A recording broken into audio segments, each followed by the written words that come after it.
sports. It's in the game.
It's the National Football League on EA Sports, and we'll play host to a battle between conferences.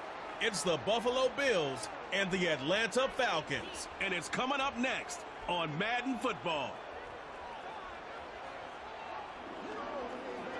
A full house expected here tonight, over 70,000, and the fans still filing into Mercedes-Benz Stadium just west of downtown Atlanta. Brandon Gaudin and Charles Davis on hand. Kickoff just moments away. Charles, quickly, keys to the game. For me, it's coaching. Who prepared his team the best going into this one to give them the confidence to believe that they would win the game? That's who's going to come out of this one on top.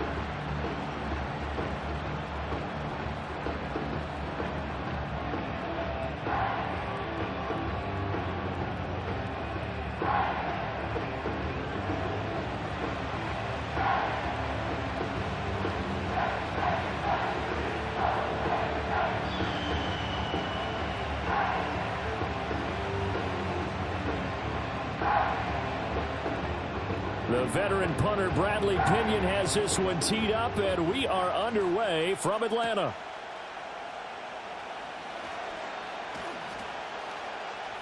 And able to take it past the 25 and up to the 28-yard line. For the Buffalo offense coming out, and it is Josh Allen who is at the helm. And in this league, there are many quarterbacks who have their most success running the ball, while there are others who have big arms. But there aren't too many guys who can do both. And at the end of many games, this guy leads his team not just in passing, but in rushing as well.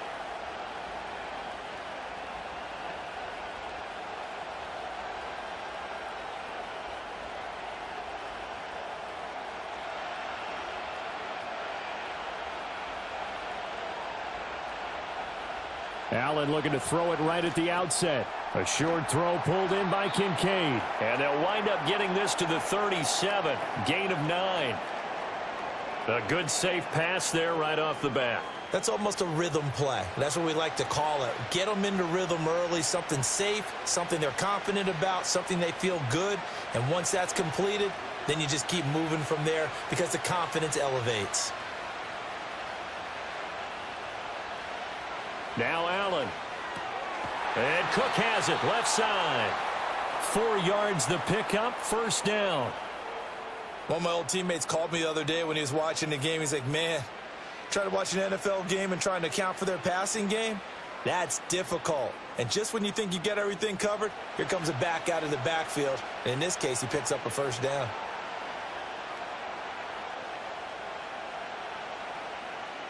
Allen now looks to throw. And there is Amari Cooper, his first catch. That's good. The completion there for 7 yards, and it's second down. I think defensively you're okay with that. You're in the first quarter. He's going to get some catches, but they rallied to him quickly. And that's what you count on, and I like what you just said. First quarter, can you do it all game long? They catch it, you tackle them, they go down on the spot. Because when you're able to do that and you don't give up big chunks of yardage after the catch, now you put the offense in a position where every series they have to work hard to pick up first downs, and you tend to stall them out when you do that. Well, they clearly wanted to come out, Charles, and be aggressive throwing the football, and they've been pretty efficient along with that aggressiveness. He's now 4 of 4 on this opening drive. Yeah, and that's led to a fresh set of downs. I like what he's doing back there. You can tell he's at ease, feels good about what he's doing. I think if I'm the play caller, I'm reading that, I'm continuing to let him throw the football. And past the 35, he'll be dropped a yard or two shy of the 30. The Bills' passing game getting them down the field. They've got another first down. Well, this has certainly been a nice drive with the way they've spread the football around. Here, they even get the fullback involved in the passing game. That's got to cause a lot of consternation on the defensive side. You've got to cover him, too. That makes things really difficult. Line of scrimmage, the 31 now on 1st and 10.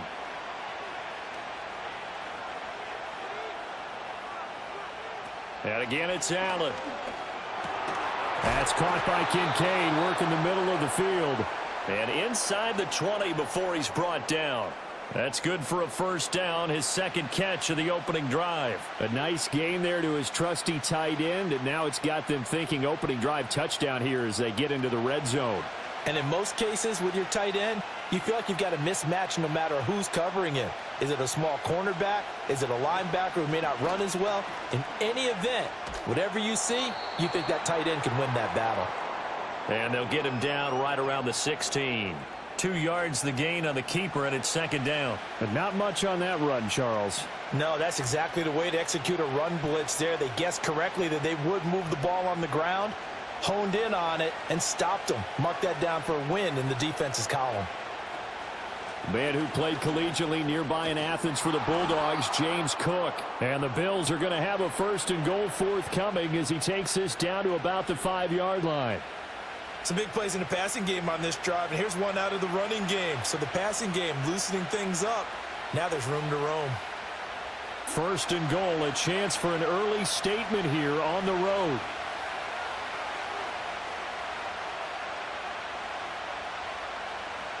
To the air, Allen. And that is caught. Touchdown, Buffalo. Keon Coleman, a 5-yard touchdown. And the Bills put the Knights' first points on the board as they take the early lead. They got to love that. 9-play drive results in 6 points. That means they're doing the dictating. That means that they've described how the game's going to go. They're playing at their tempo, at their pace. If you're on the other side of the ball, if you're playing defense, defense is not methodical. They've got to go in there and shake things up and create a little havoc. It's Tyler Bass on for the extra point attempt. And it's 7-0 Buffalo. A good drive that time as they go 9 plays in all. And it ends in a Buffalo touchdown.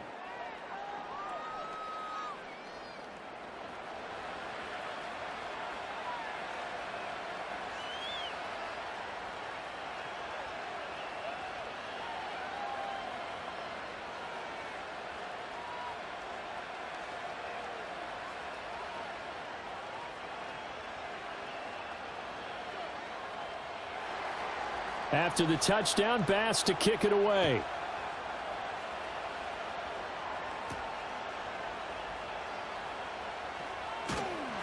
And a good return as he'll be stopped just shy of the 30-yard line. So here come the Falcons now to get the football for the first time. They'll be led out by their quarterback, the rookie from the University of Washington. I tell you what, when he is on schedule for that week, secondaries take notice because you've got to stay alert back there on every snap. A truly powerful arm, one that's capable of challenging any level of the defense on any given play. That's why so many scouts preach arm talent when preparing for the NFL draft. A quarterback with arm strength to make every throw in the book, he's an asset to have in any offense.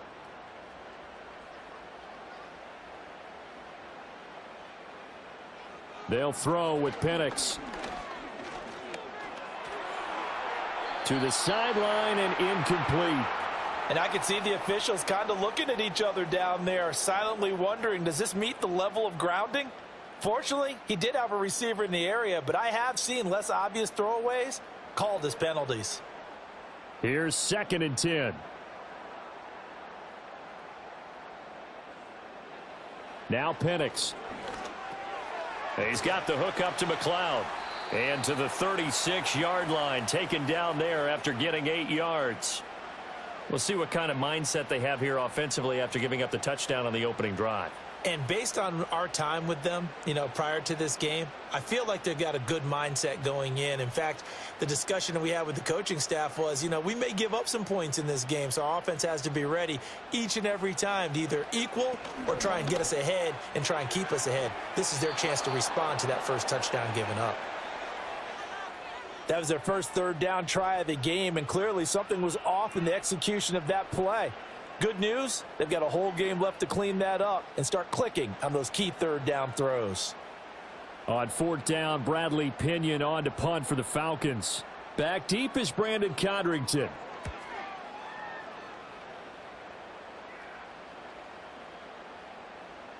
Yeah, he was looking for the checkup bounce, didn't get it. That scoots all the way into the end zone now for a touchback. So here come the Bills out for their 2nd drive.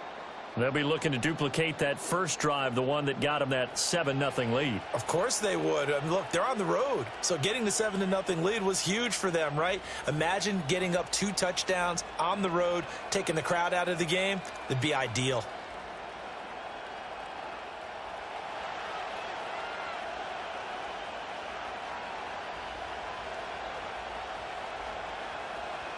On play action, Allen. Throw left side to Kincaid. And he is out of bounds right around the 34. First down yardage on the first play of the drive. Give him 14. Someone sharp in this game. I mean, a touchdown pass on the first drive and comes right back, and he's flinging it around really well here. Really nice throw there to pick up the first down. You kind of just feel a laser focus and confidence about him, and I think we saw that this week, didn't we? Talking to him and the coaches, they felt good about his performance coming up. Yeah, I was really impressed with that last practice we saw when they went through 2-minute drill, when they went through all the different situations. Ball hardly hit the ground, and I thought, yeah, he might be locked in for this one. Grady Jarrett with the tackle. No doubt about it. A really nice job there by the defense, not allowing him to get to the perimeter. But that means your defensive ends, your outside linebackers, the guys that you pay big money to sack the quarterback, they also have to have interest in the running game as well. And they did a nice job there of holding the point of attack and not giving ground. And he'll get this up to about the 38-yard line. Only gets 3 yards there on the heels of the 1-yard pickup. Sets up 3rd and 6. After 1, 7-0 on EA Sports.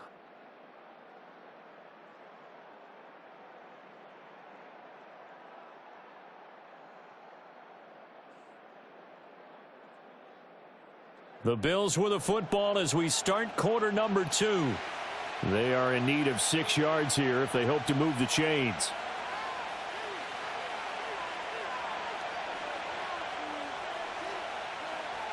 Here's Allen. And this pass broken up. Excellent coverage there on 3rd down, as that was not an easy one to hold on to.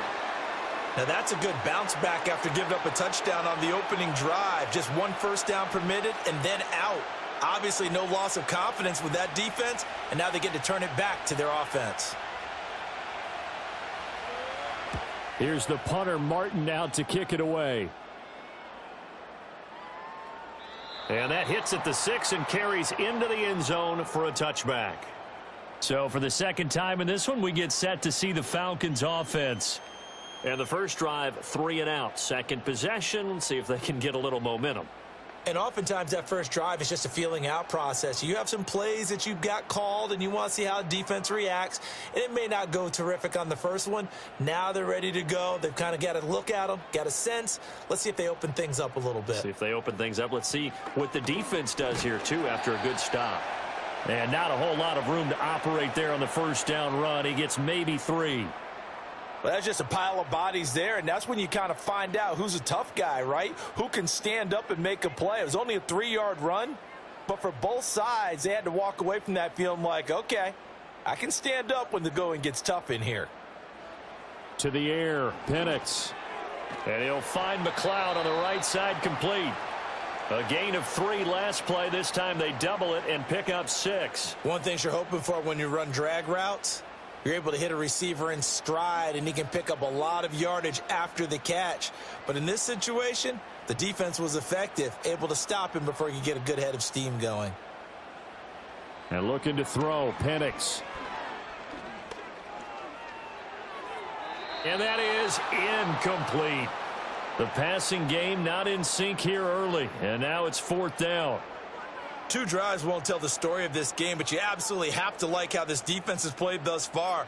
They have yet to allow this offense to get untracked in this one. So on now is the Clemson man, Bradley Pinion, to punt this one away. He steps into this one, and this is a rocket.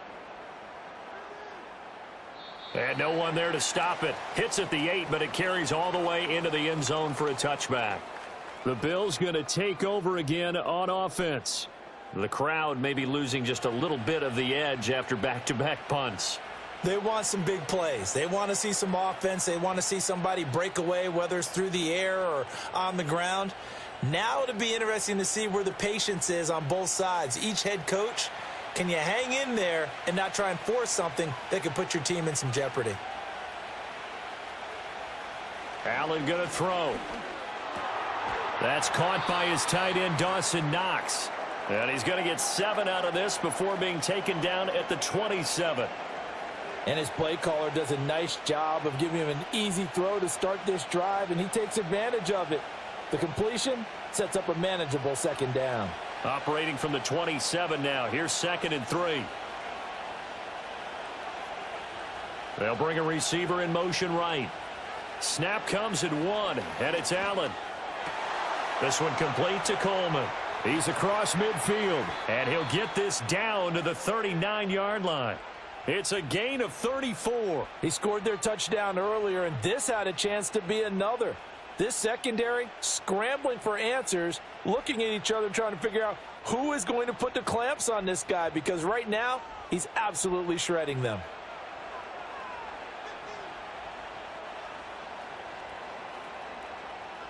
From Falcon territory now, here's 1st and 10 at the 39-yard line. Coleman, the man in motion left. They just do get the play off as he'll look to throw. Quick slant to Shakir. And he's taken down inside the 30.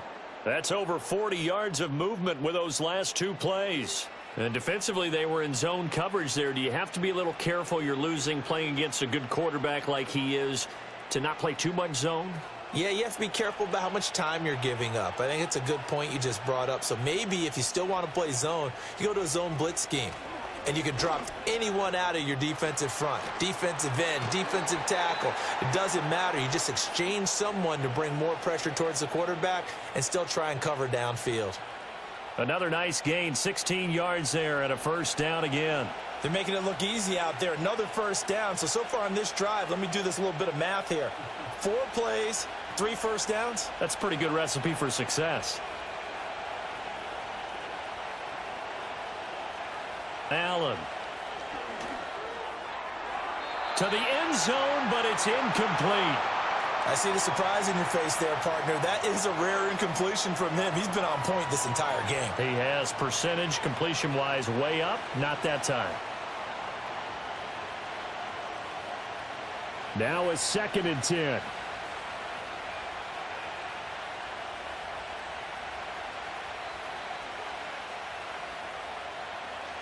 Now Allen. To the left side and complete for Amari Cooper. And they corral him just a couple yards shy of the end zone. It's a nice pickup of 12 yards, and it gives him a 1st and goal. It's all pretty simple sometimes, isn't it?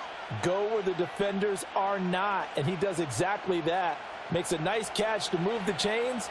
Defense, got to find a better way of accounting for the shorter routes that are being run against them. To throw, it's Allen. Being chased out left.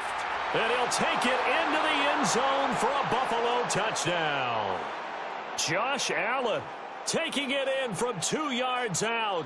And the Bills go up by 2 touchdowns. Well, I'd have to say that for him, that was an all-encompassing drive because it was his arm that got his team down to that point, but his legs that finished the deal. Give him credit for making it happen.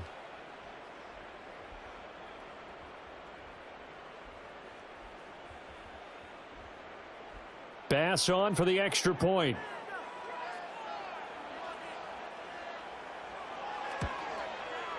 And it's good to make it 14-0.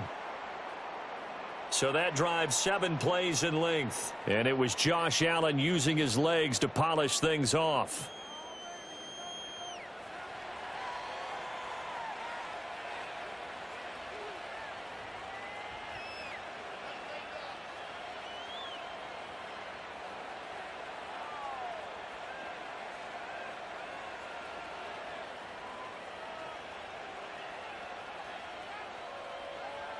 After the touchdown, Bass to kick it away.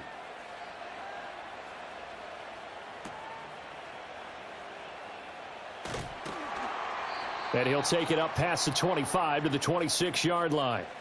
Atlanta prepped and readied for its next possession. Still in the first half, but this offense has struggled. Haven't really been able to get anything going, not only in the points category, but in the yards category. We'll see if they can do better here on this drive.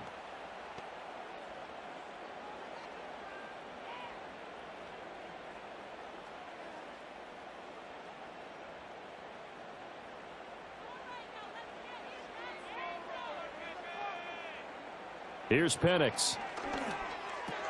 Open man is Kyle Pitts, his tight end. This will be stopped about 2 yards shy of the marker. 8-yard gain, 2nd and 2. Well, it's time for them to be good teammates right here. And what I mean by that is possess the ball for a little while. Get at least 2 first downs. Give their defense a chance to settle down a little bit after they give up a touchdown. 2 minutes to play, first half. It's 14-0. From the 34-yard line, here's 2nd and 2. Looking to throw, Penix. Gonna let one fly for Robinson. And this is caught inside the 5. And the stop will come inside the 5 at the 4. It's a big play there for Atlanta. 62 yards. So often when we're watching a football game, we see one with a lot of ebbs and flows, and this one is no different. And sometimes you just need a big play to wake you up a bit. And they get one right there.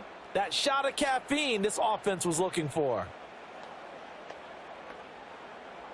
This is 1st and goal and a golden chance to get a score back here before halftime. Penix working out of the gun here. And it's caught. Touchdown. Kyle Pitts from 4 yards out. And the Falcons have cut it back within a score. There was no going through the progressions on that touchdown pass. Yeah, nor was it necessary. His receiver won that route early, presented himself, no reason to wait. Go ahead and put it on him and score a touchdown.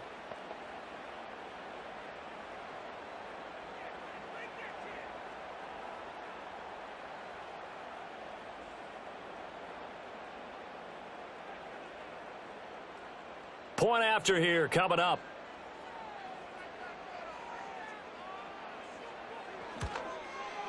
And that one makes it 14-7.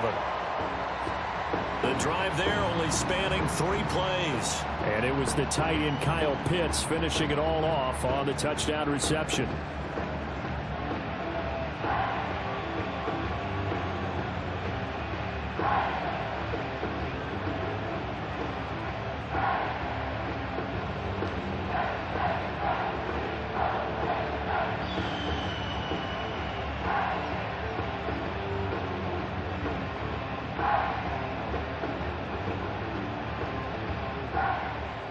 Following the touchdown now, it's Bradley Pinion on to kick this one away.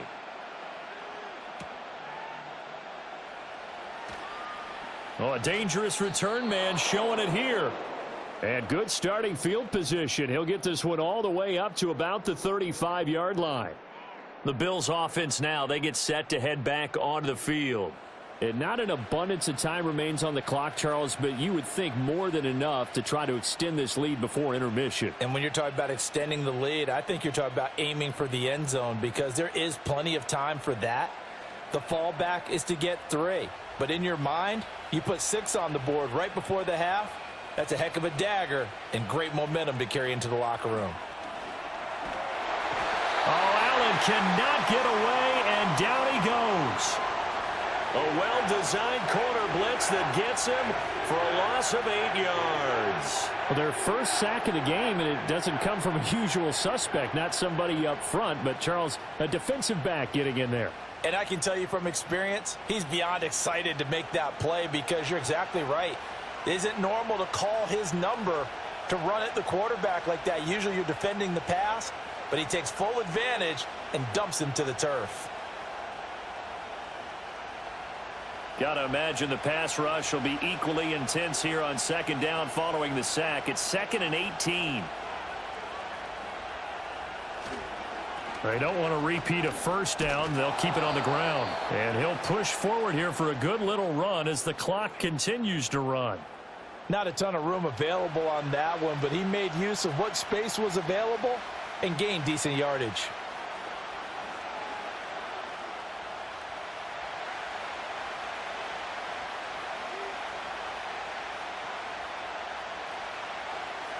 A final shot before half for Allen. Throwing the out route incomplete. That's Coleman. So we have reached halftime with a touchdown. That's the difference on the scoreboard. As we send you down to Orlando, where Jonathan Coachman has our EA Sports halftime report. Coach.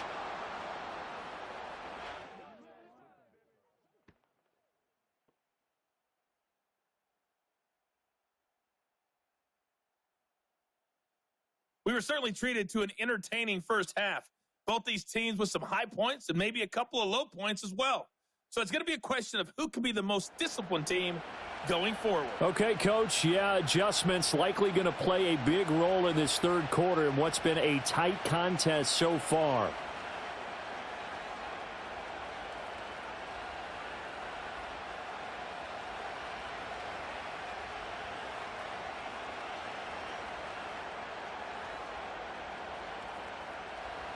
A one-touchdown ball game, 14-7 our scores. We get back at it on EA Sports. Now a crease here as he's past the 30. The Falcons offense and running back Bijan Robinson set to take over once more. And you look at his numbers as a pass catcher in this one. They've lined him up in different spots, shifted him around, and made him a real weapon in the passing game.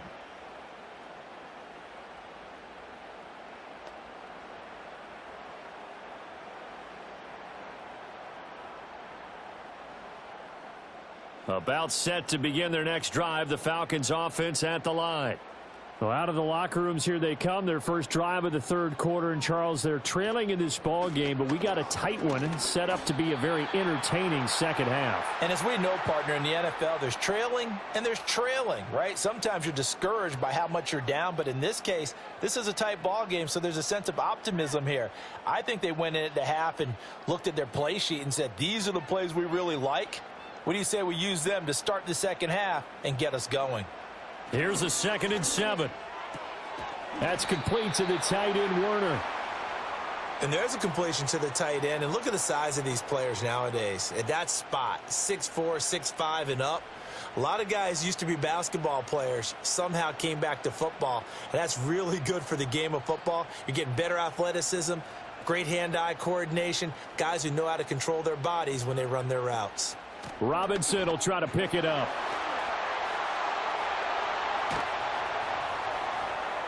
Now he's going to get this all the way down inside the 35.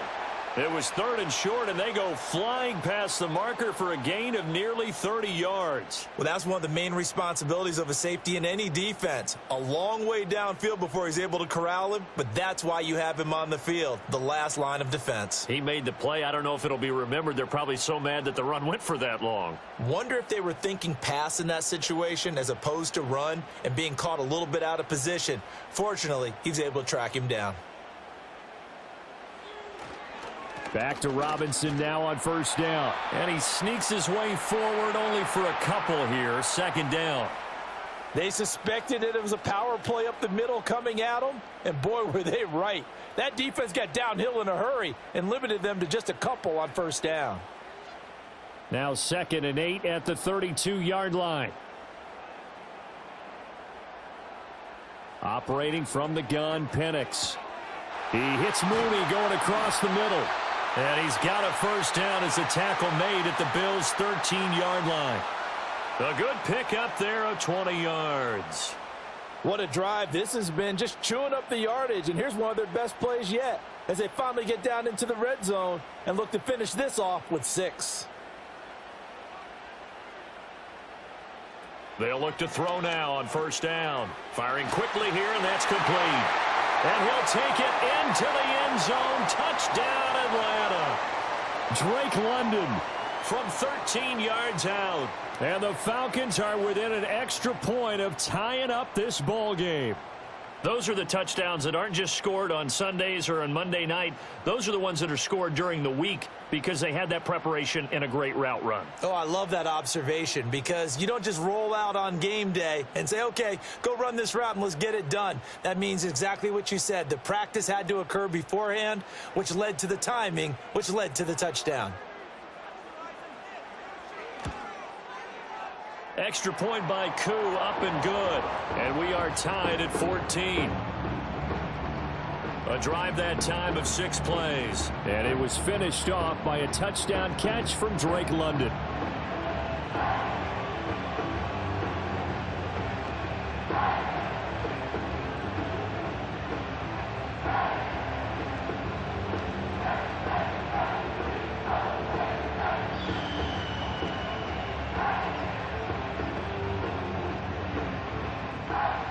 So we're right back where we started, all even as the kick's away.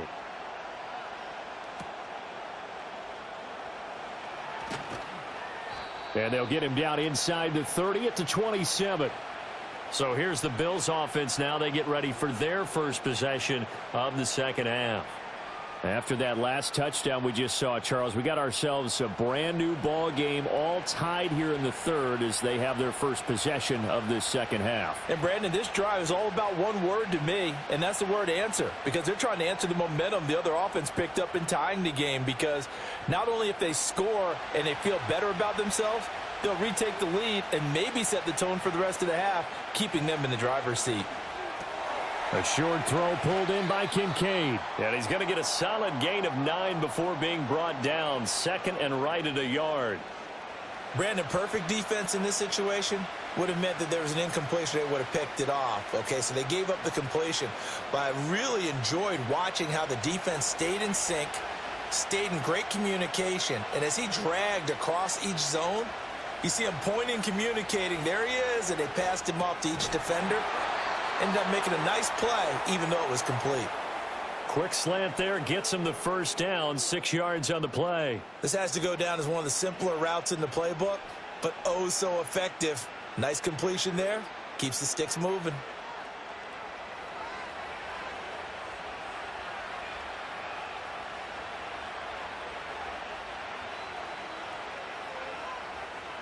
Allen now looks to throw. This to the tight end, Kincaid. Call it a gain of 6 on the play, and it'll be second down. Nice rhythm throw there on first down. He located his tight end, made it a nice easy pitch and catch. Hoping he can break a tackle or two. Wasn't able to do that there, but still good yardage. This 2nd and 4.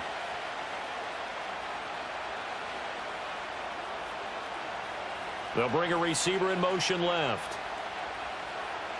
Throwing now is Allen. Oh, he tries to force it in, and it's intercepted. Well, this had trouble written all over from the start. He's got 2 extra defensive backs in the game he's got to deal with. They're in a dime set. So everywhere he's looking, he's seeing a different color jersey. And sure enough, this one winds up being intercepted.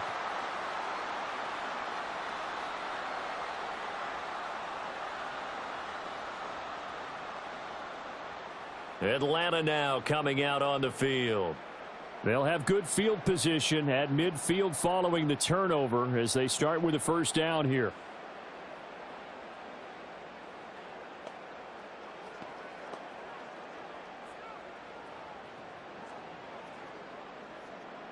Very good starting field position for the Falcons offense as they come up 1st and 10 right at the 50-yard line.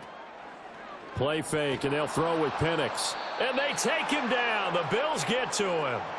Terrell Bernard getting in there to drop him for a sack. And there they bring pressure from the inside, and they get home. Yeah, hard to block everyone, isn't it? And on this play, someone did not get blocked. He's the one who got home.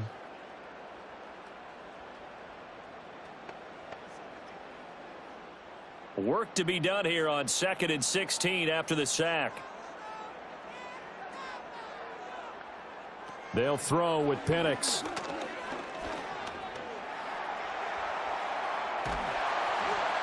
And he'll take it down shy of the 45 at the 46. A nice job of eluding the pressure there, scrambling for 11. I thought they were going to sack him there like they did on first down. Great coverage, but he found a way to move with his legs. Yeah, his ability to take off. Not only did he get some yardage back, he got a little bit extra. Really helps him on 3rd down. Makes it manageable now. Now Penix.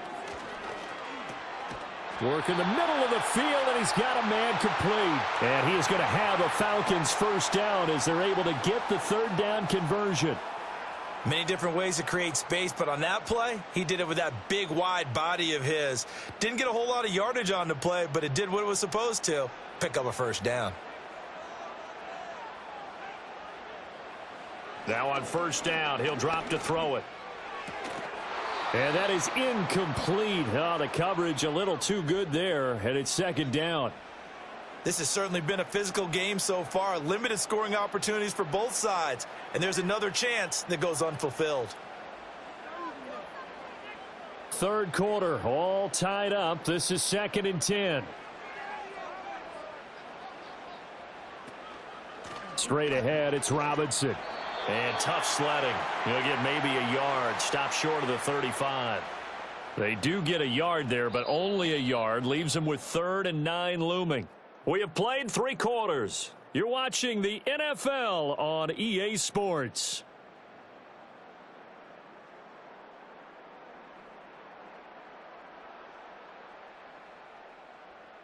Back now in Atlanta.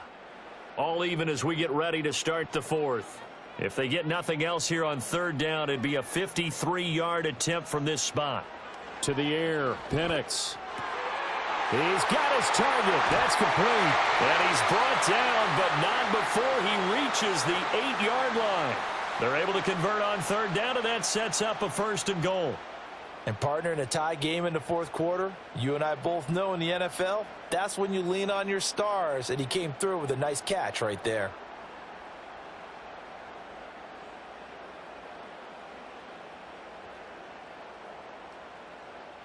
A field goal could get him the lead, but it might not be enough here as they come up on 1st and goal.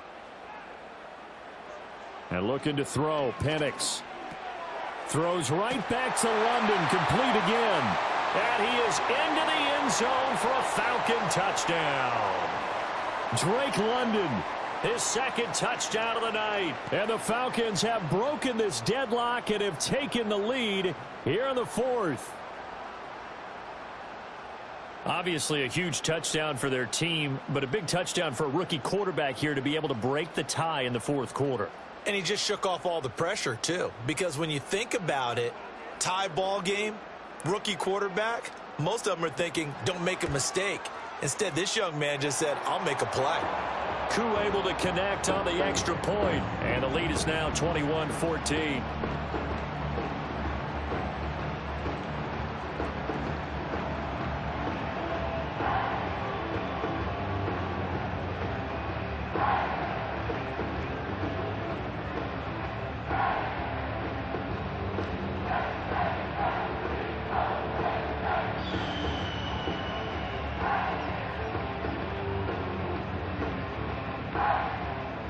Now Pinion with the kickoff honors following the touchdown.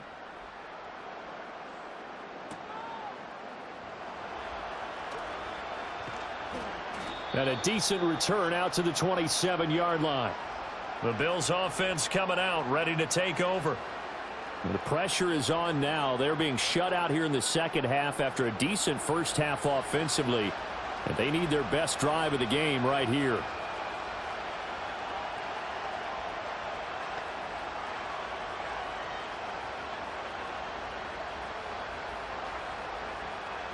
Allen and the Bills now with a 1st and 10 at their own 27. Trying to shake off the interception from the last drive. He'll look to throw. Give him a gain of 5 on the completion, and that'll make it 2nd down. One thing I think that's safe to say defensively, the tackling's been really good. And because of that, it's been very, very hard for them to move the ball because you're not getting the benefits of run after catch. They're tackling them almost on the spot. That means you have to run extra plays, harder to move it. Here's Allen. Looking for Cooper. That's complete. And they get him down, but not before he takes it across the 40-yard line. 12 yards that time, and a Bills 1st down. Tell you what, he's been able to put the ball in some tight spots all game long. That throw, no different. Yeah, a lot of people would call it a gutsy type of a throw. I think he looks at it as, I can do it, so it's not that big of a deal to me, and I'm going to keep firing. Here's Allen to throw it. Throw left side to Kincaid. And they'll get this well past midfield before being stopped just before the 35. Chewing up big yardage. Another nice gain there. This one goes for 20. I like the design that we're seeing right there. This is what they need. Down by a touchdown here in the 4th. They just need to keep working their way downfield. And when they see openings, take their shots. The drive continues as they search for a tying touchdown. Here's 1st and 10. To the air, Allen. Setting up the screen for Cook. They hold him to only 2 there on the screen. It's 2nd down. Good reactions there defensively. That screen was a little slow in developing, and they shut that one down with little gain.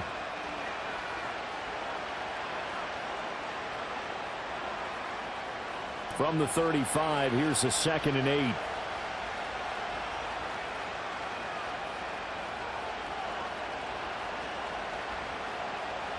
Now Allen. And that falls to the ground, incomplete. A nice job of bodying him up defensively, and now it brings up 3rd down. It's been clear in this matchup which side has been the more physical one. It's been this defense. And here's another example on that last play. Got to get to the 26 for a first. This is 3rd down.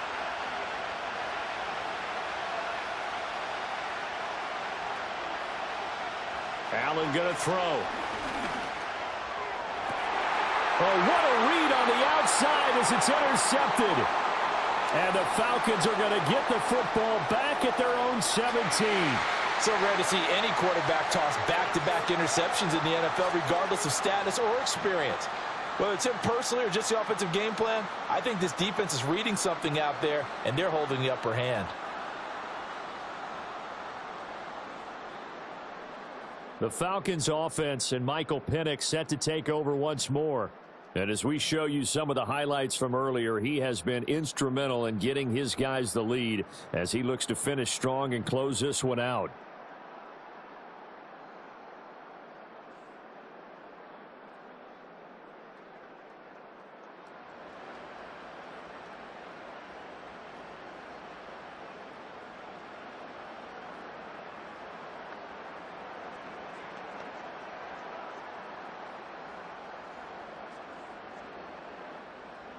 The Atlanta offense out there for their next drive.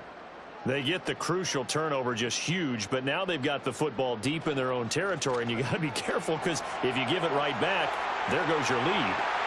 Have to be extremely happy with their defense. They received a gift. That takeaway, even though they're deep in their own territory, now they have the football. And you know there's always that alpha on defense, that grouchy guy. Forget what the coaches said. I'll guarantee you, he told the quarterback, we just took care of you. Now you take care of us. On 1st and 10, it's Robinson. A nice little juke. And a solid run here as he'll pick his way down to the 42-yard line.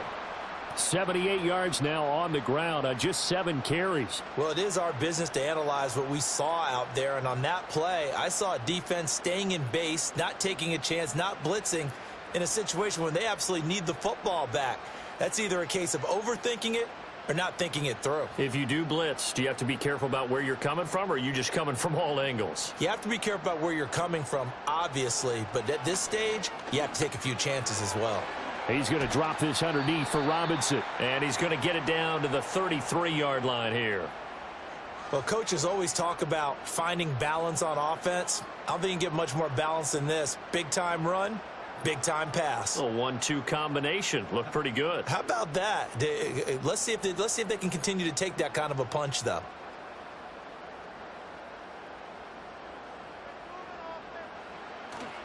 Robinson up the middle. And he'll go down at the 28.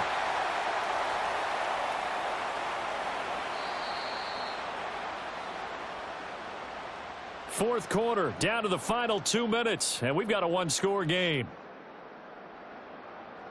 So it's Falcon football as we welcome you back. Not totally home free yet, but it's looking good as they come up 1st and 10. They'll run again here with Robinson. And he fights forward for a modest 2-yard gain, 2nd down. And now right out of the 2-minute break, we'll get a timeout used defensively with 1:56 to go.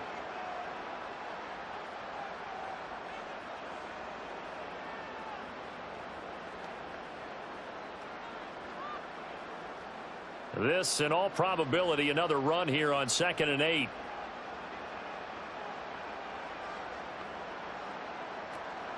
Hand off to Robinson out of the shotgun. And he'll get it down this time to the 17. Now the Bills will use the 2nd of their timeouts. That'll leave them with just 1 remaining in this 4th quarter of play.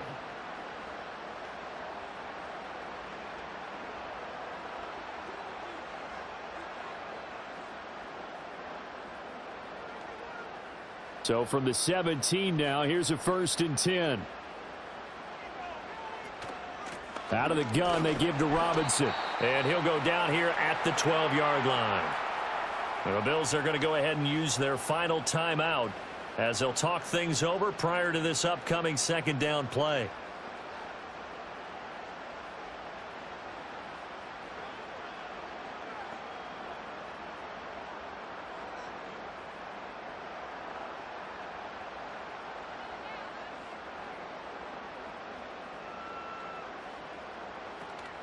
Hand off now to Robinson. And he is going to have a Falcons first down. And it would appear that that's going to be the one to do it. This defense needs a big play in the worst way because so far, they're not putting up much of a fight. If they don't get a stop here soon, this game could be over for them.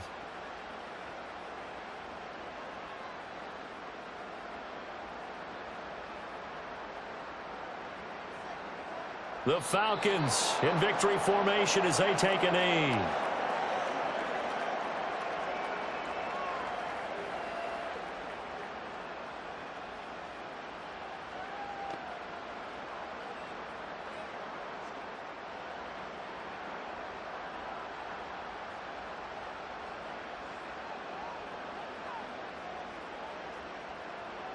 Down to a knee one more time, and that should just about do it. Listen, anytime you take a knee to end a game, that means you've won it. So it doesn't matter whether it's home or on the road, but there's something a little extra special about doing it in front of your home crowd, isn't there? And the home crowd applauding. They're happy with what they've seen.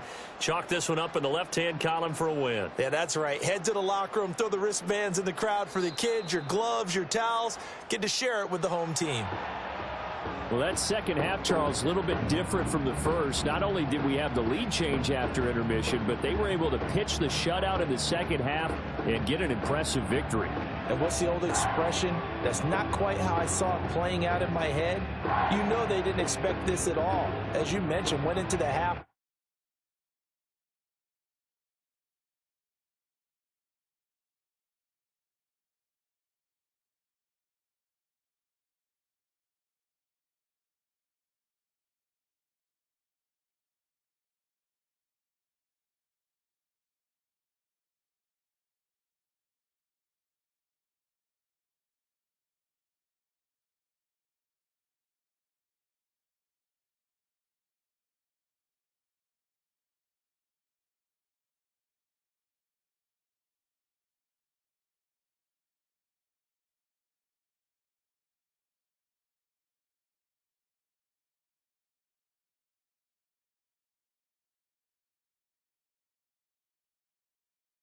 It's the NFL on EA Sports, where representatives from the AFC and NFC will square off.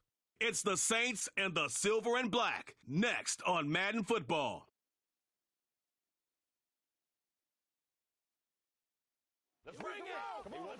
Well, even with all the buildings along the Las Vegas Strip and all the action here, this is one of the city's biggest attractions. Allegiant Stadium opened back in 2020. Brandon Gund and Charles Davis with you from our broadcast perch. And, Charles, as we get this thing started, what are you going to be keeping your eye on? Special teams. Field position is always a big determiner in a ball game. Who sets their offense up for success the best? That team will win the game.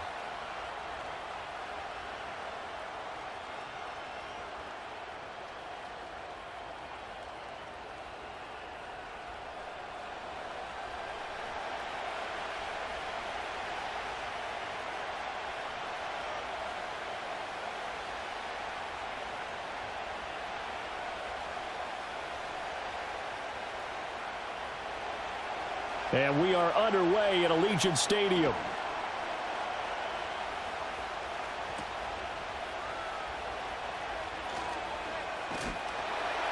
And they will wrangle him down a couple yards shy of the 30. So here comes the Raider offense now onto the field. They'll be led out by Gardner Minshew, 6th-round selection in 2019 out of Washington State. And how about this young man? Took the NFL world by storm. As a 6th-round rookie, signature mullet, mustache, but 21 touchdowns for the Jacksonville Jaguars. Great personality, and everyone gravitates towards this guy. Teammates love to win with a quarterback who leads them like that, and fans love to root for a guy who seems just like them. Knifes his way forward here, but just 3 yards on the play. Second down. Well, from an offensive perspective, that was a tough run because he only picked up 3 yards. Well, let's flip it over to the defensive side. They now have the advantage. 3 3-yard gains, that means they're punting the ball likely on 4th down. That's what you're looking for when you're playing defense. Blitz coming, and down he goes. Willie Gay getting in there and picking up the sack. But just 2 plays in, and Charles already their first sack defensively. Yeah, how about that? That didn't take long, did it? And now they look at 3rd down, and that's another time to try and go and get the quarterback too.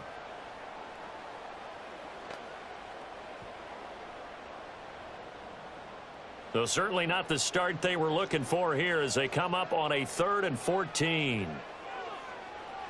Looking to throw it. Minshew. This is screen to Abdullah. Oh, nice move. And they're going to mark him down short, maybe by about a yard, if that. It's a pickup of 13, but they're still a bit short, and it'll be 4th down. And that's a play that's not uncommon on 3rd and long because the offense is just hoping that somehow they can get a guy in space and follow some blockers downfield. Does a pretty nice job there getting a few yards, but he ends up getting stopped before he can get the first down.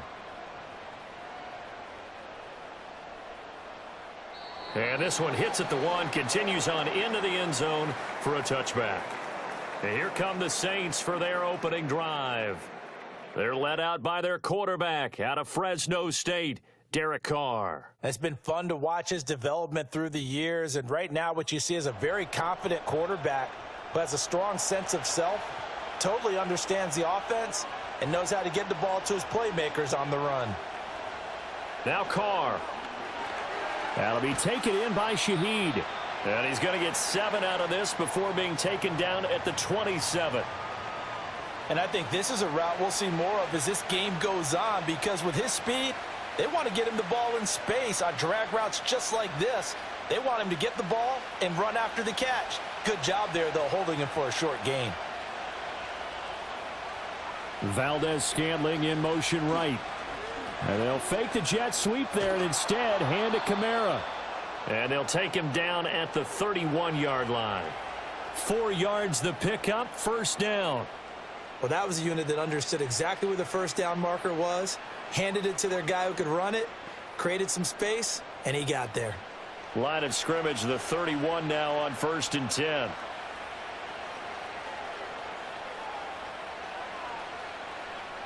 Throwing now is Carr. And that one drops down, incomplete. Good coverage there, forced the ball free, and it's 2nd down. Well, that's absolutely going to fire this defense up. They made it their mission to deny that completion, and they came through with a nice hit and knocked it incomplete. Now Carr, after the incomplete pass, brings him up 2nd and 10.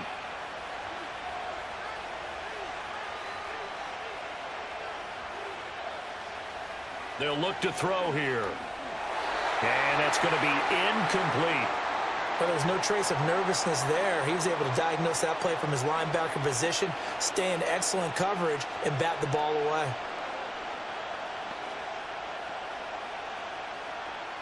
So back-to-back incompletions, and that has him staring at a 3rd and 10.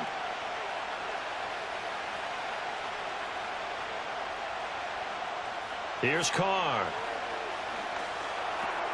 There's Chris Olave. And he's going to be taken down at the 39, clearly short of the first by a few yards. They'll get 8, but they're going to have to punt here on the opening drive because that's not enough. Well, we hear so often how tackling has become almost a lost art in the NFL game, but it's so important to tackle well on these receivers, especially in a play like this one. 3rd down, they gave him the underneath stuff. You got to go and make the tackle right away. And that one hits a little too close to the goal line, and it continues into the end zone for a touchback. 2nd drive of the game coming up for this Las Vegas offense. And the last drive, their first drive, 3 and out. What changes here, if anything? I think it's making sure the guys that you trust the most with the ball, the biggest playmakers you have, that they touch it on this possession to try and get things moving. So get it to the horses. Without a doubt. They're the ones that typically end up in the end zone. Well, if you do read man coverage, Brandon, the drag route's a pretty good one to run against it because you're running away from people on it. Operating from the 27 now. Here's 2nd and 3. Out of the gun is Minshew.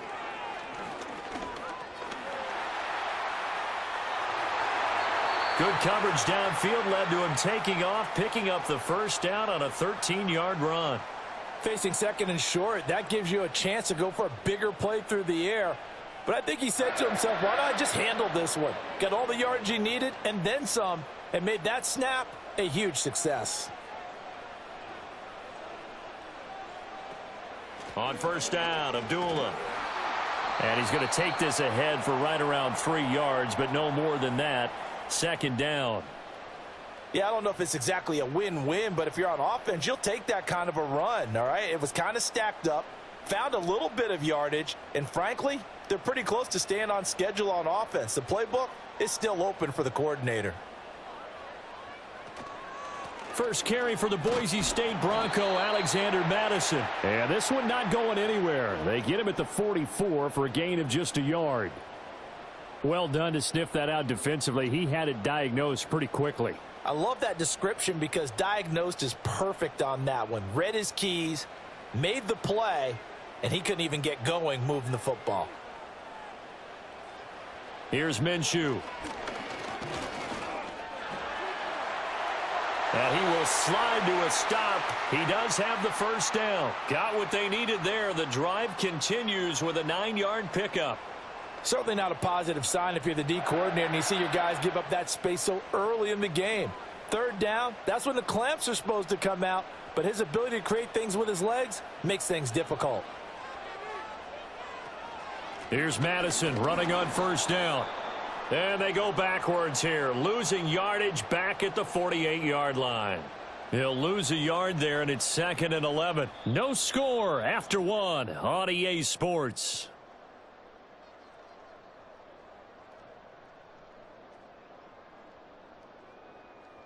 Second quarter from Vegas. The homestanding Raiders with a football here.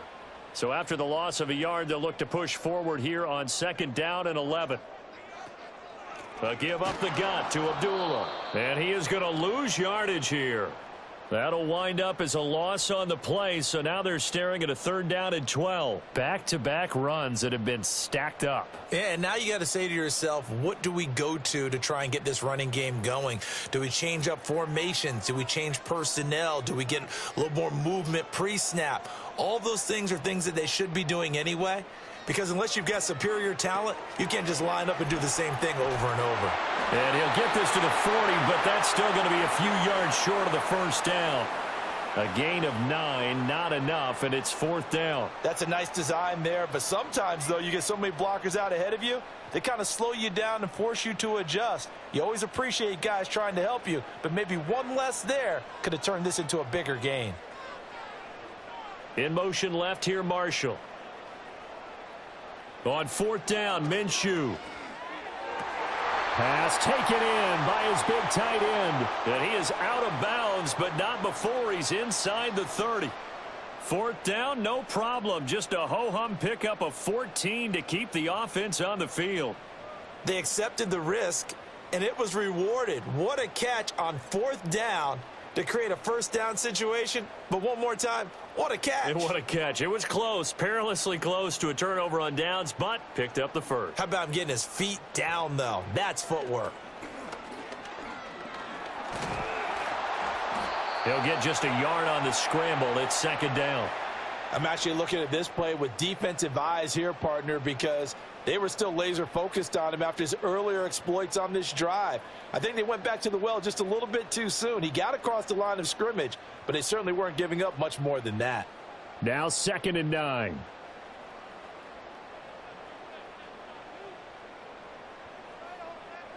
They just do get the playoff as he'll look to throw. He completes it to Abdullah. And he'll take it into the end zone for a Raider touchdown. Amir Abdullah, 26 yards. And the Raiders post the first points of the ball game as they take the lead here in this 2nd quarter. Getting your back involved, what's the importance there in the passing game? Well, oftentimes you can create mismatches because who's going to cover him? And you get him into space, which is where he likes to operate with the ball in his hands. Oftentimes makes people miss, gets that run after the catch, and off he goes. And into the end zone. Now for the extra point, Daniel Carlson.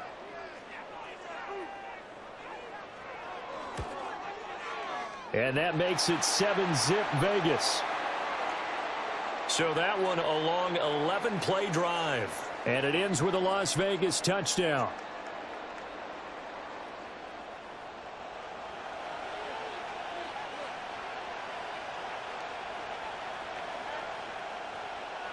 Following the touchdown, ready to kick it away is Carlson.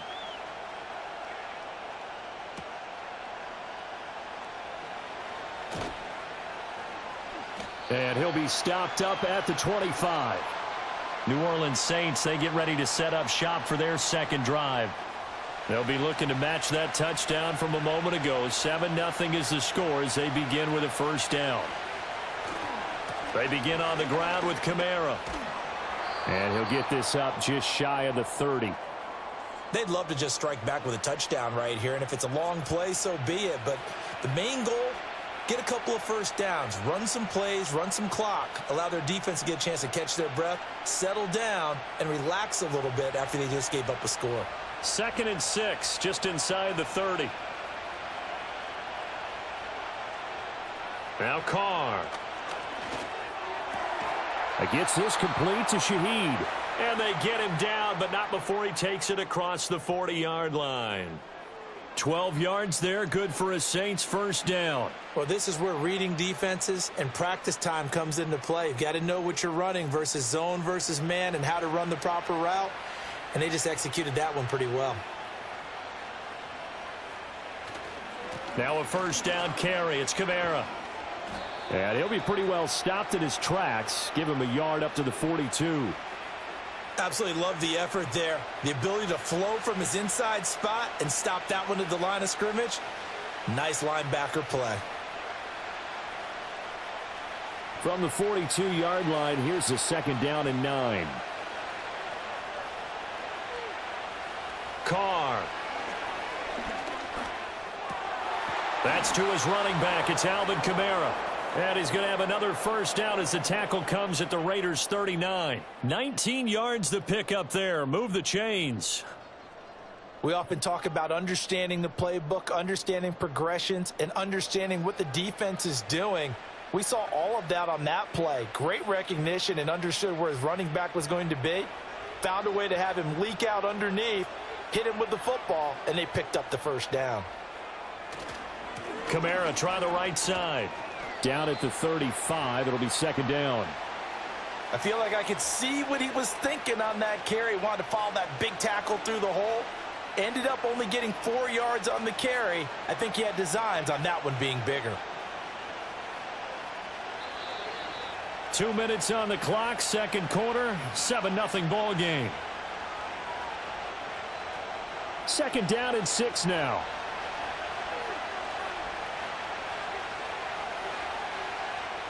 Now Carr. Finding Taysom Hill complete.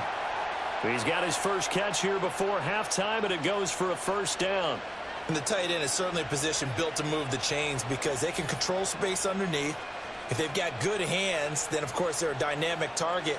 But one other thing is they're right in the sight lines of a quarterback on just about every play, and that makes it easier for the quarterback to pick him out and deliver. To throw, it's Carr. That's complete to his running back, Kamara. And down inside the 15 he goes. The Saints passing game in sync and moving the football. It's a first down. Seems as if the passing attack's starting to heat up a little bit here in the second quarter. You can sense and you can see the momentum because now they're reading their patterns downfield, they're understanding the coverages, and they're finding the open holes in the defense. Carr now to throw. Back to Kamara for another catch. And he is out of bounds, getting it down to the 10. The result, only 4 yards there on the play. And that's going to bring up second down. And we see another pitch and catch there to the running back. This position just continues to evolve. They become just as critical to the passing attack as a lot of receivers, tight ends, because their ability to make people miss in the open field can really generate big plays for an offense. And they're going to get him. They bring him down to the sack back at the 16-yard line.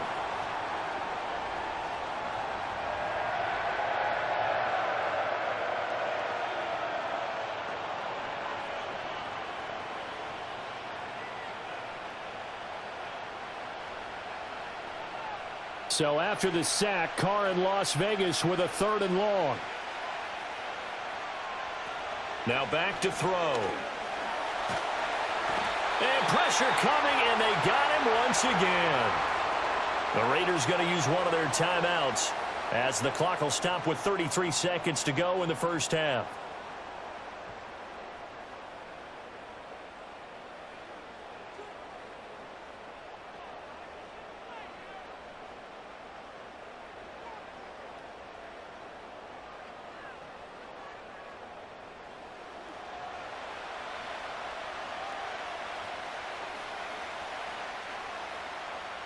So Carr departs, and on is Blake Groupie for the Saints field goal. From the right hash, this from 44 yards out. And his kick here is good. And they are on the board, but still trailing. It's 7-3. Now, maybe a moral victory of sorts. They're on the board here late in the first half, but this offense just hasn't looked that sharp. Yeah, but at least they got the 3 points, right? At least have something to, quote-unquote, hang their hats on and maybe feel a little bit better about themselves as they head to the half.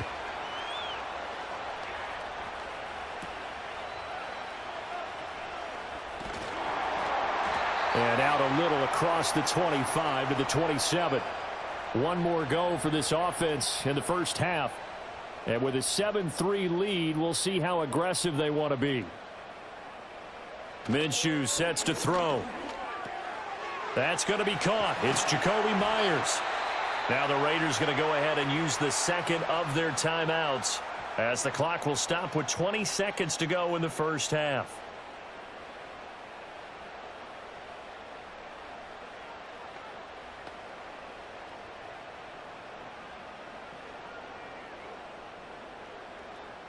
One play has him up past the 40 already, and another 1st and 10. Now Minshew. And the Saints pressure gets him. Brought down for a sack. No surprise there. Chase Young wrecks that play with a sack.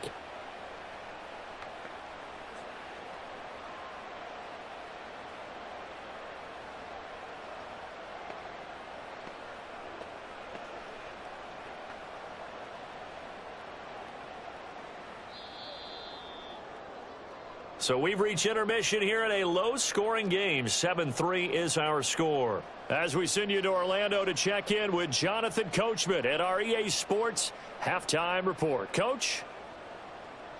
All right, BG, thanks very much. And welcome one and all to our beautiful new downtown Orlando studios for this EA Sports Halftime Report. It was a strong first half for the well-traveled quarterback, Gardner Minshew. He has a touchdown pass, and that amounted to the only touchdown of the game for either team thus far. This has certainly been a fun one to watch so far. We knew this was going to be a battle, and we have not been disappointed. This is the kind of game that could wind up hinging on which side could play mistake-free football the rest of the way.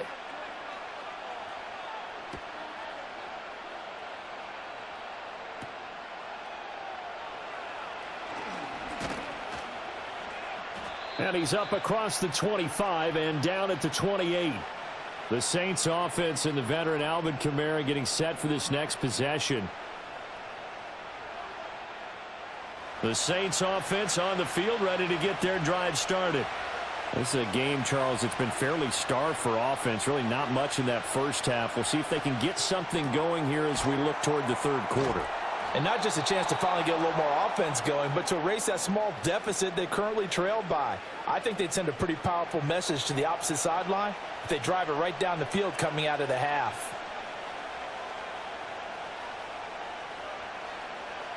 From the 32-yard line now, here's 2nd and 6.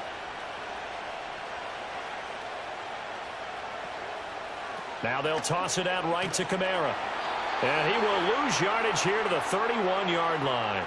Now they're going to be dealing with a 3rd and 7. Is that one officially a loss of 1? This defense is just flat getting after it. They have not given up much of anything in the run game. Case in point right there. Here's 3rd and 7.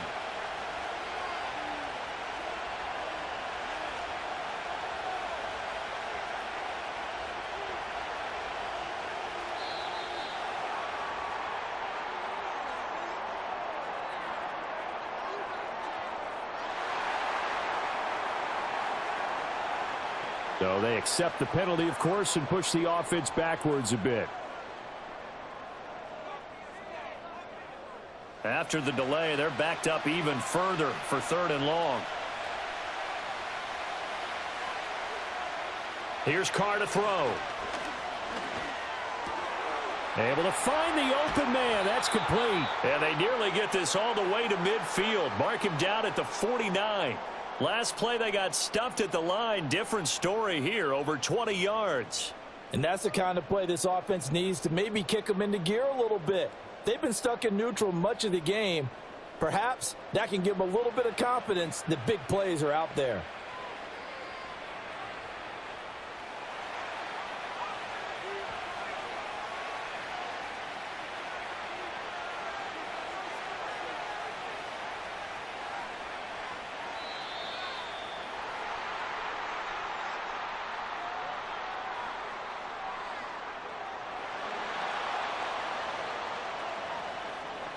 The offense knew it. They were already starting to walk back as that one is accepted. The delay of game backs him up 5, 1st and 15. Following the penalty, it's Kamara. And he's going to be met at the line of scrimmage and taken down. Marcus Epps there on the tackle.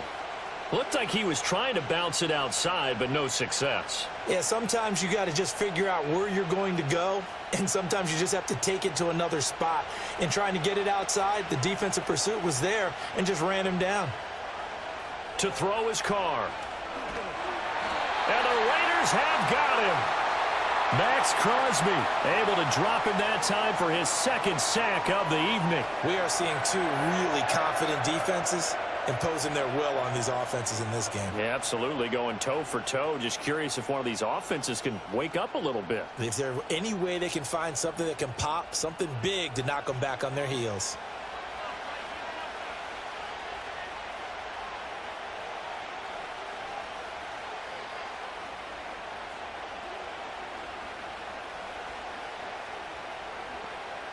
So after the sack, Carr in Las Vegas with a 3rd and long. Looking to throw. Got an open man. It's Valdez-Scantling. And he's got room. And he's going to get this down to the 35-yard line. A real letdown defensively. That was 3rd and a bundle, but they allow the conversion. That's the kind of play this offense desperately needed. They've got to be saying, our defense has kept us in the ball game. We're down, but we're certainly not out. And maybe that was the spark that they've been searching for. Still in search of their first touchdown of the game, but they're on the move. 1st and 10. They'll pound it up the middle with Kamara. And he'll take this ahead for about 4. 2nd down coming up. I have to think a major focus at a halftime means had to be figuring out how to create space for the running game to get operating. Well, what you pointed out to me at half seems accurate. That line has struggled to sustain blocks. Yeah, I would agree with that totally. They've got to focus on staying on their double teams at the first level, make sure that block's secured before they slide off and try and chip someone at the 2nd level. There's a short one to the tight end, Johnson. A minimal gain there on the 8th play of the drive. Oh, it's time to give a little credit there to the defense. They played that very well because it was a drag route, and he ran it a little shallower than normal as he worked straight across the field. He was hoping he'd get lost behind the defensive line, but once he made the catch, nowhere to turn upfield and gain any yardage. Carr going to throw. Working the middle of the field, and he's got a man complete. And he's going to have another first down as the tackle comes at the Raiders' 17-yard line. The third down conversion is successful. Give them 12 yards that time. I don't know what they talked about at halftime. Whatever it was, it worked. They look like a different team here in the third quarter. Yeah, I doubt that there are very many trash cans that got kicked over, that type of a speech. I think what they did was they analyzed what worked in the first half, what didn't, and figured out a better game plan. And a quick throw here, that's complete. And this will leave him a yard short. Nice pickup of 9 yards on first down. And I think he just wanted to get the ball to one of his playmakers to see if they can make something happen, but he ends up throwing into a crowded area, and after the catch, he isn't able to do much with it. Ball at the 8 here for second and a yard, maybe a touch less. Kamara up the middle. And he'll be brought down this time at the 5-yard line. It's a 3-yard pickup, and that sets up first and goal. Well, they're hoping that the second half is better for him than the first half. They've got to find a way to get him going. He's a big part of their offense.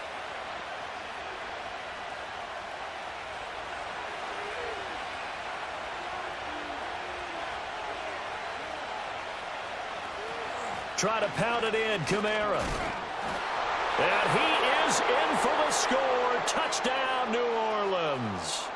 Alvin Kamara, a 5-yard touchdown run. And the Saints have taken the lead here in the final seconds of the third quarter.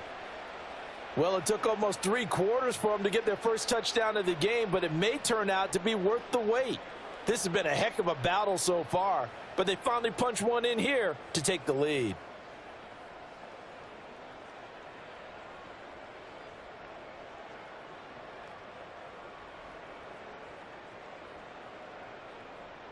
Blake Groupie now for the extra point.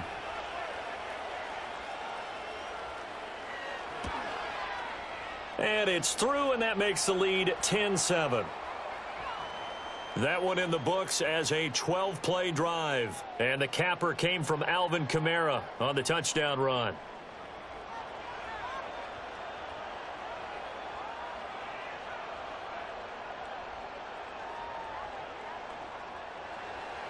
After the touchdown, here's Groupie to kick this one away.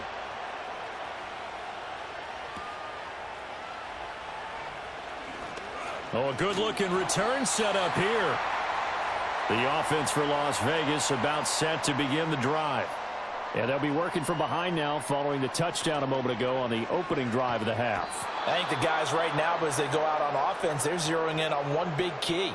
They don't have to do anything differently just because they're down on the scoreboard now. The intent, still the same in what they plan to do on offense.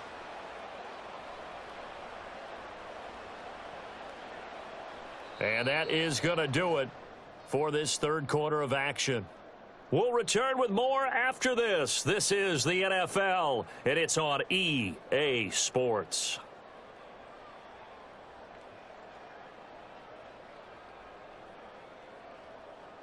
Back now in Las Vegas. Welcome back, everybody. It's been a very hotly contested game to this point. Just a field goal separating these two teams as we get set for the fourth quarter. They'll go Madison up the middle. And they won't fare much better here as he maybe gets back to the line. No gain on the play this time, and it'll be a 3rd and long situation coming up. This run defense has been pretty stout all game long. Now you're here in the fourth quarter. Just rely more on the passing attack. I don't think you have any choice, and I don't think you have to dress it up at all either. Throughout the first 3 quarters, you're still trying to convince the defense that you may run the football. That's out the window right now. Protect, let your quarterback operate, and try and find some targets in the open field downfield. It'll be a loss of 4 yards on the play, and that's going to bring up a 4th down. If you're a selfish player and you're throwing the ball, you're cool with the completion. Maybe not so cool with the yardage loss, though, huh? Yeah, you went backwards on the yardage. Hey, it kind of works like a sack for the defense there. Yeah, it's a really big play for them, right? Able to figure it out, sniff it out, and finish it off. A big kick there. We'll call it 56 yards on the punt. And the Saints will take over with a 1st down and 10. The New Orleans offense set to take over. Their defense got the stop, forced the punt, and now you really start to monitor the clock as they nurse this slim lead. Now Carr. He'll get this one underneath to Kamara. And this will go as a gain of 7 as he gets it to the 30-yard line. Just about every quarterback is trained to really look downfield first before you come back and make a nice, safe throw. And in this case, that's exactly what he did. Found his running back, let him create some space, and it turned out to be a nice play for the offense.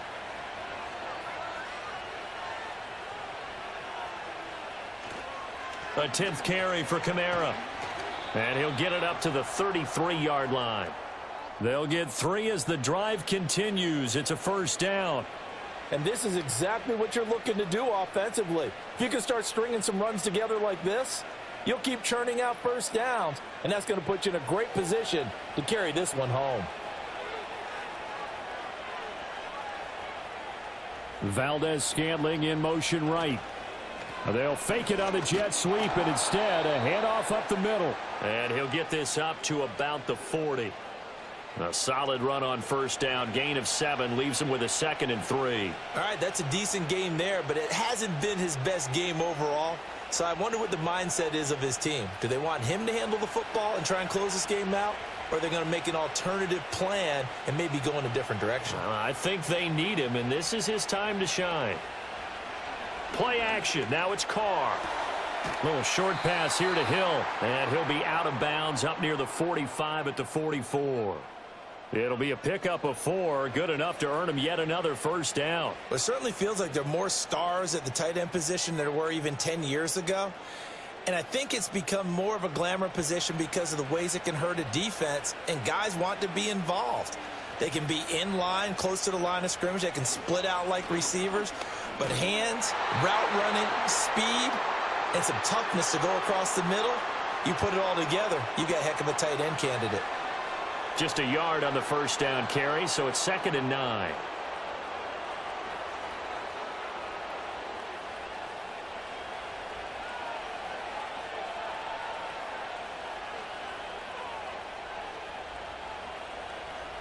Throwing now is Carr. Quick hitter here, it's complete. And he'll get it down to the 47 here.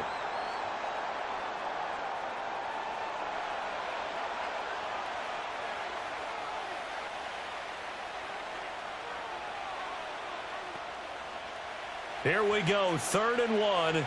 Gut check time on both sides. Here's Carr. He's got his target. That's complete. And he's going to have another first down as the tackle comes at the Raiders' 30. Defense was expecting run, and they're dealt a pass of over 15 yards. Another catch for him there on this drive, Brandon, and it looks like they're going to utilize him out of the backfield any way they can. And that time they pick up a first down. So now on defense, do you assign a man to him and try and cover him before he gets going? So 1st and 10 now from the 30.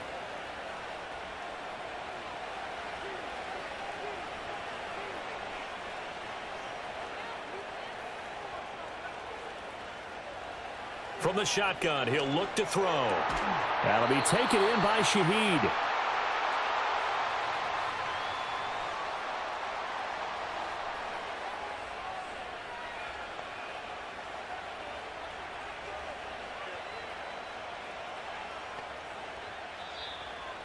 Three points separating these two sides with 2 minutes left to go in the 4th.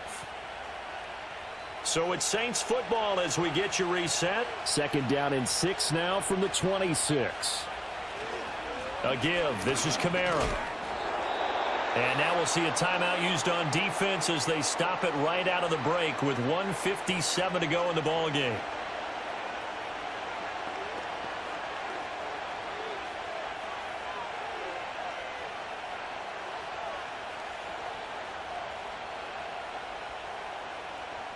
Now this is a big 3rd down, and you'd have to think we'd see a timeout right away if they can't stop him here.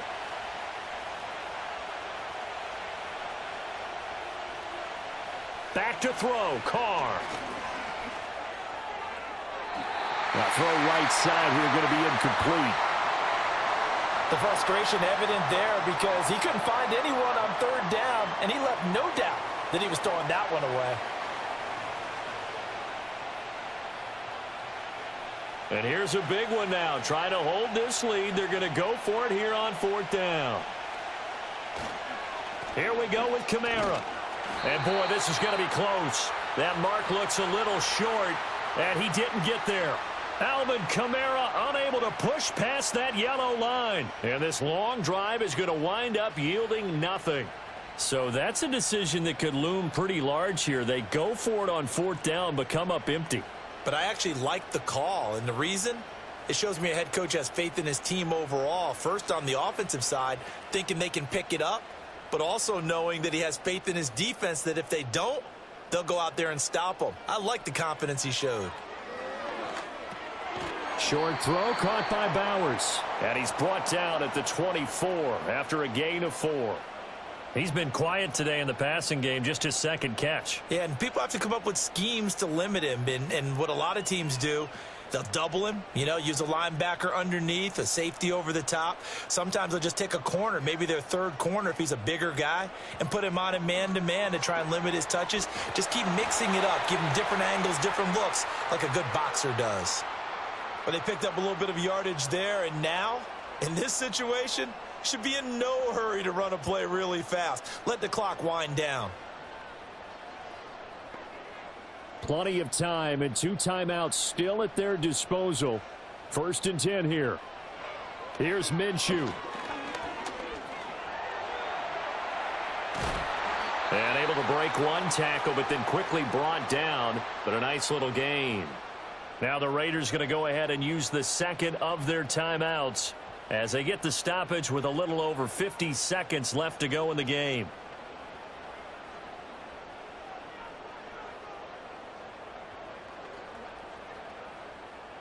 Now 2nd down and a few inches.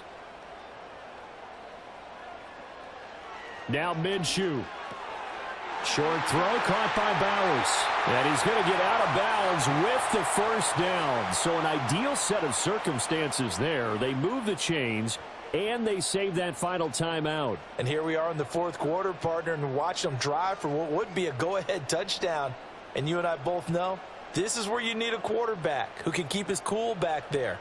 Not just for himself, but to keep the rest of the team relaxed too. Here's 1st and 10.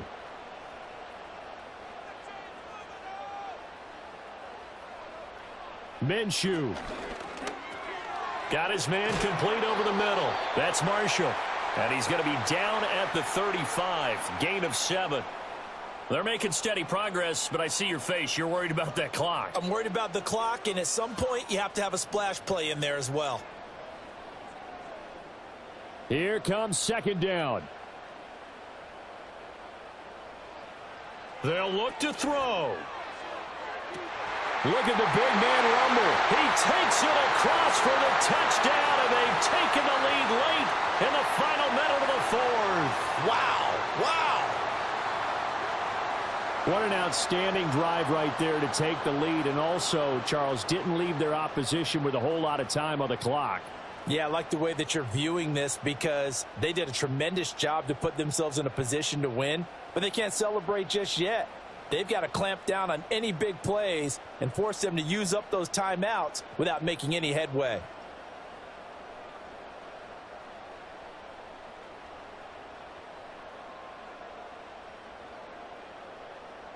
Carlson now to add the extra point.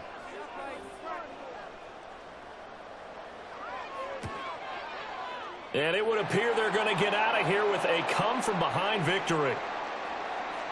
So the drive there took 6 plays. And it's capped off by the late touchdown that puts him out in front here in the final minute of the contest.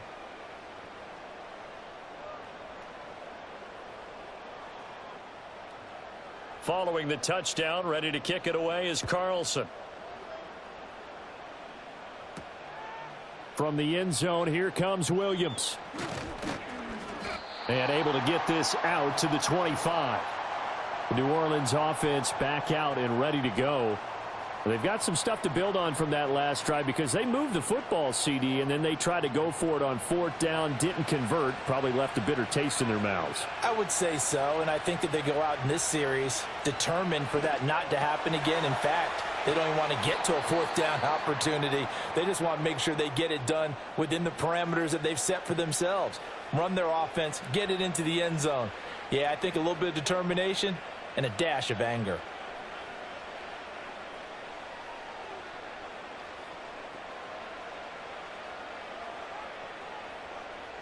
Two timeouts still in their back pocket. It's 1st and 10. Carr to throw. Olave over the middle. Now they burn the timeout, and they're kind of in that gray area where they might be able to get 2 plays in, but maybe just 1 play left in this ball game. We'll see.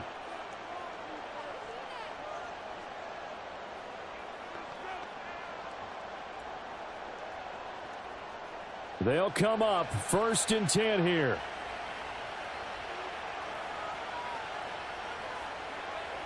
Carr. This for all the marbles. This ball intercepted. And the Raiders are going to hang on the final play. They get the turnover to seal this football game. So this one a victory for the Las Vegas Raiders. And they were spurred on by a strong performance in that 4th quarter as they held their opponents off the scoreboard. Everyone wants to pitch a shutout for the entire game, but when you throw one in the 4th quarter, that tells everyone that you're getting stronger and dominance is starting to take over, right? The way that you close, the way that you finish, that gets preached to you from the time you're playing Little League football all the way up through. And they closed them out with a big-time performance down the stretch. So that'll just about do it for Charles Davis. I'm Brandon Gaudin. You've been watching the NFL on EA Sports. For more, log on to easports.com. Celebration time tonight on the Strip as we say so long from Las Vegas.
It's the National Football League on EA Sports, where we'll see two of the NFL's oldest and most storied franchises. It's the Washington Commanders and the Los Angeles Rams. And it's all just ahead on Madden NFL 25. It's the National Football League presented by EA Sports. Brandon Gaudin alongside Charles Davis. And before kickoff, Charles, quickly your keys to the game. Well, partner, I could give you the standard ones, turnovers, special teams play. But here's one that doesn't get talked about much anymore, and that's time of possession. Whoever controls the football, gives their defense a break, and takes care of business, that's the team that's going to win this ball game.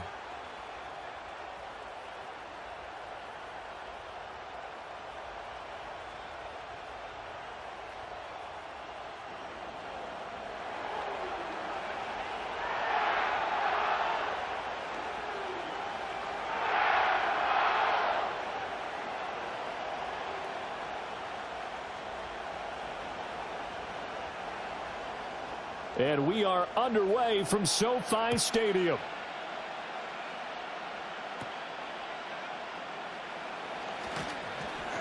And a nice return sets him up pretty good here right at the 30-yard line. Here are the Commanders for their first drive of the game. Leading them out, their young quarterback, the rookie from LSU. His ability to adjust on the fly is almost unmatched in the game right now because it leads to a couple of snaps per game where you just sit back and ask yourself, how did he pull that off? Opponents can practice and prepare each and every week all they want, but this guy, he is hard to corral. And he'll get this to the 32. Oh, that's a real nice job there by the defensive front. They just engaged and held their ground. But how about the guy who made the play? We often talk about whether they take a good first step or not. Many times you just don't take any step. Just get your feet moving, get your body going, and then once he made the read, he was able to make the play. From the shotgun, it's Daniels. That's complete. Terry McLaurin with it. And he goes out right around the 39. So the completion good for 7 there. And now 1 yard to go on third down. Well, that's what you're looking for when you want to throw the ball downfield. You want one of those guys who can play out on the perimeter, can play out wide, who can not only get open, but when they're covered, can uncover themselves downfield and create catches. Robinson will try to pick it up. And he's taken down at the 43, but not before picking up the first. They're able to convert with a gain of 4. Faced with their first third down conversion opportunity and able to punch it through and pick it up on the ground. And to me, doing it on the ground sends a different type of a message than throwing the football. And, you know, let's face it, we've done a lot of games together. How often have we seen third down turn into an automatic passing down no matter what the yardage? Yeah, and last thing you want, that opening drive to go 3 and out. You got everything scripted, lined up. Let's get some points on the board, and they're able to avoid that 3 and out. That good for 19 and a first down. Big article in the paper this morning talking about how they wanted to get chunk plays in the run game. Well, early on, there's a good one. There is, and for guys on defense, they've got to remember the old adage. You've got to meet force with force, and if you don't, you get run over, as they did on that last play. So from Rams territory now, it's 1st and 10 at the 39-yard line. He completes this one to Terry McLaurin. And he's got this down almost to the 20 before he's dropped.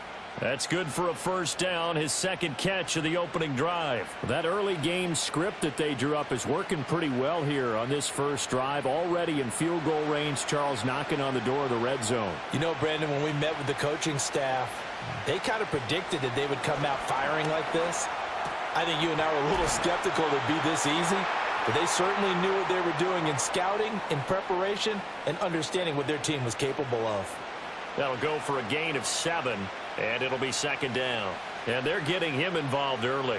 You feel like they saw something on tape, or they just have a sense with him because he's had a good week of practice or something in that area that they want him involved. Just as you said, they want him to touch it either in the running game or the passing game, but they must like the matchups they're getting.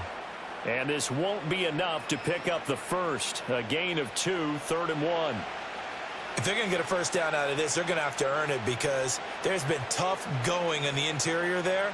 And here we are on 3rd and 1. Be prepared. Brace yourself. Could be some contact going on. They'll try and pick it up by running the option to the right. And that one going nowhere from the start as he's met in the backfield and goes backwards. This defense not budging. Back-to-back carries of just 2 yards. Boy, you know, some plays you can just sort of tell they're not going to work from the start, and that was one of them right there. Yeah, I mean, he had every option taken away, and so all that was left for him to do was to try and keep it himself, but even he knew that he had nowhere to go. Seibert's kick is good, and the Commanders get out to a 3-0 lead. And all in all, a pretty decent opening drive, Charles. Pretty balanced. They had the passing game going and the rushing attack, too. I would think they have to be happy with that start because you get your ground game going, which means your offensive line and your runners are pretty happy, and then you get your aerial attack going as well, so your quarterback and receivers have smiles on their faces. Now both up to speed, awaiting their next possessions for this game. They can't wait to get started again. So out come the Rams now for their first possession. They'll be led out by a longtime starter in the NFL, a former #1 overall pick way back in 2009. It's Matthew Stafford. And Matthew Stafford was taken first overall in the 2009 draft, and he certainly played like a top pick. Throughout his career, he's been one of the most prolific passers in the league, and there's no reason to believe he's going to slow down his production anytime soon. Not only that, he's also one of the tougher quarterbacks in the league as well. And running room scarce here. He's going to be stopped in his tracks at the line of scrimmage. No gain on the play there. Second down.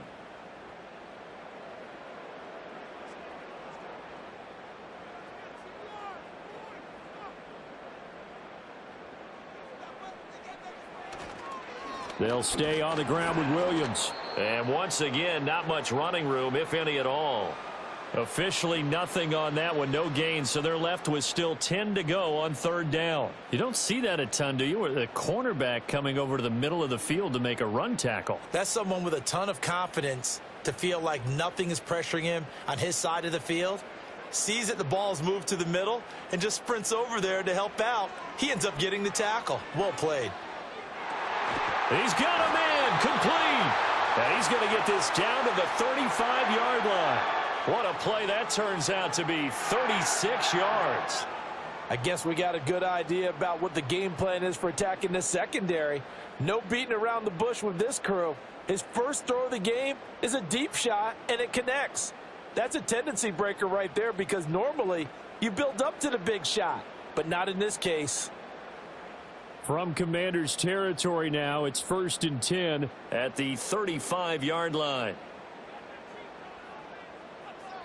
A shotgun snap for Stafford. That's caught. Puka Nacua. And he's going to get this down near the 20-yard line. Another nice gain, 13 yards that time, and another first down. Well, I think when they look at their offense, they think to themselves, weapons, weapons everywhere, and they want to move the ball around. They want to spread it to different people. But you absolutely know they want to get this man involved as well, and that's what they just did on that play. Now a first down carry. It's Williams. And he's going to get a solid gain of 9 before being brought down. Second and right at a yard. 3-0 after 1 on EA Sports.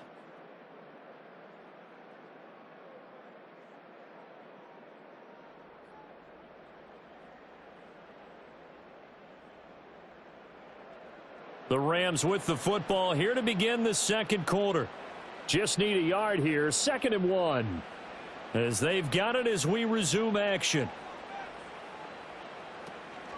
Williams going to get it again on 2nd down.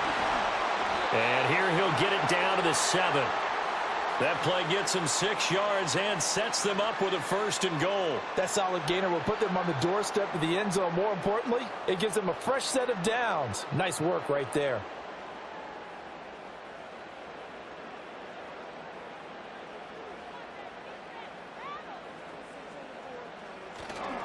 They'll try and run. This is Williams. And he's going to take this one in for a Rams touchdown. Kyron Williams taking it in from 7 yards away. And the Rams have taken the lead. Sometimes you get a 1st and goal and you're back near the 7, 8, 9 yard line and you start thinking, maybe we'll run it here on 1st down to get half of what we need, so maybe we can have 2 or 3 shots at going for it from closer range. So this is a bonus right here. What a great run to work his way into the end zone. Extra point attempt to follow here.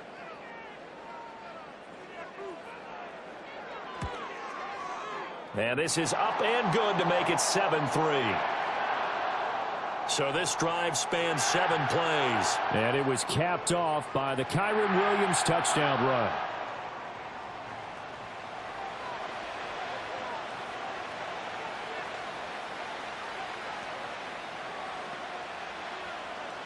Set now to kick this one away, and off it goes.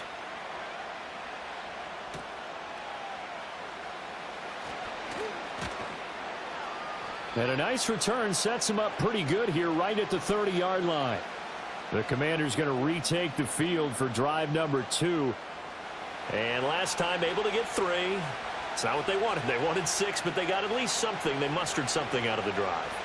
They'll take it. I like the way you described it. Not ideal, but they'll take it. Anything to put some points on the board. But this time on offense, they don't even want to see the field goal kicker trot on the field. They want that ball in the end zone. Yeah, they'll be going for 6. 2nd and 10.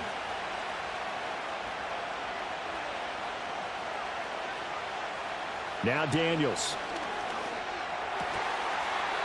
This will be caught by Brown. And they get him down, but not before he takes it across the 40-yard line. His first catch, good for 14 there and a first down. Even against double coverage, he found enough of an opening for a noticeable gain. 2 guys on him, yet he finds a way to uncover downfield for the completion. 2 minutes gone by, second quarter. Throwing now is Daniels. Oh, he tried to fit it in on the slant, and it's intercepted. Picked off by Cameron Curl. And what a return as he brings this all the way back down to the 20-yard line. The rookie was trying to push it downfield, but the safety bit him. And he'll learn that you have to hold the safety. And you do that with your head movement, your eyes, sometimes your shoulders. Hold the safety so that you can get back to the throw that you really want to make. He got so excited thinking his guy was open that he made it easy for the defensive back to go get the football. So the Rams coming back onto the field, their second drive of the game.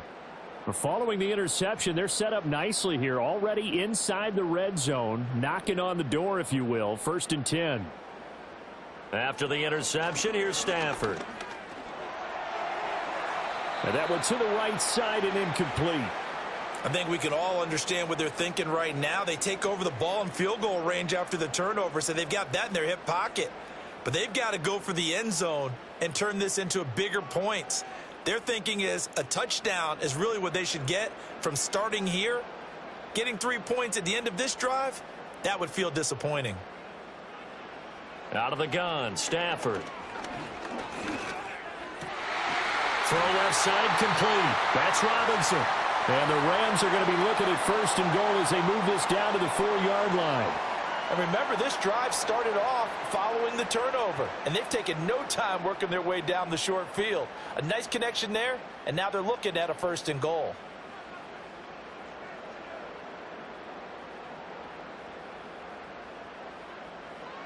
Here's Stafford. It's caught on the right side, Williams. And he'll get into the end zone. Touchdown, Rams. Kyren Williams. He scored on the ground and through the air as his guys are able to extend their lead. Well, he is putting in a great all-around game, Charles. He already ran one in for a score, and now they utilize him in the passing game. And they put a lot of pressure on a defensive coordinator and a defense, don't they? Because they're used to him as a runner.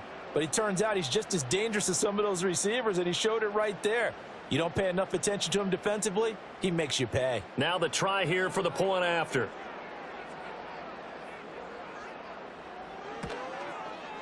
And this one's right through to make it a 14-3 ball game. So they only needed 3 plays on that drive.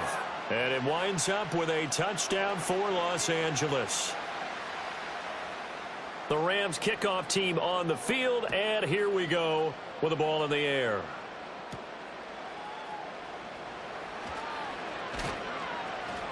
And a nice return sets him up pretty good here right at the 30-yard line. Now we get another look at Washington on offense. So now, Charles, this drive maybe a touch more important, trying to erase the memory of that interception they had the last time out. Yeah, and everyone goes through this because even the best in the game, you're going to have games where it just doesn't go right for you, and interceptions result. So, frankly, to me, it's all about how you respond, not just the types of plays that you call, but how you carry yourself, how you show your team that you're still with it, and how you continue to lead.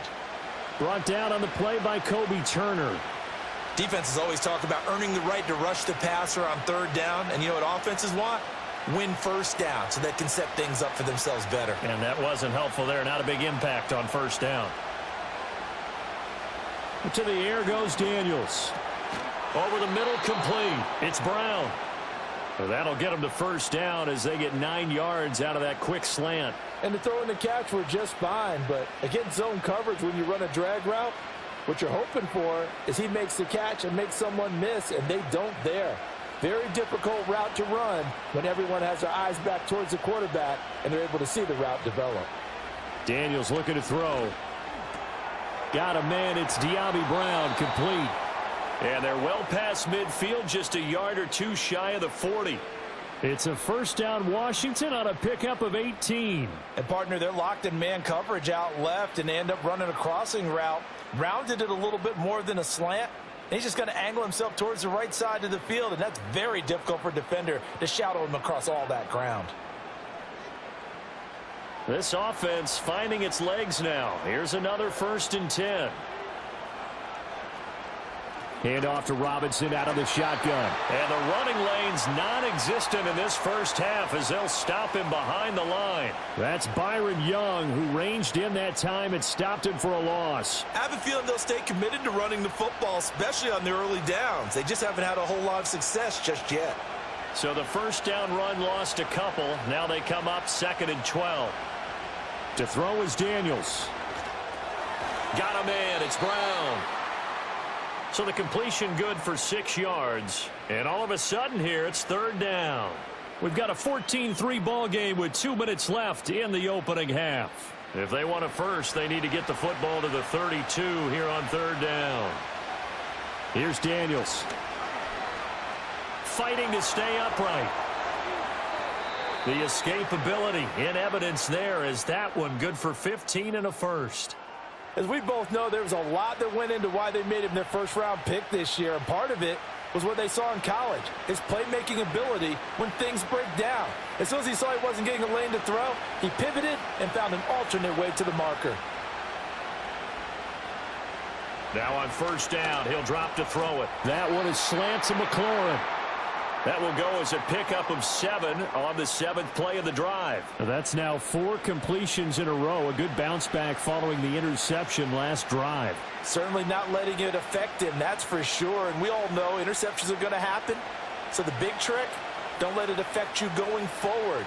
Most of the good quarterbacks, they just tell the ball boy, get that one out of the rotation, give me a fresh ball, and let's go. He's got his offense moving again.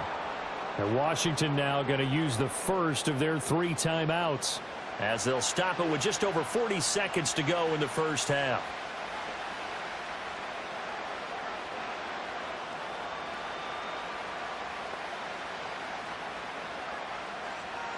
First and goal, and they got to be thinking a chance to get right back into this football game. Back to throw. Daniels. And this is caught. For the moment, it's a touchdown, but multiple flags down, so let's sort this out.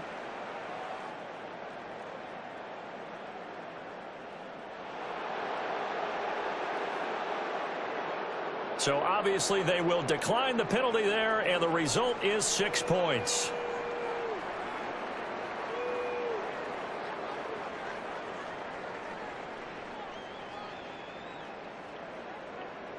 Austin Seibert on for the extra point.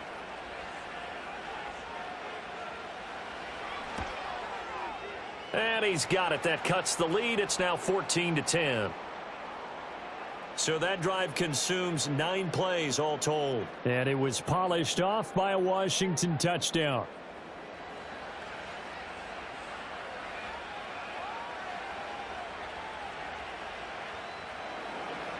following the touchdown. Here's Seibert now to kick it off.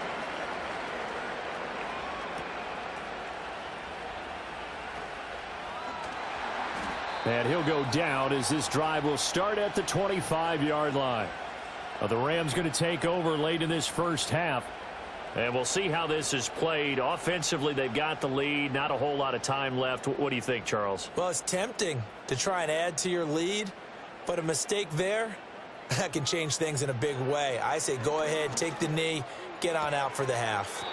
Throw right side, going to be caught by Higbee.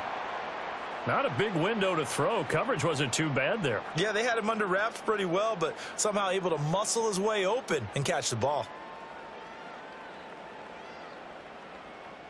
They'll come up now 2nd and 4 from the 31.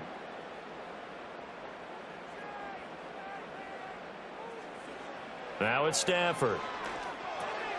And he's going to drop this off to Williams. Complete. The Rams going to go ahead and use the first of their timeouts as they'll stop the clock with 24 seconds to go in this first half.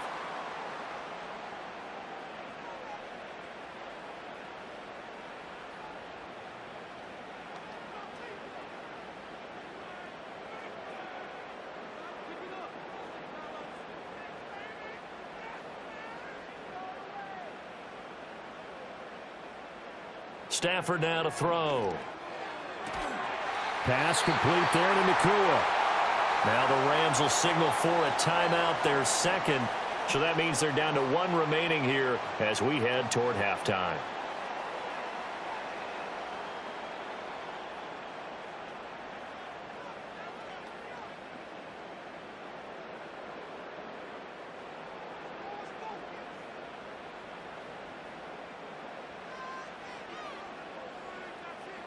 Again, it's Stafford. It's complete to Robinson. And he's going to get this down near the 30-yard line. They'll get 13 yards for the second play in a row. And with just 4 seconds left in this first half, a timeout call.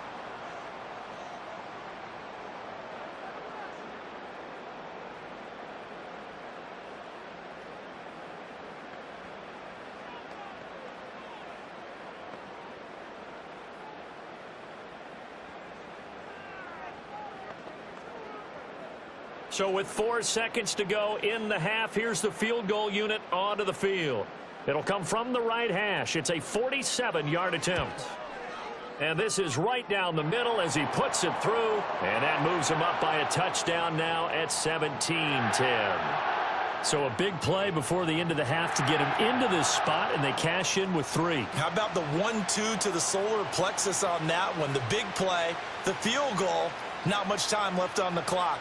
That's the way to go into the half. So still time for the kickoff here. 1 second to go in the half as this one is away. And not wanting to risk anything here late in the half, he'll just take a knee and they'll bring the football out to the 25. Out there set and ready for this next drive, the Washington offense. And from this spot in the field with the clock where it's at, you think we're just going to see a knee and that's it? And I think in this situation, that's the proper play. But we do know there's some risk takers out there that may want to take one more shot before the clock runs out.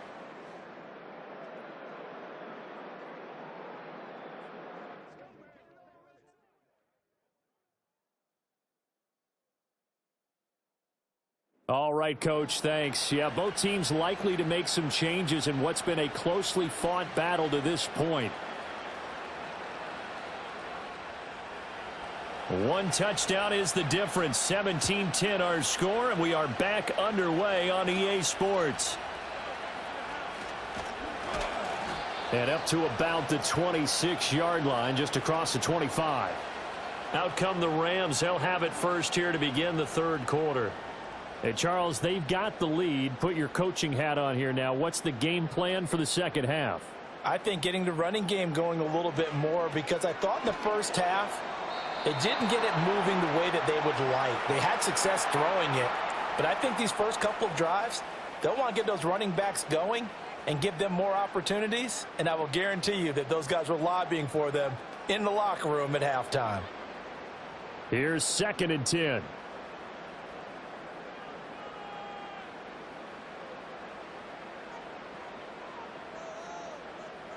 Stafford. Short throw, it's Higbee. And he'll be out of bounds across the 30-yard line. They get 7 out of that, so they're left with a 3rd and 3. Let's not quibble about the gain there on 2nd down. That was a positive play because that was a take-what-you-can-get situation. Got out to the tight end. Now it gives them a much better opportunity to convert on 3rd down. Here's 3rd and 3.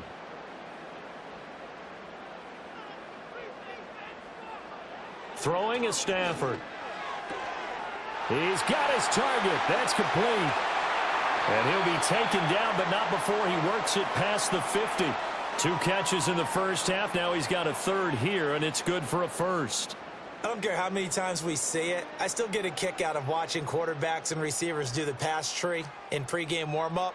But I always remember that when we go to practices, we see that after practices as well. They really tune it up, don't they? They tune it up. They know why they do it for these situations. 1st down. And they build that trust, and that's why they're able to find him in this type of a situation. In Washington territory now. Here's 1st and 10 at the 48-yard line. Now Stafford. Short throw, it's Higbee. And let's face it, you can put any Halloween costume on him. You're not going to be able to disguise him because for a tight end of his size, difficult to sneak him anywhere, but that's what they tried to do. Lined up on his right, tried to work his way back to his left, but just a minimal gain as the defense was able to react quickly.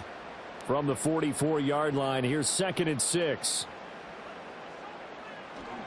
Now a play fake it at Stafford. And that one complete downfield to Kupp. And he gets this one inside the 15, just a yard or 2 shy of the 10. That'll go as a pickup of 32 on the catch and run. That is the exact right play call against that defense. So a hat tip to the offensive play caller because he won that part of the chess match. But give credit to his players as well. They won the execution part of it. From down at the 12, it's 1st and 10.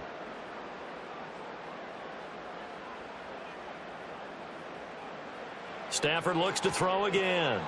Middle of the field, it's Robinson. And they'll get him down after a pickup of 8, 2nd and 2. Nothing fancy on 1st down, but a very consistent type of a play. Hit that slant. A lot of people call it an extension of the running game, and it can be if that pass is completed, because you hit a guy on the run like that, he often can go for big yardage. Sets him up nicely for 2nd down, staying ahead of schedule. Back to throw, Stafford. And that one his first incompletion in his last 6 passes. And it's 3rd down. Well, that's a good piece of quarterbacking right there because he certainly felt the pressure coming. The alternative, getting sacked for the 1st time. He didn't like that option at all. Did a nice job saving yardage by throwing that one away. They're trying to keep the drive going. This will be play number 8. It's 3rd and 2. Now Stafford. And he wisely will throw that one away. The Commanders' defense holds, and that'll bring up 4th down. And this defense definitely in his head there on 3rd down, and he's pretty fortunate. They didn't call him for grounding on this one. That was a good 10 feet over everyone's head. The offense staying out. They're going to go on 4th and 2. Here we go on 4th. Stafford. And it's going to be batted down, and we'll go the other way with the football. No luck for the Rams as they fail here on 4th down. And it'll be a turnover on downs. 4th down, and they take to the air, which really isn't a major surprise, but how about the coverage? They're able to bat it down. They begin the drive with Robinson. And he's brought down, but not before they get it across the 20-yard line. First play of the drive, a success, 19 yards. Sometimes it's hard to believe, but there are times this game is about patience, isn't it? Has had the game he expected, but that run there, that may get him going. I was just going to say, maybe that gives him a little juice, because you're right, he struggled, especially in that first half. Yeah, and I know the great ones always think to themselves, just hang in there. I'm just one big carry away from busting this open. That's a good start for him. And he's going to get this one across the 30-yard line.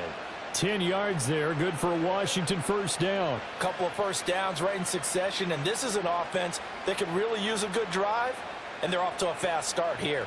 Back-to-back good plays have them on the move on first down. Off the play fake, Daniels.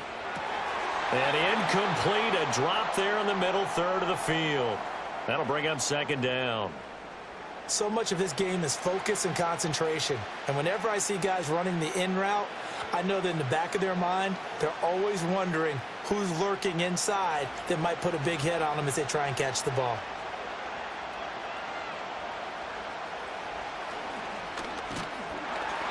Only a yard there on the keeper, and that's going to leave him with a third down. Pretty good little two-play sequence there. You force the incompletion, then a very short pickup. Yeah, now maybe you bring in an extra defensive back or two because you want to try and defend on third down. They like to play those nickel or sub packages, don't they? They'll come to the line here needing 9 yards to pick up the first. Daniels from the gun on third down. Able to find the open man. That's complete. And he's going to have a Commander's first down as they're able to get the third down conversion. It's taken a while for this offense to get going. A little creaky at the start, but they're oiled up now. A nice throw there, and they're really putting together a good drive.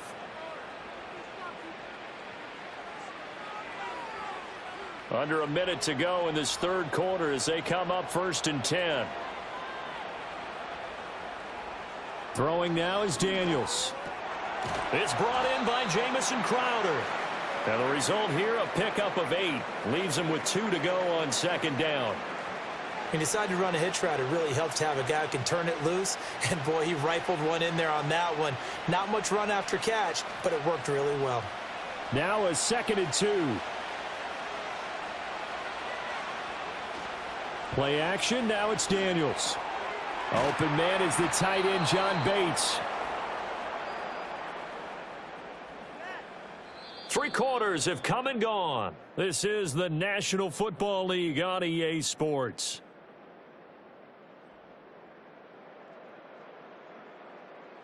Back now in Los Angeles. The drive continues as they search for a tying touchdown. Here's 1st and 10. They go play action. Daniels. He'll buy some time right. Able to find a lot of empty space there, picking up the first down at a 21-yard gain. If they get a game-changing score on this drive, it's going to be because of plays like that. That run was pure heart. Took it himself, found a way to reset the downs, and advance the ball. So from inside the 20, here's 1st and 10 at the 18. Robinson up the middle, trucks over him. And he's able to break out of 1 tackle, but then quickly brought down. Darius Williams in there to make the tackle. Offensive linemen love creating space for their guys carrying the ball. But when that guy also breaks tackles and creates extra yardage, they almost feel like he's one of them, and they really embrace him.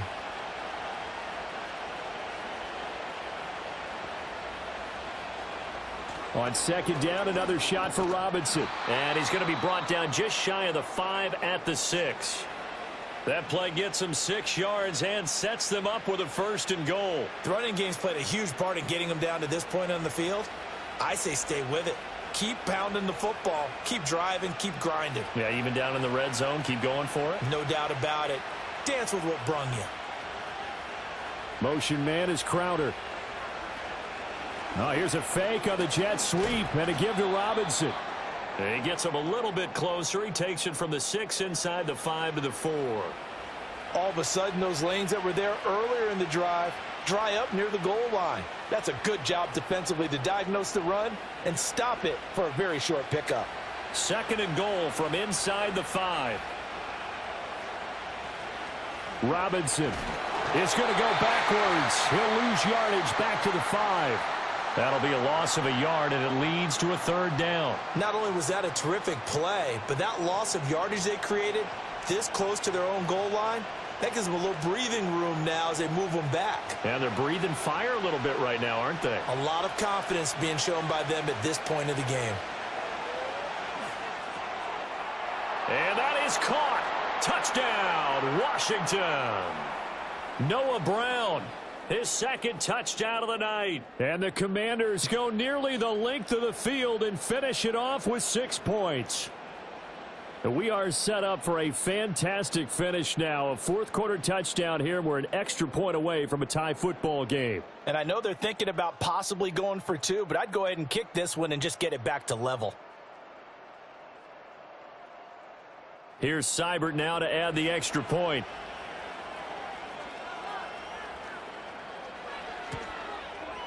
And no sweat. He puts it through, and we are tied here in the fourth.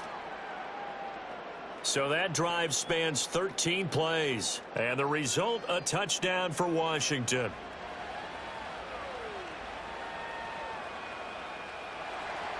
Now this one setting up for a great finish. All tied in the fourth as the kick's away.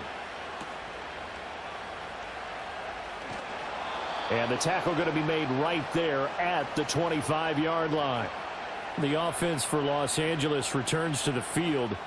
Well, they just gave up the score to tie it. That's the bad news. The good news, plenty of time in this fourth quarter to try to grab that lead back.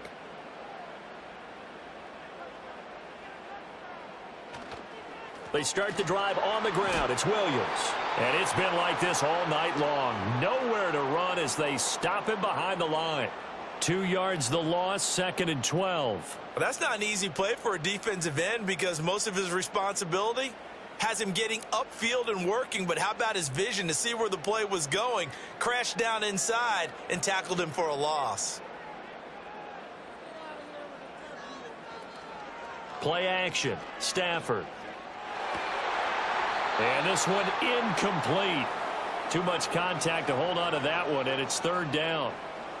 And that's one of those plays where it's hard to keep 2 eyes on the football when you know the contact's coming, let alone getting 2 hands around it, hugging it to your body, and absorbing the hit, even for those big tight ends who you would think could absorb that contact. Here's Stafford. It's Williams on the catch. And he'll wind up losing yardage here back at the 21-yard line. They'll wind up losing a couple yards here on the play, and that's going to make it 4th down. Excuse my snarkiness here, but isn't the idea of completing a pass supposed to mean you get downfield and gain yards? Especially on 3rd down. Yeah, that one. How about the defense? Figured that one out in a big way. Yeah, they completed it all right and lost yardage. So they're forced to punt on 4th as this one's away. They're spinning away. That'll be put in the books as a 53-yard punt. And it will be Washington football now with a 1st and 10.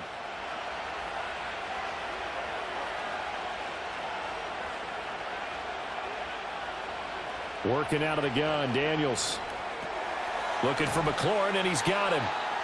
They'll wind up getting 7 on the play, and it'll be 2nd down.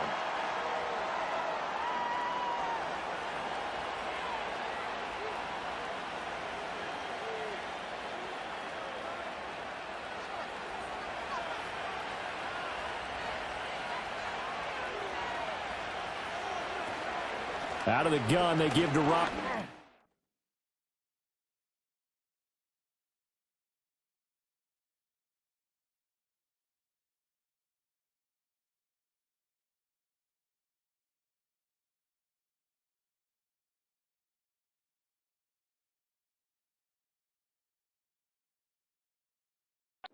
And he is met in his tracks behind the line of scrimmage. That was well played there defensively. 2 tight ends in the formation, which essentially gave them 7 blockers up front. Hard to imagine with all that size and beef that they could let a tackler through, but that's exactly what happened. A loss resulted. Getting down to the good stuff. All tied with 2 minutes remaining on EA Sports. An important one here, no doubt. 3rd and 4. Now Daniels. And this is going to be incomplete. Well, the defense certainly did its job. They held up in that situation, and now on 4th down, you've got to punt this and try to get to overtime. There's no decision to be made in my estimation. Here's Tressway now as he's on to punt for the first time tonight.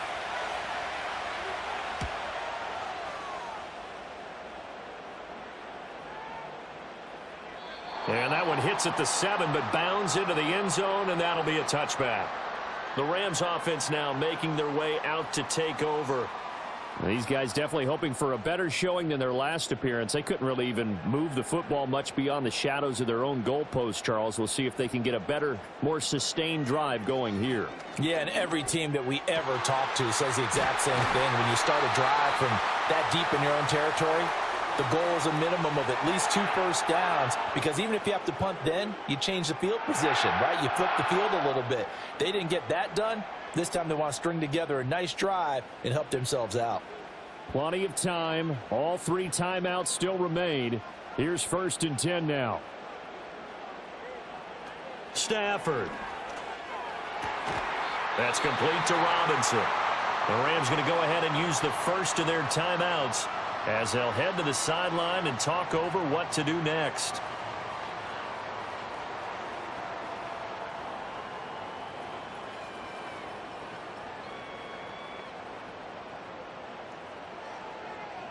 This is 1st and 10.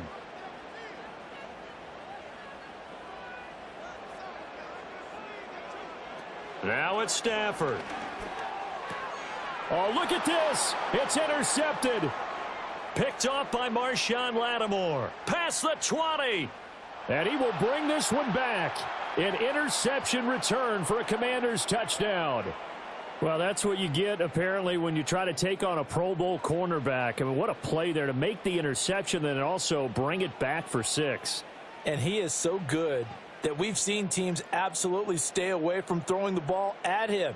Here, he's just reading the quarterback's eyes the entire way, makes a great play on the football, and turns it into 6. Seibert on for the PAT.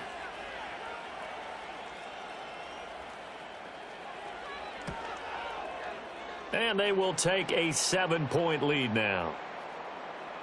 A heck of a play there defensively, getting the interception, navigating his way into the end zone for the touchdown.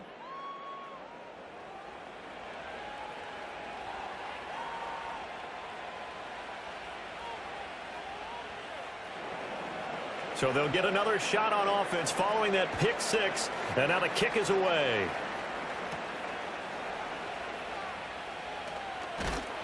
And able to take it past the 25 and up to the 28-yard line. The Rams offense and Matthew Stafford set to take over once again. And this defense might be about ready to wave the white flag. Nothing they have tried to throw at him has been that successful. He just processes things so quickly and makes a right read seemingly every time.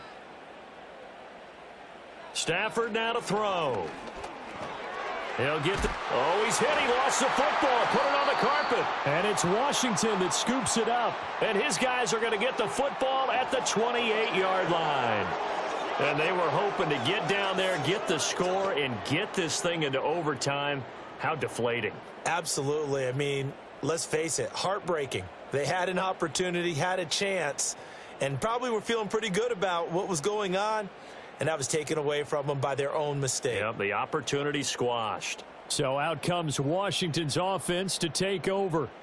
And checking the timeouts, they do have 2 defensively, but no real need to use them as they're not going to be able to stop the clock after that. We've got to have 2 hands on the football here as they run on 1st down. Now the Rams will signal for a timeout, their 2nd, as they get it with under a minute to go now in the football game.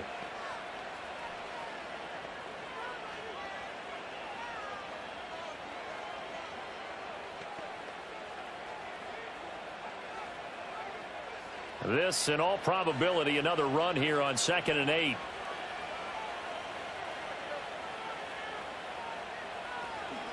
Straight ahead, it's Robinson. They get him to the ground right on the cusp of the red zone after a pickup of 5 or 6. The Rams going to be forced to use their 3rd and final timeout as they get the stoppage with a little over 50 seconds left to go in the game.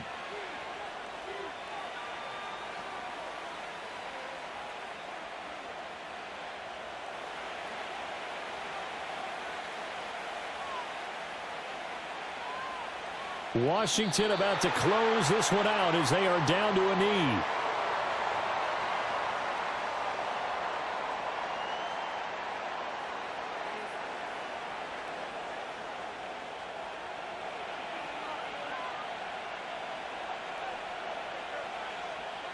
Now, the offense is not leaving the field. They're going to stay out and go for it on 4th and 3. They'll run for it with Robinson. And he will have a Commander's first down, and that should just about do it.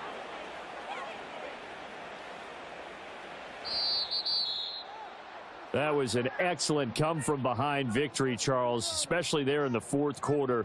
Both offense and defense were clicking. They're going to feel good about this one. Boy, are they ever, because the deficit they faced certainly wasn't small. They obviously did not give up on that one, and in the end, how about that come-from-behind victory? They'll cherish this one for a while. So that's a wrap for Charles Davis. I'm Brandon Gunn. And this has been a presentation of the NFL on EA Sports. For more, check us out at easports.com. With that, we say good night from Los Angeles.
EA Sports. It's in the game.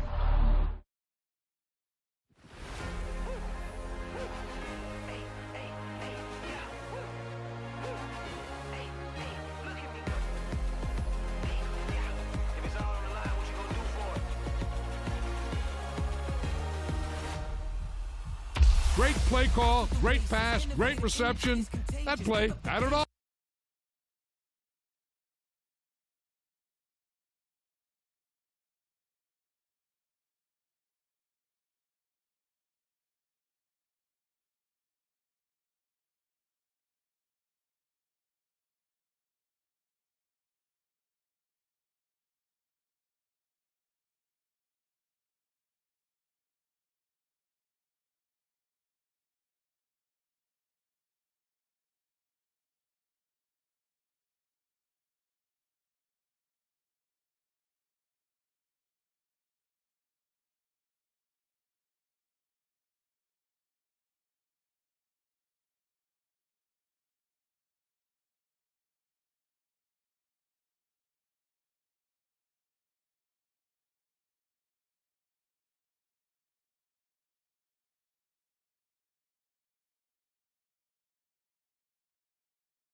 The NFL is on EA Sports, and we are in Silicon Valley at Levi's Stadium in Santa Clara.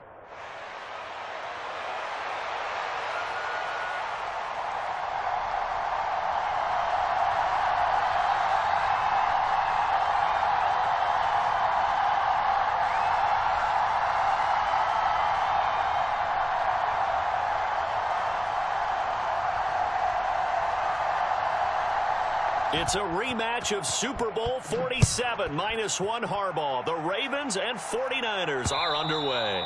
And they will not get a chance to return this one. It's through the back of the end zone for a touchback.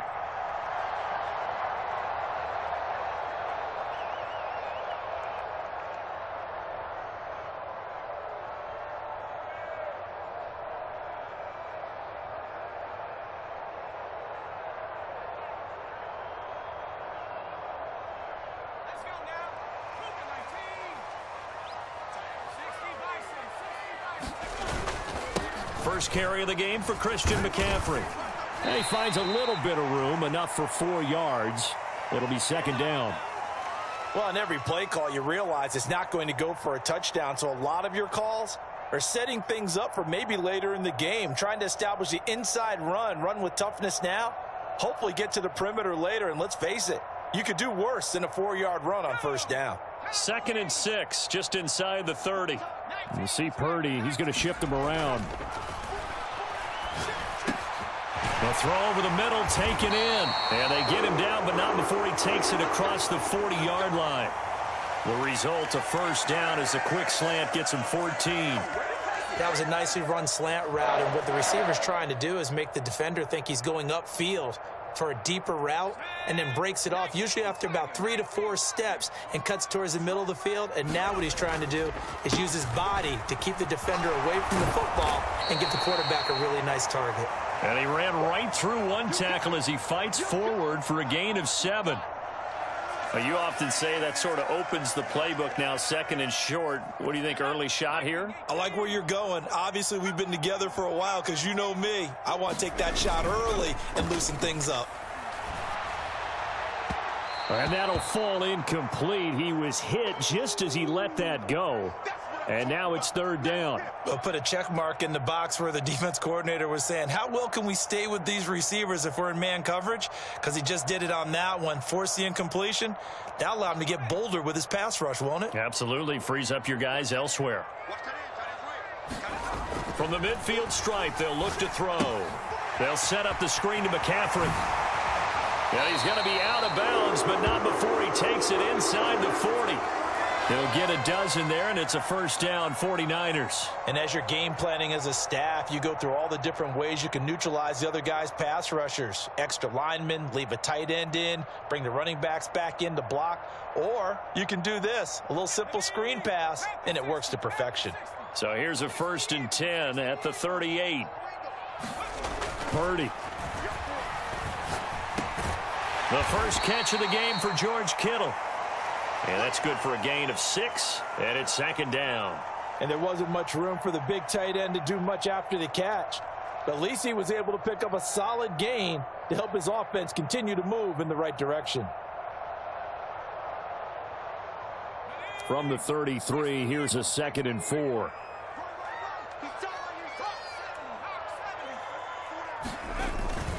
Here's the former Raven fullback, Kyle Juszczyk. And he's able to get it down to the 25-yard line. 7 yards there and a first down. They've definitely established a rhythm on this drive, moving the ball quite well. And big man with football is an integral part of the whole thing.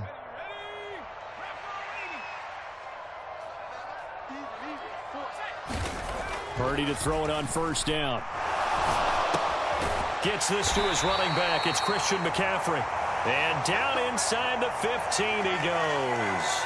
That's good for a first down, his 2nd catch of the opening drive.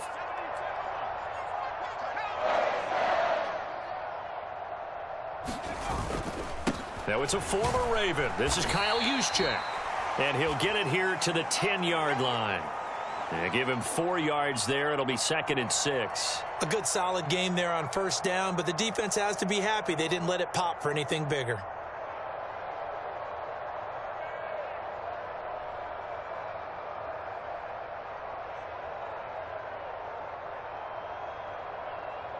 2nd and 6 from the 10.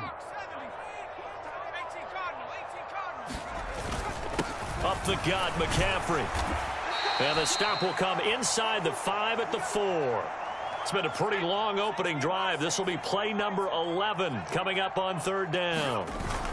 They'll try and pick it up with McCaffrey. And he'll take this into the end zone for a San Francisco touchdown. Christian McCaffrey taking it in from 4 yards out. And the 49ers put the night's first points on the board as they take the early lead. And that caps off what was really a balanced opening drive for them, Charles. They work in the rushing game and the aerial attack, and they end it with a touchdown. Strong in so many ways, wasn't it, partner? Their ability to throw it and run it and accomplish their goal, they've got to like the way that they started this ball game. Moody good with the extra point, and it's now a 7-0 game.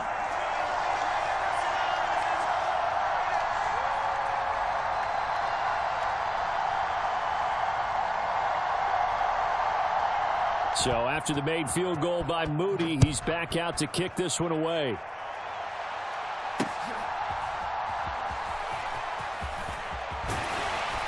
And a decent return out to the 27-yard line.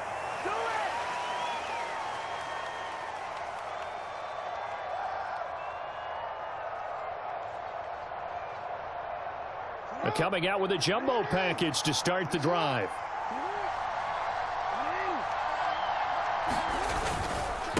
On the ground, this is Derrick Henry. And he'll fight forward on the straight-ahead running for just a couple of yards. 2nd down. Got it here at the 29 on 2nd and 8.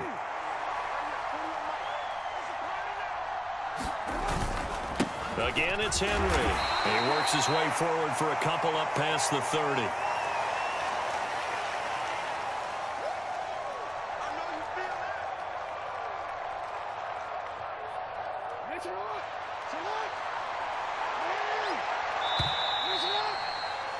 After 1, 7-0 on EA Sports. They are in need of 6 yards here if they hope to move the chains. Now Jackson going to shift them around.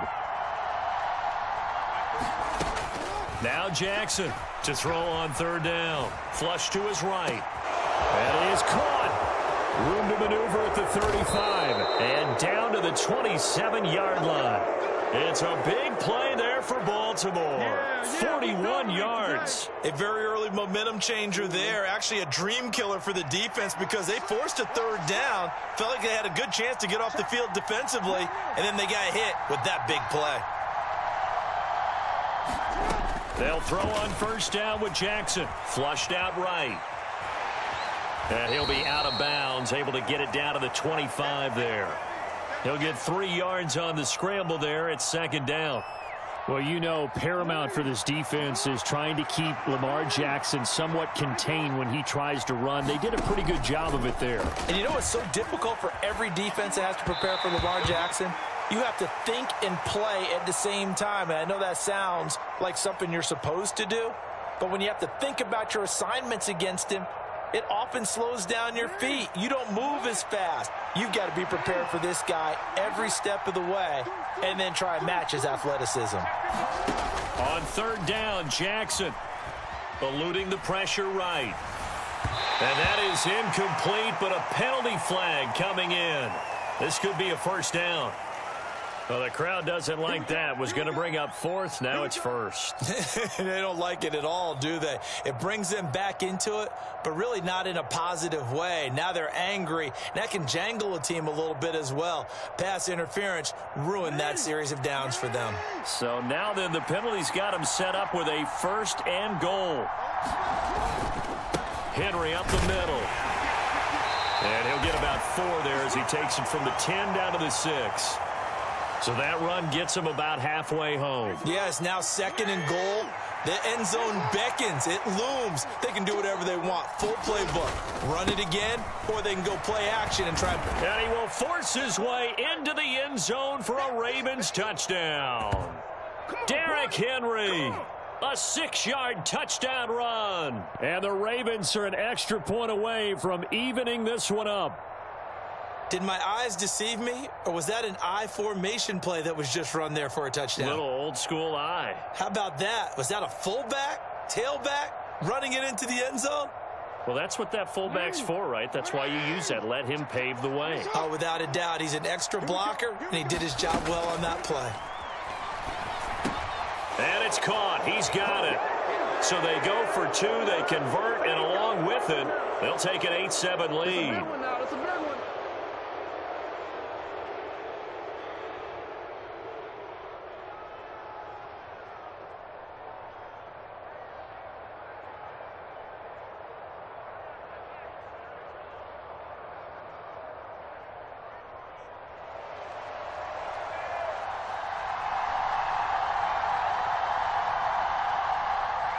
Tucker now to kick it away following the touchdown.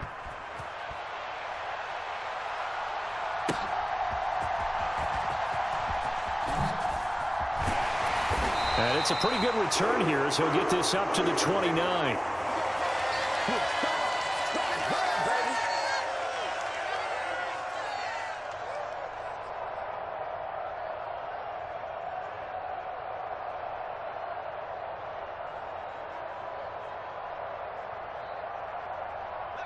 The San Francisco offense ready to start their next drive.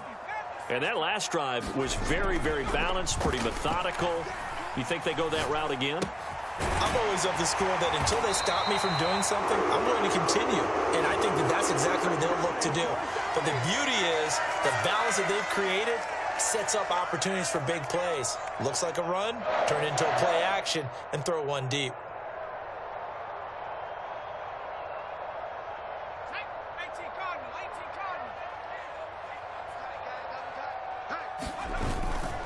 On first down, this is McCaffrey. And he is going to lose yardage here. Off the edge and right to the ball that time was Kyle Van Noy. I have a feeling they'll stay committed to running the football, especially on the early downs. They just haven't had a whole lot of success just yet.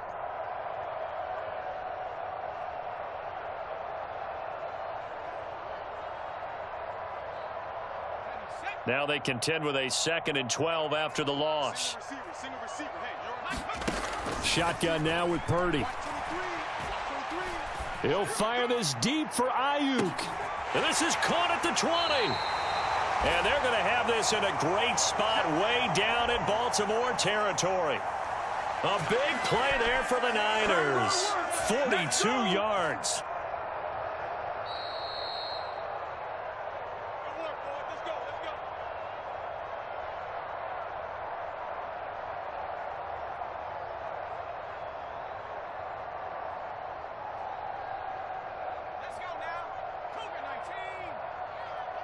And Purdy, he's going to shift him around into something else.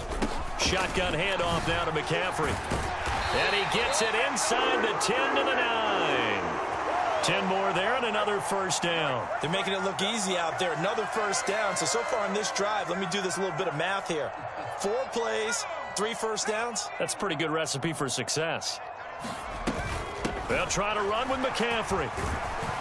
And he'll be stopped just outside the 5 at the 6. That gets him 3 yards closer here as it brings up 2nd and goal. That's good power football on 1st and goal. A lot of teams will throw from there, but that's a nice job to chew up a few more yards and get yourself closer to the goal line. And he's going to press this one forward as they stop him right around the 1. It'll be a gain of 5, and it's going to set up a 3rd and goal. Creeping up on a minute to play in this first half. McCaffrey will get into the end zone for a 49er touchdown.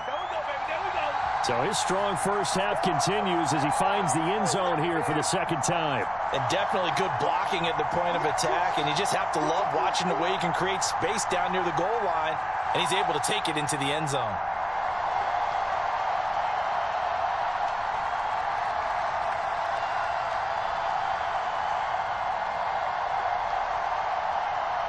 And now this is right in Kyle Shanahan's wheelhouse. He'll go for 2 here. They go with McCaffrey. And he got it on the touchdown run, but he won't get in here. He'll be stopped short, and they'll come up empty on the try for 2. Boy, I guess they're going to keep trying to put the pedal to the metal here. They're going to try an onside kick.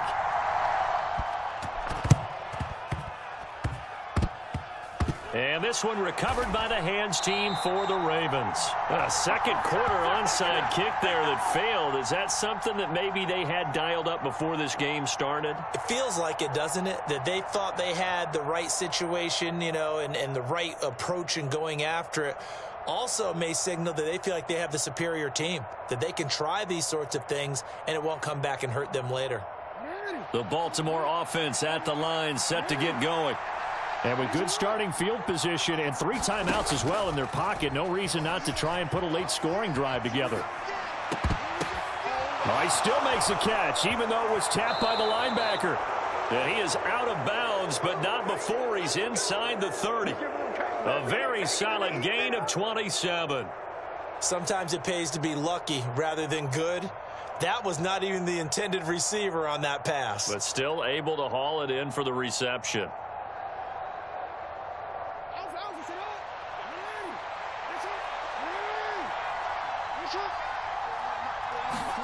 Throwing on first down, it's Jackson, escaping the pressure right.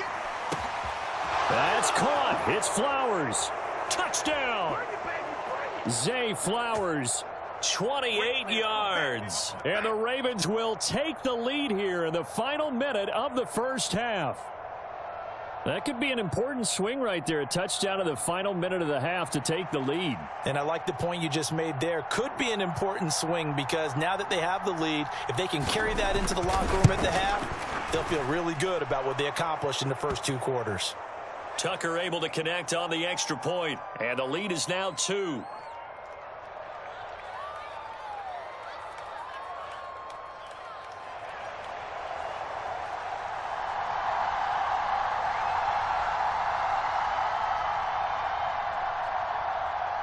Tucker now to kick it away following the touchdown. Deebo Samuel going to get a chance at a return. And he'll be out of bounds across the 25.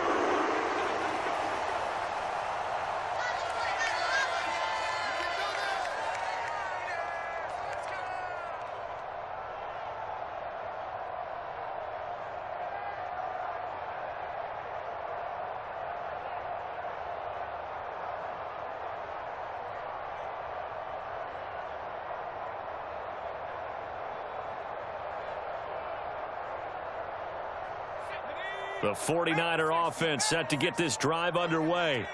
And with them trailing, there is still enough time to try to string a few plays together, maybe get into field goal range. Meanwhile, they take a shot to start the drive, but this is going to wind up incomplete. And they're not going to go quietly into this halftime break. They know they're in for a fight, so they're trying to make every possession count. They took the big shot there, but it winds up incomplete. Now Purdy, he's going to change the look here. Not wanting to take a chance this time, they'll keep it on the ground. Able to spin free, and he's out of bounds, able to take this one up to the 35. 40 yards rushing for him now with a couple of touchdown runs to boot. That was a really nice run there to bring up 3rd and short.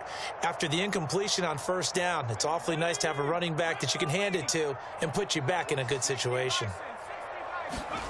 On 3rd down, it's Purdy. And able to get this one across the 45 before he's brought down. The 49ers now going to use the first of their timeouts as the clock will stop with 21 seconds to go here in the first half.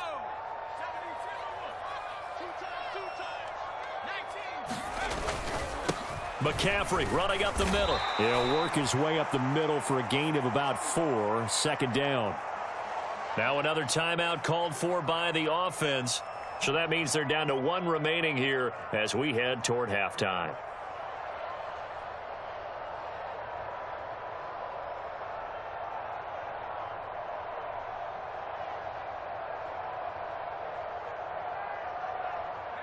Now a 2nd and 6. Now they'll change things around before the snap. Here's Purdy. He'll fire this deep for Ayuk. And he knocks the ball away, and it falls incomplete. One thing that offensive guys stress when they throw the deep ball, you're just counting on your receiver to find it adjust before the defensive back can get his head around. In this case, though, the DB matched it move for move and knocked it away.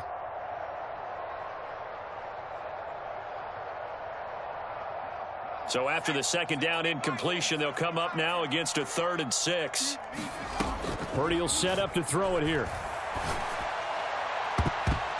And he bats it away, and it falls down incomplete. Has to be a little bit of frustration there. Back-to-back incompletions. Receivers blanketed on both attempts, this time on 3rd down. So they're going to come to the line here, and it appears try to go for it on 4th. Final play of the half. Purdy Flush to his right. He's going to throw one up for the end zone. And it's intercepted at the goal line.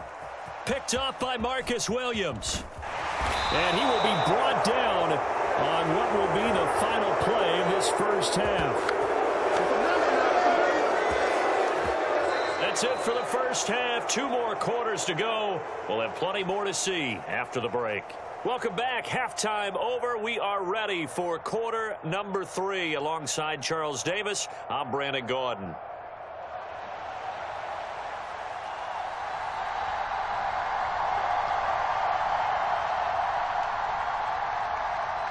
The Ravens ready to receive it, and they've got the lead as well as we resume play in the second half. And we will not have a run back here as the second half starts with a touchback.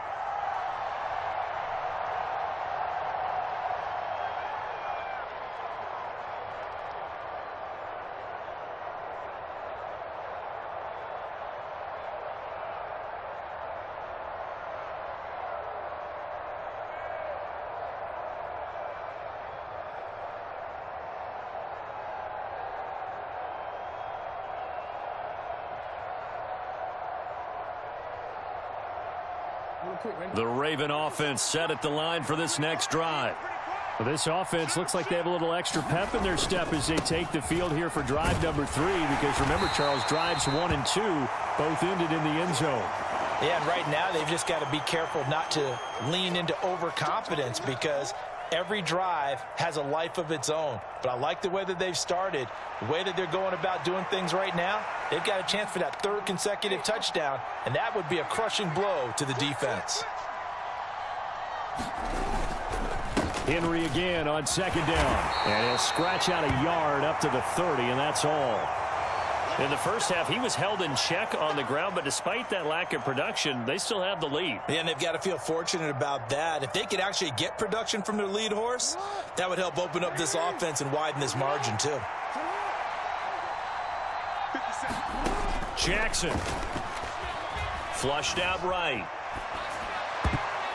That is knocked away and incomplete, but a penalty flag. In the backfield, this might be a roughing call.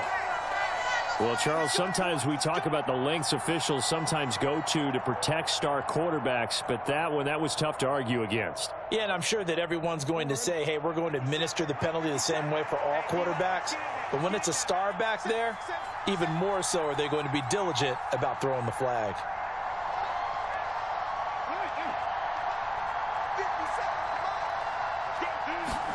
On 1st and 10, it's Jackson.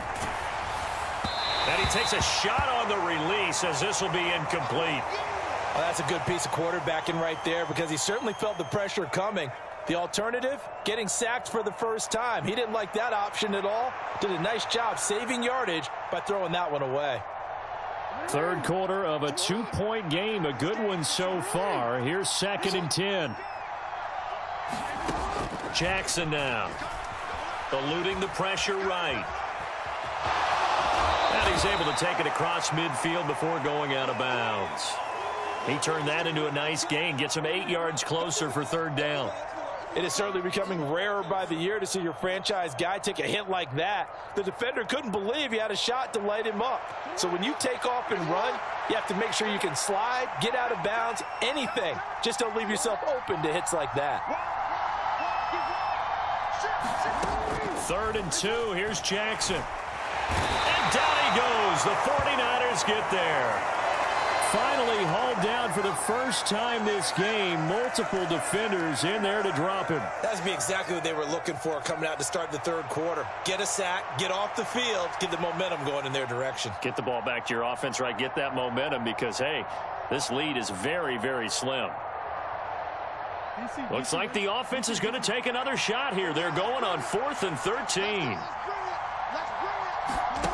They'll indeed go for it with Jackson.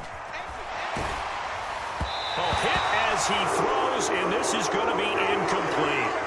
Boy, a real head-scratcher there. And the Niners take over in terrific field position. Being just short of midfield, they decide to take a crack at it on 4th down.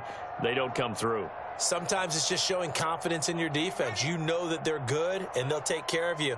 A lot of coaches during the week will announce to their team, we're going to be aggressive, guys. We're going to go for it. Hey, defense, you got me? A little bit of a challenge to them to see if they'll pick up the rest of the team. We'll see how they respond now. Nothing fancy on 1st down, but a very consistent type of a play.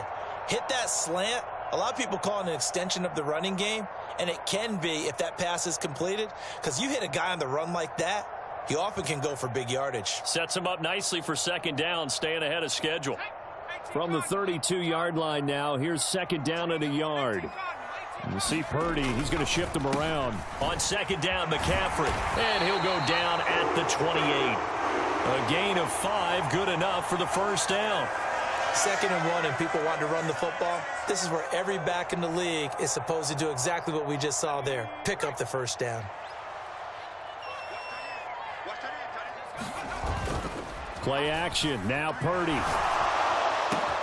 This is caught. Touchdown 49ers. Brandon Ayuk, 28 yards. And the 49ers have retaken a 3rd quarter lead. So it takes them just 3 plays here to find the end zone. And you remember, of course, this was all set up by their defense. Yeah, they got the stop on 4th down, so I imagine the offense said to their defense, thank you very much for this great starting field position. And like you said, 3 plays later, they're in the end zone. So here's Moody back out there now to send this one away.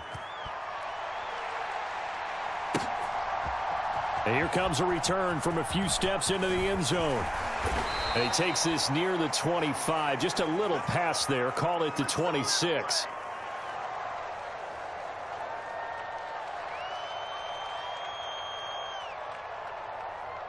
The Baltimore offense at the line, set to get going. And really, Charles, not much of a surprise that they're losing. They just haven't been able to get much of anything going in the pass game. And as you well know, in today's NFL, if the passing game isn't working, usually not much else is working either. You're exactly right about that, partner. And I know that right now the easy answer would be, hey, let's run the football. But that might not be everything you need. So despite the fact that they've struggled throwing it, they've got to find some type of a play, multiple plays, that puts the ball in the air and allows for them to have some success. A quick throw knocked away. It's incomplete. But based on the play we just saw there, he might not be the guy you want to challenge in coverage on these all-important snaps. He certainly looks dialed in right now. Heavy set out there on 3rd and 1. They'll try to run for the first with Henry. And he's going to have a 1st down as he's brought down at the 44-yard line. Got what they needed there. The drive continues with a 9-yard pickup. And that's the big fella's MO right there. Running through tackles, keeping the sticks moving forward. In this defense, if you don't bring 11 guys to the ball to try and get him on the ground, he's going to keep making runs like that. I feel the press box shaking every time he touches the rock. They keep it with Henry on 1st down. And a lane slow and materializing there as he'll get maybe a yard up to the 45. Well, you know that old expression, it's not my night. It hasn't been his so far. I don't know if the legs are a little bit heavy. Sometimes having to hang out all day and play doesn't exactly play to your advantage, but it's been a tough go for him. And every time he looks up, somebody's there defensively. That was the same case on that play. Give him 3 yards, and now they're left needing a conversion here on 3rd and 6. 3 quarters have come and gone. You're watching the NFL on EA Sports. Back now here in Santa Clara. It's the Ravens with possession of the football, but trailing on the big board as we get set for the fourth.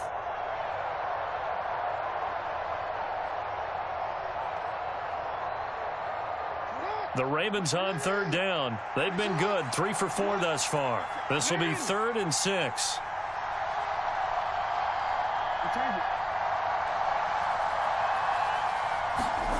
Here's Jackson to throw. Sliding out of the pocket. Well, he tries to force it in, and it's intercepted. Picked up by Charvarius Ward. And the Niners are in great shape here.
The NFL on EA Sports brings us to the banks of the Ohio River and Paycor Stadium in Cincinnati.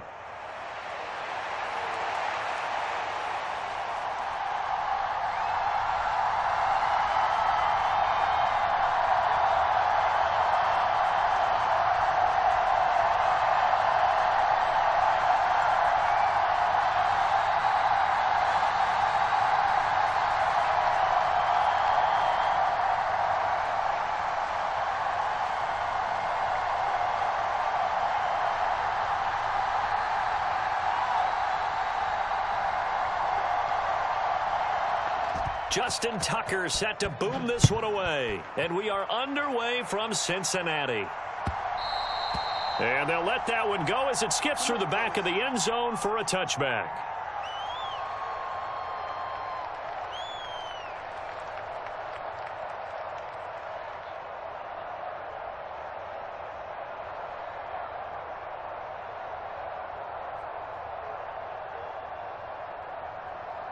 Here we go.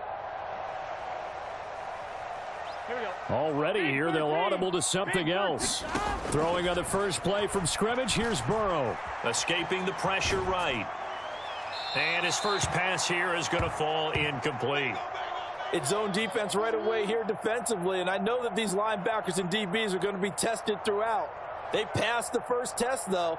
This one falls incomplete. An incomplete pass leads to 2nd and 10 from the 25. Burrow will throw. Flush to his right. And this one taken in on the right sideline, but not in the field of play. They say it's incomplete. The throw led him a little too far. It brings up 3rd down. They have to like what they've done defensively here at the outset of this drive. They forced a couple of incomplete passes, bring up a 3rd and 10. Don't be surprised to bring a little pressure on this snap. On 3rd down, Burrow. Flushed out right. Oh, wide open, complete.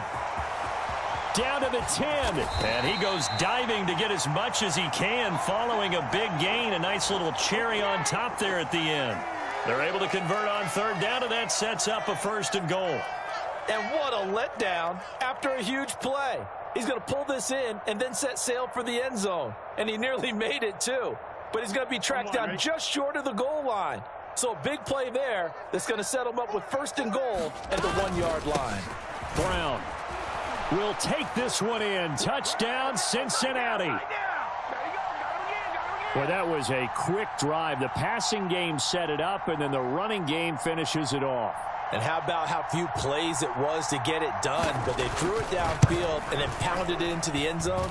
And as a former defender, I can tell you, it hurts just a little bit more when they run it into the end zone instead of throwing it.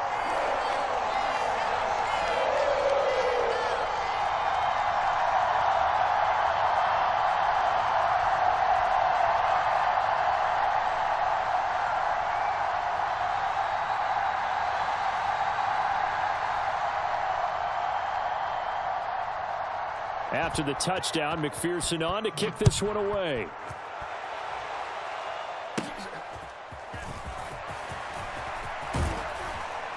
And good starting field position. He'll get this one all the way up to about the 35-yard line.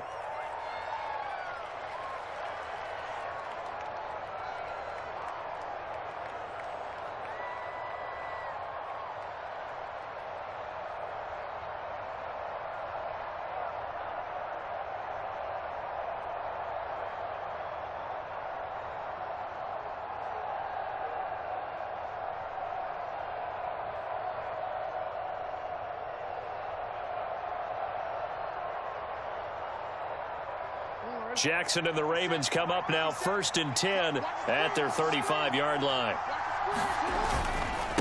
Now a first carry for Derrick Henry. And he slips up past the 45 before being tackled. Nice way to start the drive. A gain of 12 and a 1st down.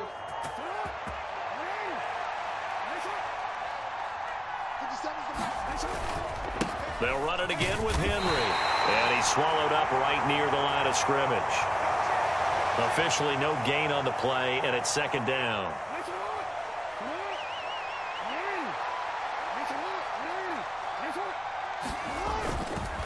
Inside handoff, Henry. And across midfield he goes and into Bengal territory. 4 yards the gain, and it'll bring up a 3rd down. When you find that kind of yardage, you couldn't be more confident as a ball carrier. And guess what? You're going to go back and tell your offensive coordinator, I'd like to keep carrying it, thank you.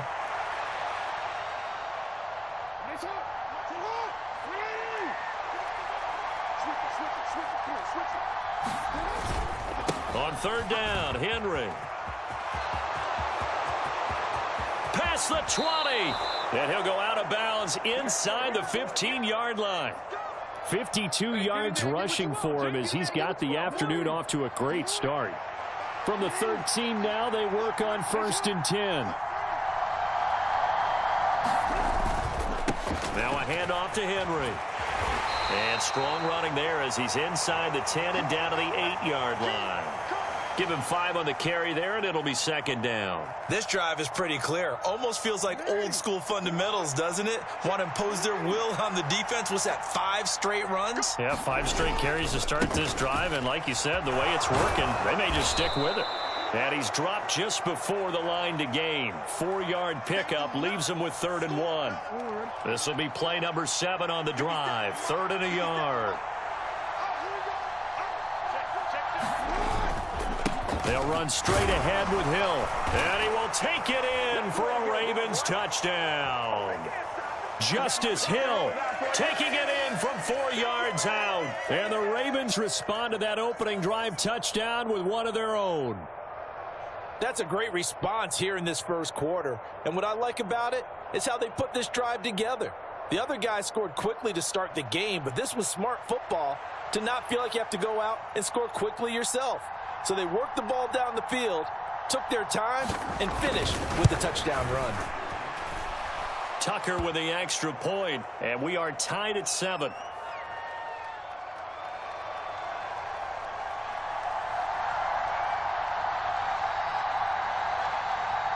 Each team's had it. Each team has scored. 7-7 here as the kick's away.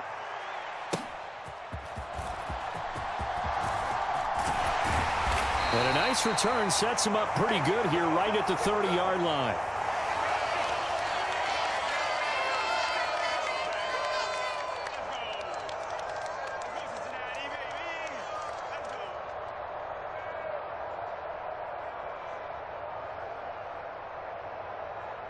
The Bengals drive about to get going. This drive here beginning probably with a pair of motivated groups. Remember, the offense scored a touchdown on their last time out. Looking to repeat that in Charles's defense. They were very frustrated after giving up 6 the last time on the field. And frankly, it's just a battle of wills in a lot of ways because you know they're both motivated. They both game plan for this drive, and they both have specific outcomes in mind. To me, it just comes down to who can execute better and which side can step up and assert its will over the other. Burrow, he will find his man Chase complete. He's to the 15. And all the way in for a Cincinnati score. Jamar Chase. 71 yards. And the Bengals have taken the lead.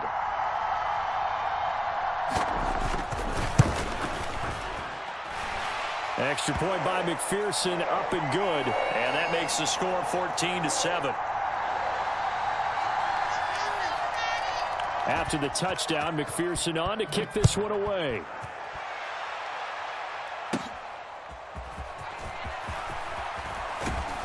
And they're going to start this drive in pretty good shape as they get it up past the 30.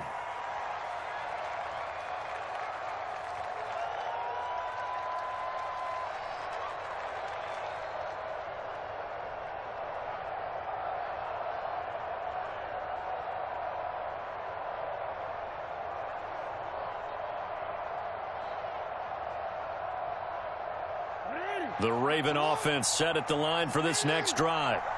And it's a unit last drive that did it all on the ground, Charles. And they controlled it from the interior, big on big, right? Offensive lineman versus defensive lineman. But you know, in order to keep the football moving downfield, other people have to get involved as well. Your wide receivers, your tight ends, lead runners, anything that you have possible to get in front and keep the ball moving. And now the defense may be looking out for a pass coming up. Through one quarter, 14-7 our score.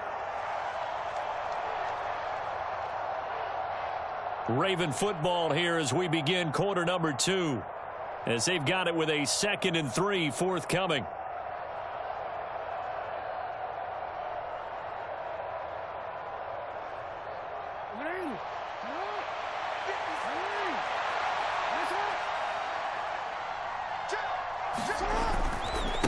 Again to Henry.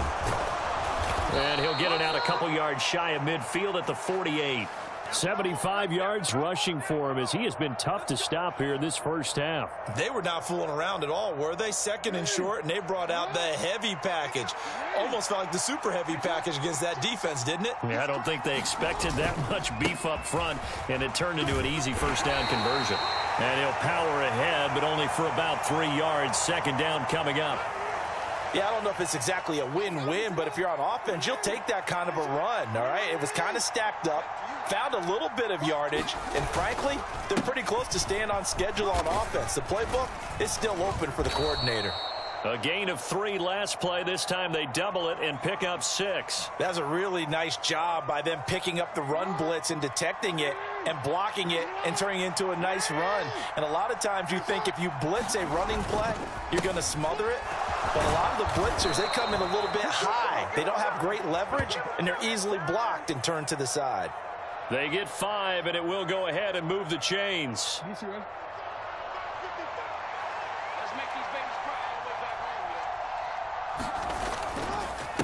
Derrick Henry. And a very determined run there as he'll take this all the way down to the 27. Good effort. 12 yards to pick up there. Good for a Raven first. This guy's well on his way now to a big game on the ground. It's another good run there. Puts him over the century mark in yardage, and we're still in the second quarter.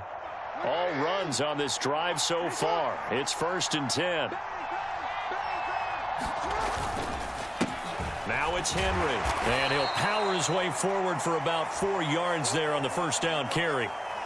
And that was a quality play to start a new set of downs. That was simply an offensive line winning the battle up front and winning in a big way and giving their guy in the backfield a nice lane to hit. From the 22 now, here's 2nd and 6. Again, it's Henry.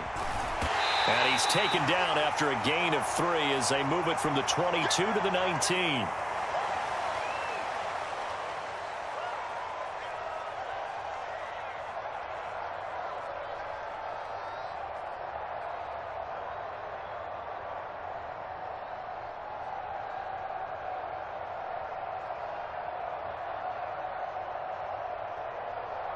Here comes play number 9 now as they come up on a 3rd and 3.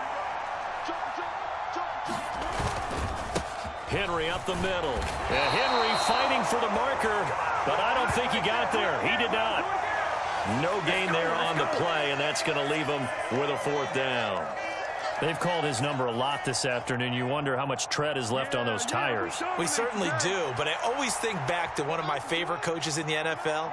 And he used to have a meeting with his running backs every year in the offseason and say, look, as many times as you're going to carry the ball, you should be able to carry it one more time, so make sure you get in shape. Eluding the pressure right. He's got his target. That's complete. And in for the Ravens touchdown. Zay Flowers from 19 yards away. And the Ravens' decision to go for it pays off with 6 points. It took a pretty big risk right there going for it on 4th down. But, hey, not only did they get the first down, forget about that, they got in the end zone. Yeah, because normally you're just thinking, can I get enough yardage to get it past the sticks and pick up a first down? Instead, they go for the end zone and get it done with no margin for error. Remember, 4th down, they went for it.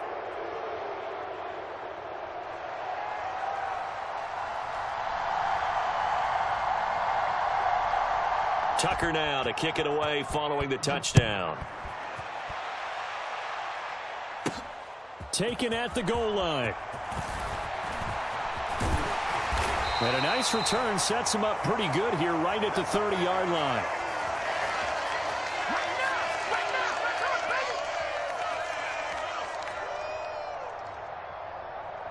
The Cincy offense about ready to go here on their next drive. We've got a little more than a minute to go, and I think the offense is saying, hey, all we need here, a field goal, and we can take the lead into intermission. Well, I think that's what the goal should be. Give your kicker a chance to give you those 3 points. But in the meantime, if someone falls asleep on the defensive side, you might take advantage of that and get a big shot downfield, too. That huge loss on the sack makes this job much more difficult. It's now 2nd down and 22 yards to go. Escaping the pressure. And the pressure gets to him again. That is the big fella, Nnamdi Madubuike, forcing his way in. He comes up with a sack. Now the Ravens going to use one of their timeouts as they'll stop it with just over 40 seconds to go in the first half.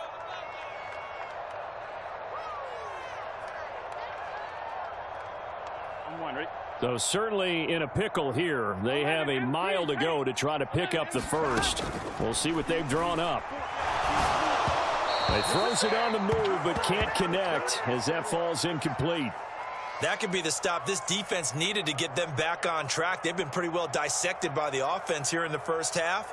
After that possession, now they know that they can compete with this offense. The Bengals bring out their punter now, as his first punt will come from inside his own end zone. And now a low liner. I think he mishit it. Only 29 yards on the punt there. Definitely not his best. And the Ravens set up well to begin their drive, as it'll begin in enemy territory already. So here's a 1st and 10 at the 38. Jackson going to change things up a bit.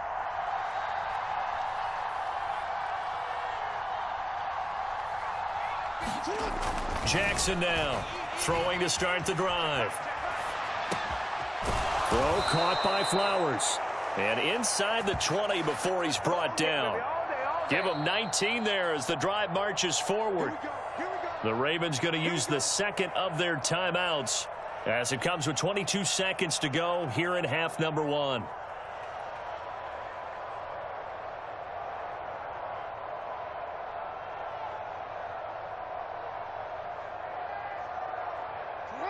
So from inside the 20, here's 1st and 10 at the 18. To throw is Jackson. Flush to his right. That ball's caught. Aguilar right side. And the Ravens are going to be set up with a 1st and goal on a pass play that moves them all the way down to the 1. Ravens going to use their 3rd and final timeout. And with halftime on the horizon, they'll be out of timeouts from here forward.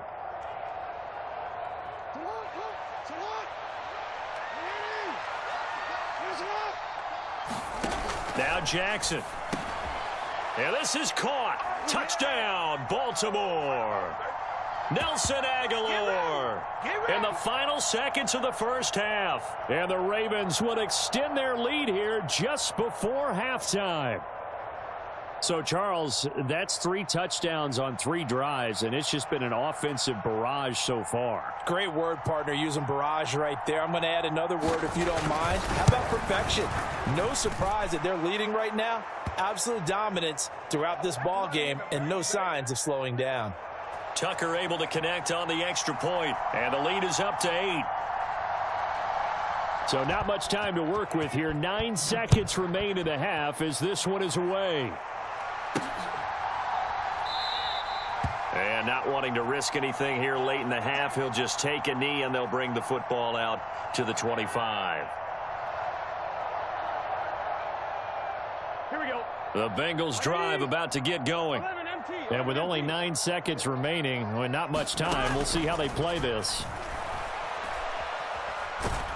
And Burrow going to be hit and taken down. They got him. Here we go. Time for a break. We've hit halftime. 2 quarters down, 2 still remain. We step aside. This is the NFL on EA Sports. And we welcome you back live now inside the booth alongside Charles Davis. I'm Brandon Gaudin, set and ready to rock for the 3rd quarter.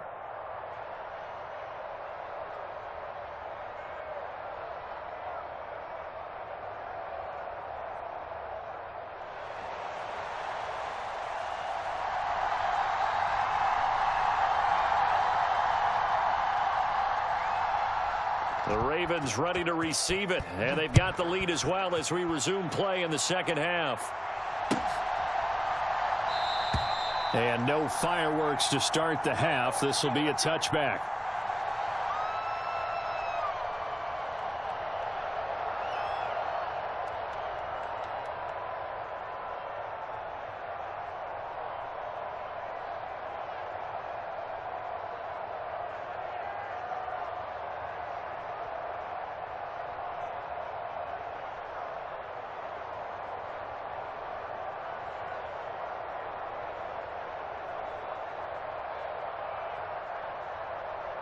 The Baltimore offense at the line, set to get going. And they've got the lead, CD. What do you expect from them in this second half? Well, I like what they were able to do on the ground in the first half because they had a lot of success running the ball, and I certainly think we'll see more of that. But I'd keep an eye on that defense, and I think their coaches up in the box will do the exact same thing. If they start to see one or two guys start to creep towards the line of scrimmage, that'll be licensed to take some shots downfield.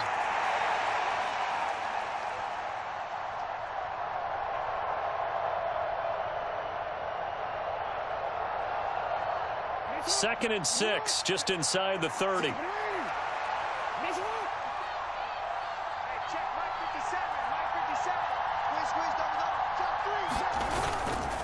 Henry will get it. He's been busy today. And down right around the 32-yard line, 4 yards on the pickup.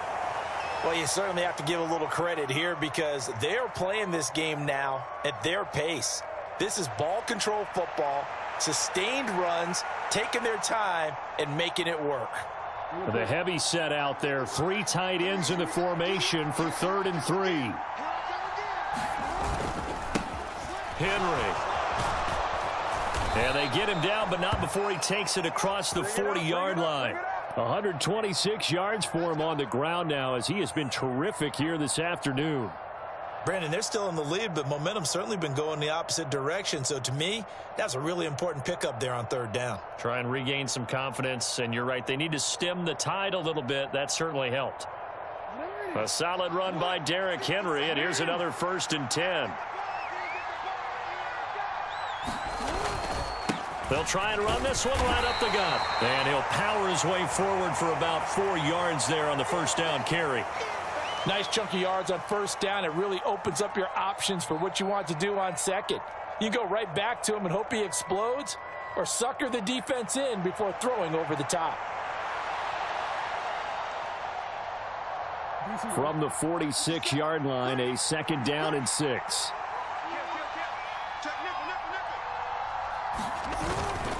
A 20th carry now for Derrick Henry. And across midfield he goes and into Bengal territory.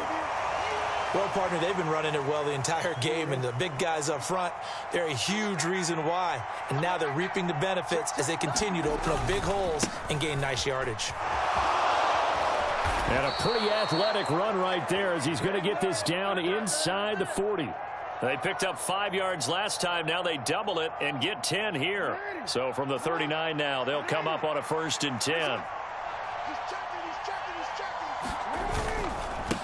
They'll run with Henry.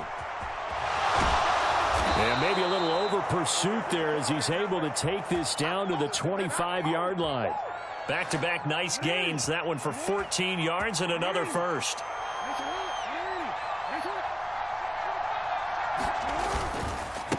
This is Henry.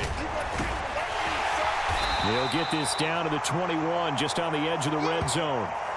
Well, the end of all that hitting and hollering, it was a 4-yard run, so the offense is going to go back to huddle and feel pretty good about themselves.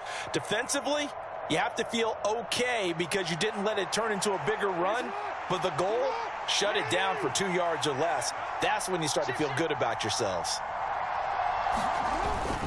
On 2nd down, here's Henry. And a couple of yards as they move it from the 21 to the 19. He's definitely tough to get down. We just saw it right there. But how about what we did see? Pursuit, wrap up, and then the big finish with the tackle. Here is 3rd down and 4.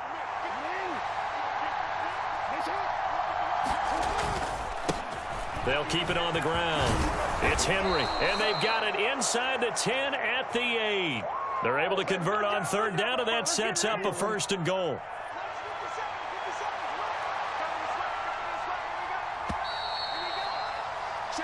It'll be 1st and goal when we come back. You are watching the NFL on EA Sports. Back now in Cincinnati. So 1st and goal, 6 points here would go a long way toward wrapping this one up. They'll try and run for it with Henry. And he is into the end zone for a Baltimore touchdown. Derrick Henry, an 8-yard touchdown run. And the Ravens have opened up a 2-touchdown lead here in this 4th quarter. Some good running there at the end of the drive. He had the burst that set up the 1st and goal, and then one play later, he's in the end zone. Brandon, what I liked about that sequence is I'm not sure who made the play call, but they understood the situation, understood the momentum. A nice hard charging run, give it right back to him and let him cap things off. Tucker with the extra point, and the lead is up to 15 now.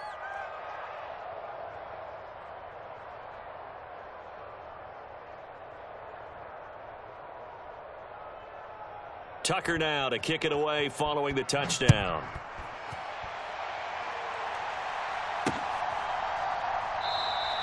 And he'll wisely just take a knee here. This ball will come out to the 30-yard line. Here we go.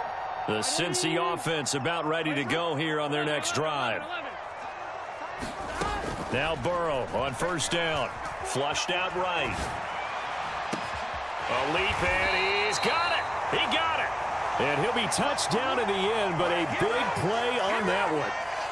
You cannot write these guys off just yet, not with a quarterback like that under center. You mean it actually crossed your mind with him running the team that you could actually maybe write this game off? Not yet. Not a chance. Not with him. We've seen it too many times. And he is going to lose yardage here. He'll lose a yard there, and it's 2nd and 11. Oh, partner, that play brought back memories. Watching them string it out, letting the runner get all the way to the sideline area, but not letting him get out of bounds. They formed that picket fence and didn't allow him through. Not only that, got him for a loss as well here. And one of the reasons they lead in the fourth quarter, plays like that. Yeah, it took a little more time off the clock, making him do it that way, didn't they? When you're leading in the final quarter, your radar has to be up for any potential deep shots.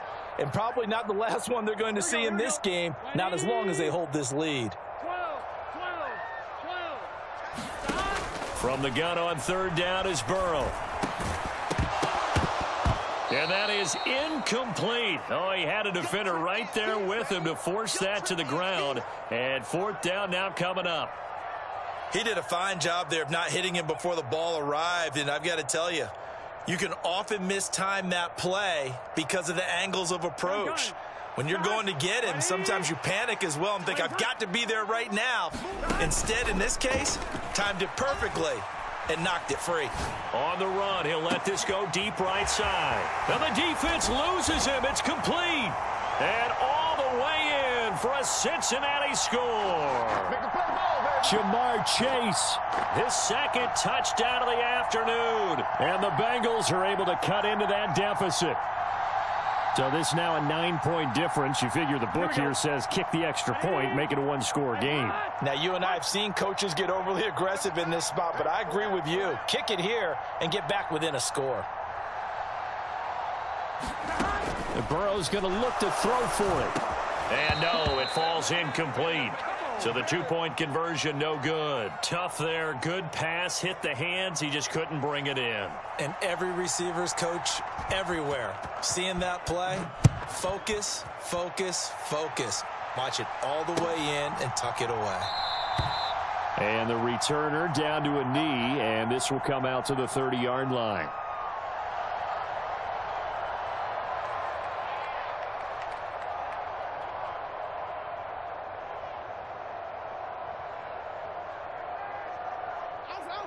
The Raven offense set at the line for this next drive.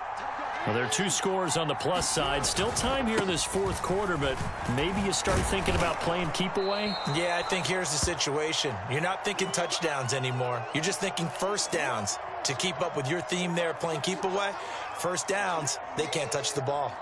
And that's just an ideal run to start this drive because they're in full ball control mode now. So if you keep ripping off 7, 8, 9 yards of carry, you're going to have a great chance of finishing off this game. And he's going to have a Ravens first down as he gets it up past the 35. At carries like that, that's how they're going to continue to salt this thing away here, Charles, in the fourth quarter. Yeah, how about that? A new set of downs. Clock continues to move. No better way to close out a game than to tap those mastodons you have up front and say, guys, keep pounding them. Let's keep the ball, keep their offense on the sidelines, and let's close this one out. Second down and 6 now. They'll try and choose some clock with Henry. And he'll get about 3 here up to the 44-yard line. 2 minutes left to play in this football game here on EA Sports.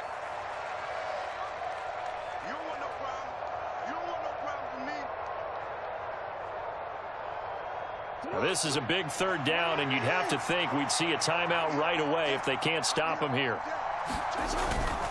They'll try to run for the first with Henry. And he is going to have the first down, and that is going to suck the life right out of this crowd. 8 yards on the pickup there, and it moves the sticks. No doubt those are the types of carries they're looking for here, Charles. The lead in the fourth quarter. This is when coaches that have a reliable running game, they breathe a little easier on the sideline. Yeah, they love the idea that they can take the air out of the football at this point of the game.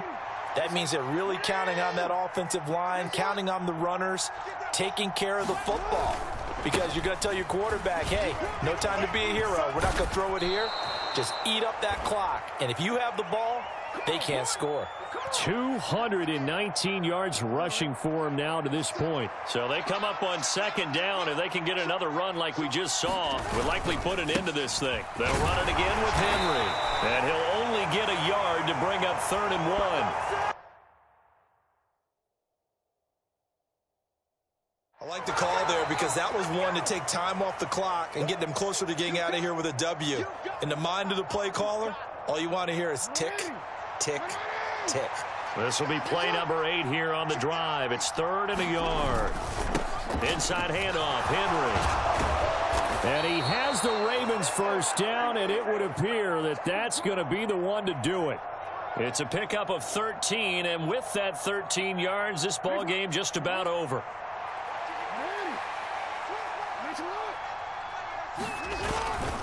Five points of contact necessary at this stage as they'll run on first down. 5 yards is the tally on first down. That brings up 2nd and 5. The recipe's pretty simple, I think, right? Just give your superstar the ball, continue to feed him. Yeah, don't overthink this one, right? Make sure he's touching the football, but you're also counting on his intelligence in playing the game as well. If it's not there, don't force the run. Just make sure you hang on to the football and keep the clock ticking.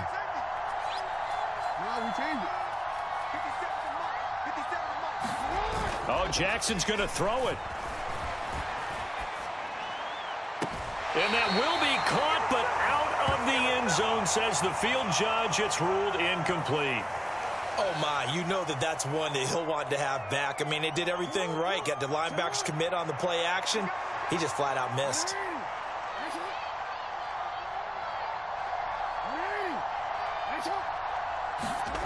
Jackson to throw. And this is going to be intercepted.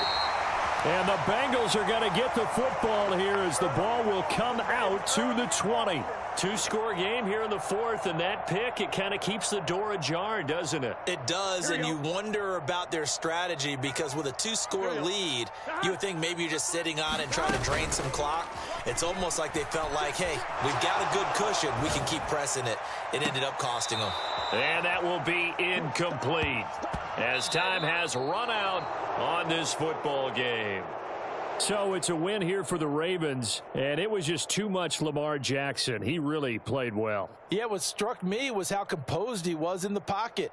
The numbers weren't spectacular. He had 2 touchdown passes.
It's the National Football League on EA Sports, where we'll see which conference reigns supreme today. It's the Jacksonville Jaguars and the Minnesota Vikings on Thursday night.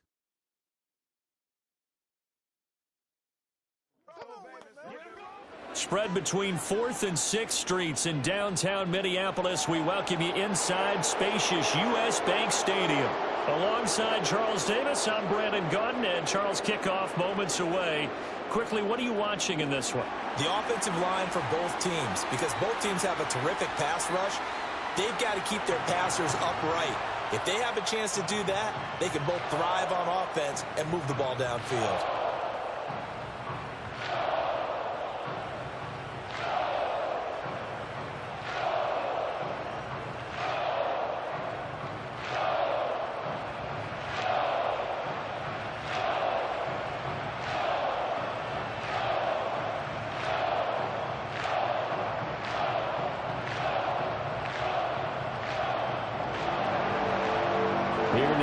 Cam Little out to get us started. And we are underway from downtown Minneapolis. And he nearly broke that for more, but as it is, still a good return. They'll start the drive right around the 37. So here's the Viking offense making their way out. Under center, it'll be the Southern California native standing at 6'4", Sam Darnold. And the thing with Sam Darnold is we know the skill set is there. May not be the most mobile or strongest arm quarterback in the league, but usually plays with really good poise, and at his best, like a point guard in basketball, able to move around and distribute the rock. Line of scrimmage, the 37 on 1st and 10.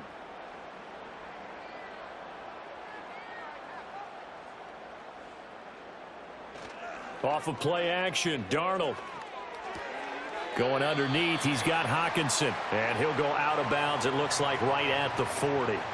Give him 3 there on the first play of the game, and it's 2nd down. Well, they're unable to convert that into much, but it's never a bad idea to try to get the ball into a tight end of his caliber's hands and see what kind of disruption he can cause.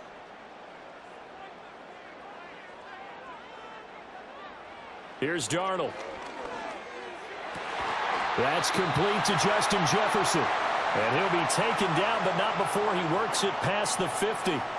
13 yards as the Vikings pick up the 1st down. Well, I think when they look at their offense, they think to themselves, weapons, weapons everywhere, and they want to move the ball around. They want to spread it to different people, but you absolutely know they want to get this man involved as well, and that's what they just did on that play. Now the man from UTEP, this is Aaron Jones, and he picks up about 6 as he gets this down to the 41. A quick burst there, and he nicely bit off a pretty decent gain.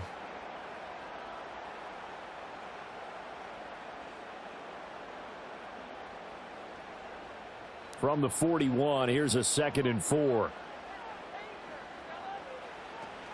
Again, it's Jones.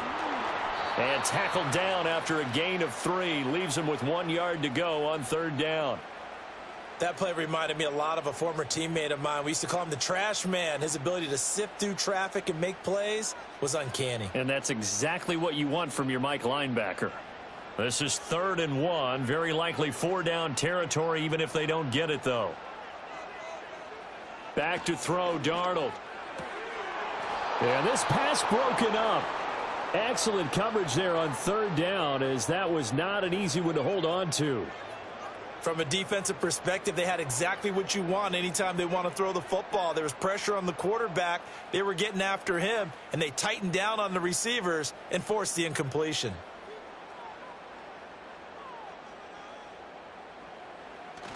They'll run it with Jones. And he will have a 1st down as they get him to the ground at the 37. They only needed a few inches, and they didn't get much more than that, but by about the width of a shoelace, they convert on 4th down. So this offense able to convert on 4th, and now a fresh set of downs here, 1st and 10. And they'll keep on the ground with Jones. And he'll get it inside the 35.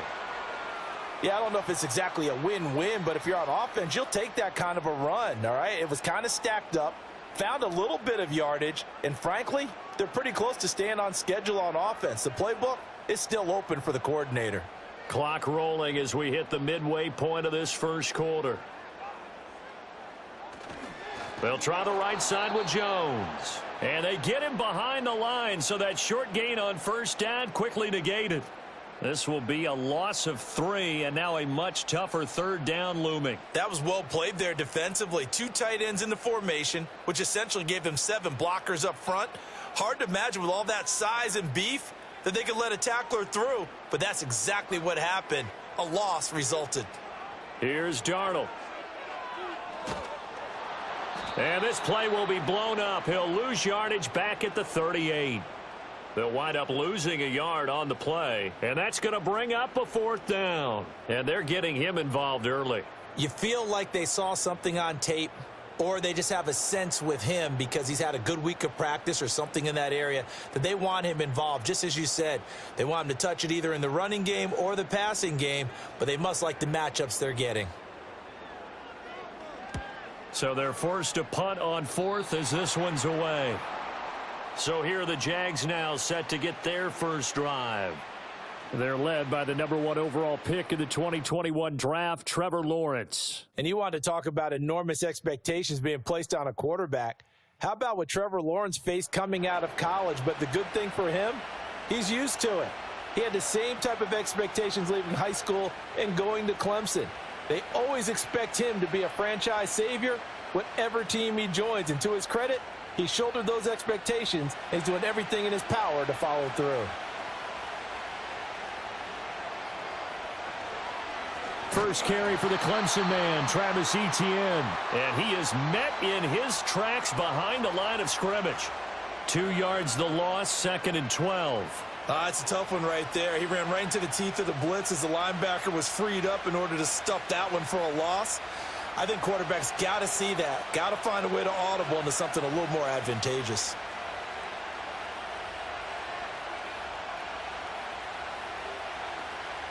On 2nd down, Etienne once more. And he goes across the 20 to the 22. They'll get 4 on 2nd down, but it leaves them with 3rd and still 9 to go. Well, if you're a football guy, that's a pretty run because everyone is in sync right there. Obviously, the guy carrying the ball, but how about the people up front? Leverage, athleticism, they created some nice space for him. Lawrence. And that is incomplete. Oh, he had a defender right there with him to force that to the ground. And 4th down now coming up. Well, they've got man coverage on the outside, and my scouting report on these DBs tells me that they love to take matters in their own hands. They want man coverage, not zone. And there was good coverage there that forced the incompletion. Cook now on to punt as he gets this one away. Here's Powell on the return. Officially, that'll go as a 52-yard punt. Not too shabby. And the Vikings will take over here, 1st and 10. The Vikings taking the field here for their second drive of the game. The defense got the better of them last series, forcing a punt. See if they make a few changes in the game plan here and try to get points out of this drive. 1st and 10. So they'll come up 1st and 10 now from the 33. They'll start the drive with a carry by Jones. And he slips up past the 45 before being tackled. First play of the drive going for 14 and a 1st down. Well, there's plenty of real estate for him to maneuver on that run, and let's face it, it shouldn't be a surprise. He's one of the better backs in the league. Had to come into this game with the idea, slow him down, otherwise it's going to be a long afternoon. Now a 1st down carry by Jones. And he's going to be met at the line of scrimmage and taken down. Darnell Savage there to make the tackle.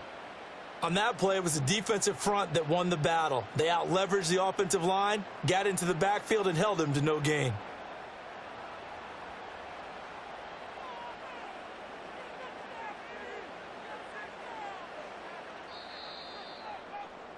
We're scoreless after 1.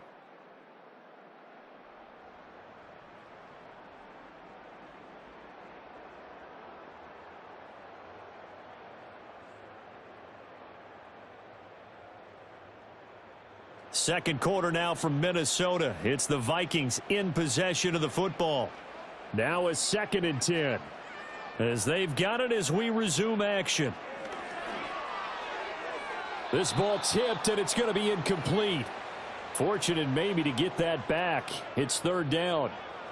So much of this game is about leverage. We always talk about low man wins in the trenches. Well, it's like that in just about every position. And sometimes if you lose that leverage and you're losing the battle, just jump up at the line of scrimmage and try and bat the ball away. And that's exactly what happened there. To throw is Darnold. And he'll work it across midfield inside the 45. Give him 10 that time, escaping the danger, running with it, and picking up a 1st down. With nowhere to throw it, decided to scramble, and a nice job, CD. Got the yardage that he needed. Yeah, and his teammates are certainly going to appreciate that effort, even if his coaches don't, because they would have wanted him to slide and protect himself. But he chose team gain over personal protection. And that is incomplete. Well, they've been back on their heels a little bit here in this drive, but a chance to exhale just a little bit there with incompletion on 1st down. Now they have to gear up, try and get 2 more stops, and escape this drive. Here's 2nd and 10.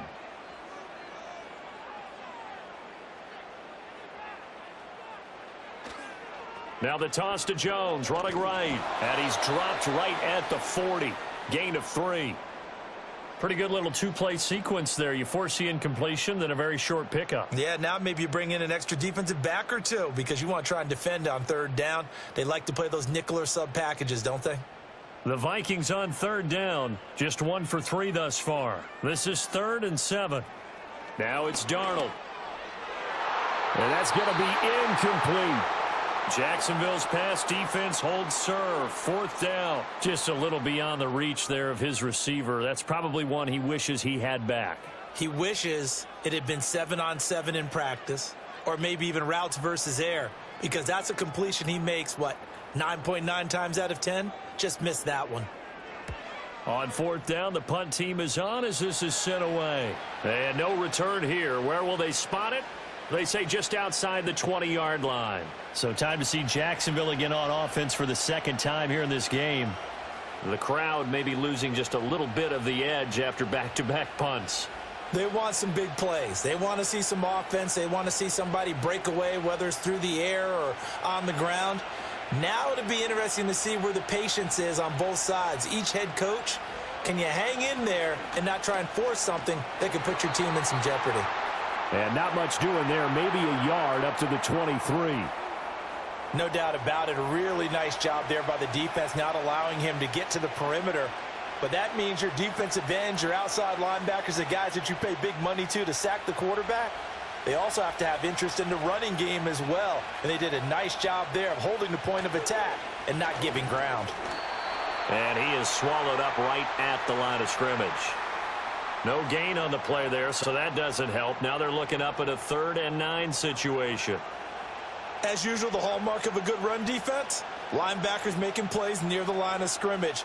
Absolutely nowhere to run there. 3rd and 9 here. Here's Lawrence to throw. He'll drop that underneath to ETN. Well, this is going to depend on the spot, but it's not a very generous one. He looks to be about a yard or so short. A short gain that doesn't get them the first down brings up a 4th down situation. Really nice job defensively. They knew where the sticks were. They got the stop before it. On 4th down, on is Logan Cook to punt.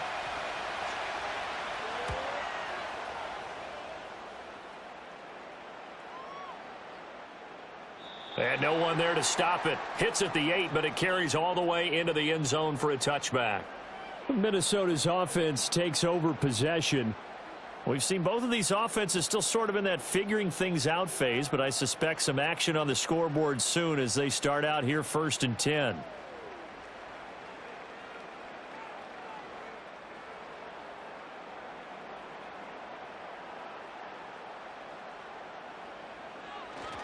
They'll start out on the ground with Jones.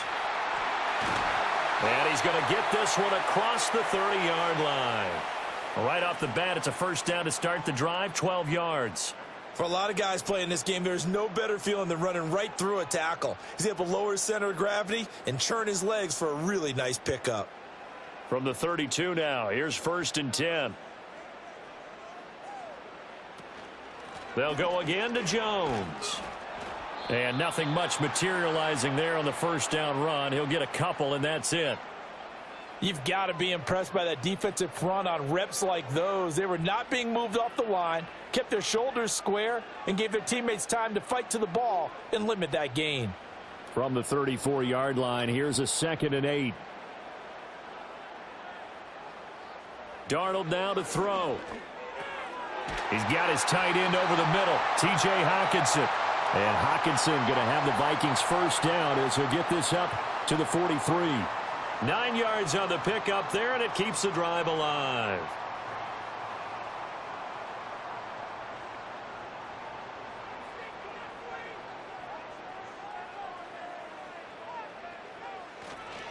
An inside give to Jones. And he'll be taken down just shy of midfield. 46 yards rushing for him now to this point. From the lineman to the guy running with it, that was a well-executed 1st down by the offense. With 2 shots left to get the first, you can get a little aggressive here on 2nd down if you want and try for some bigger yardage. 2nd quarter, 2 minutes to go. Tie ball game. This 2nd and 4.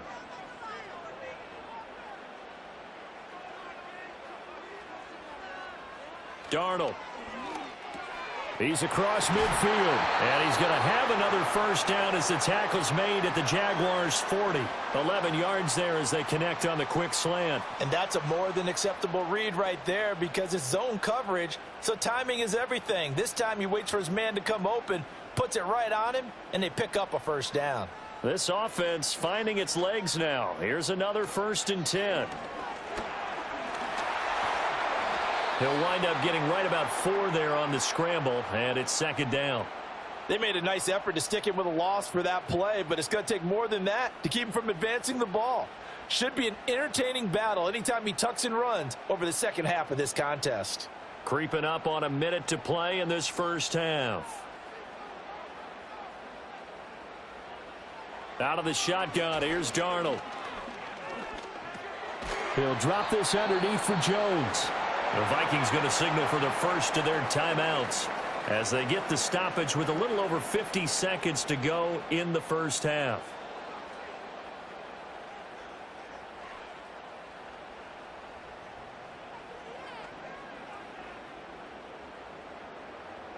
This will be the 8th play of the drive here. 3rd and 4.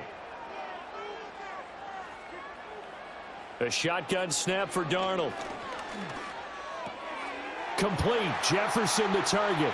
And they'll have it in the red zone before he crosses over out of bounds. 18 yards the gain for number 18. What a drive this has been, just chewing up the yardage. And here's one of their best plays yet as they finally get down into the red zone and look to finish this off with 6.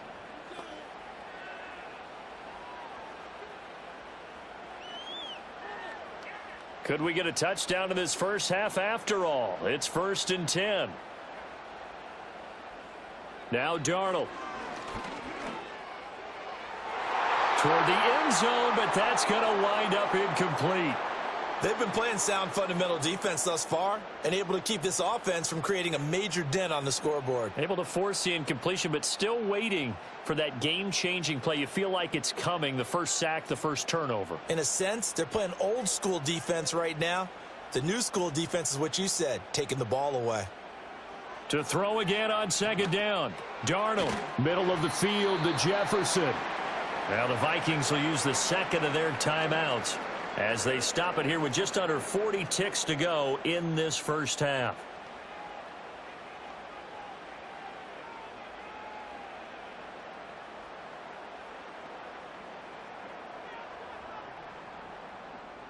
This now a 3rd and 4.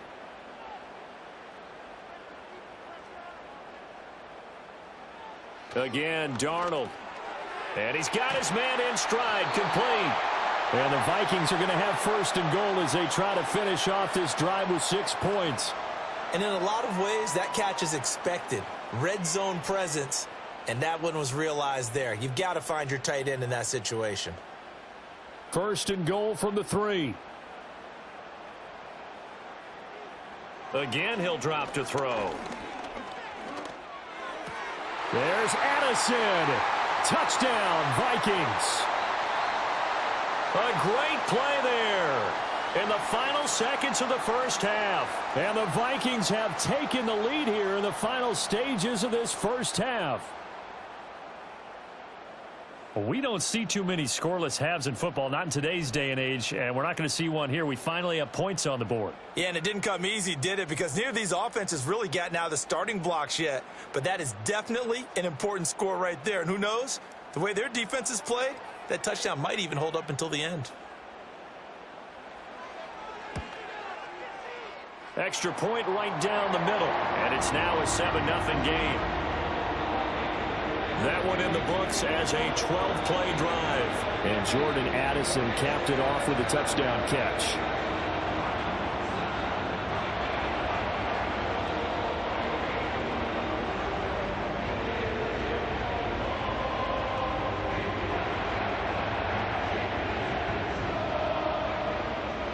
So time enough for a kickoff here. 5 seconds remaining in this first half.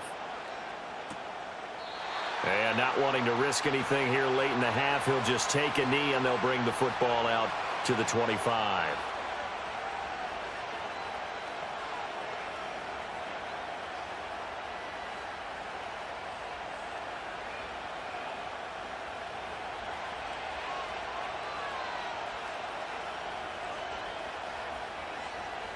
Final play of the half. It's Lawrence. He'll air this one out deep for Davis. And this one is incomplete. So we've reached halftime with just the lone touchdown here. 7-0 is our score. As we send you down to Orlando, where Jonathan Coachman has our EA Sports Halftime Report. Coach.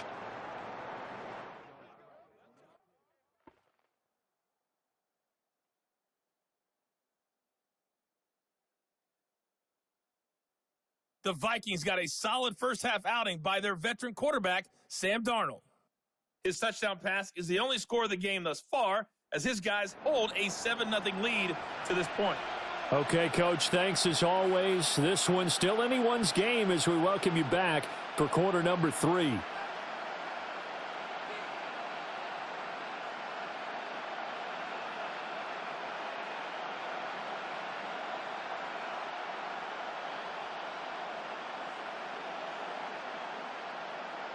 Just the one touchdown in that first half. 7-0 our score as we get going in quarter number 3. And a nice return sets him up pretty good here right at the 30-yard line. Out come the Jaguars now as they'll go on offense first here in this third quarter. And they do trail, but they have a chance to possess the football first to try and do something about it. And that certainly makes it something of an important drive for them, because is it going to win the game? No, but you have to do something to bring some life to your sideline. Lawrence bringing the Jaguars up, 1st and 10. Right at the 30.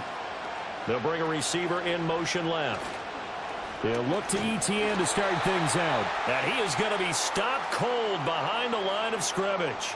He'll lose a yard there, and it's 2nd and 11. This defense is just flat getting after it. They have not given up much of anything in the run game. Case in point right there. After the loss to start out, here's 2nd and 11.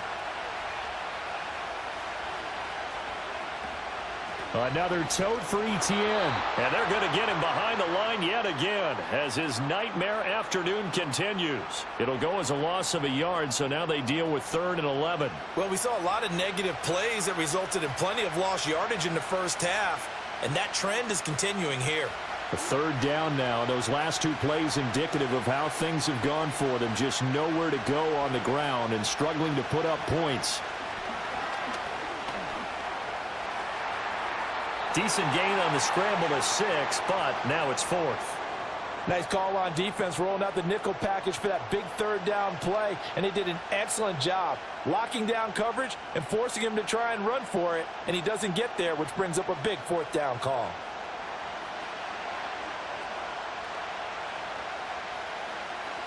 Here's Logan Cook now as he's on to punt for Jacksonville.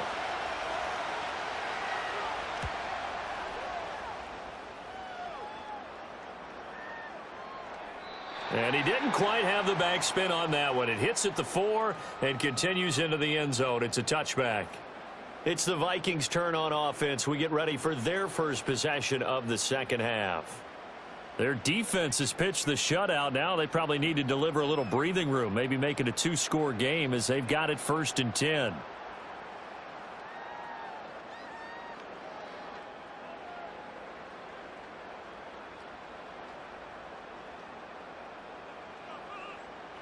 They'll try and start this drive in the air.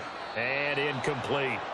This defense trying to do its part. Active hands on that play, but their offense hasn't given them much to work with. So they're not going to worry about it. On their side of the ball, all they're concerned about, can they create some scoring opportunities and help out that offense?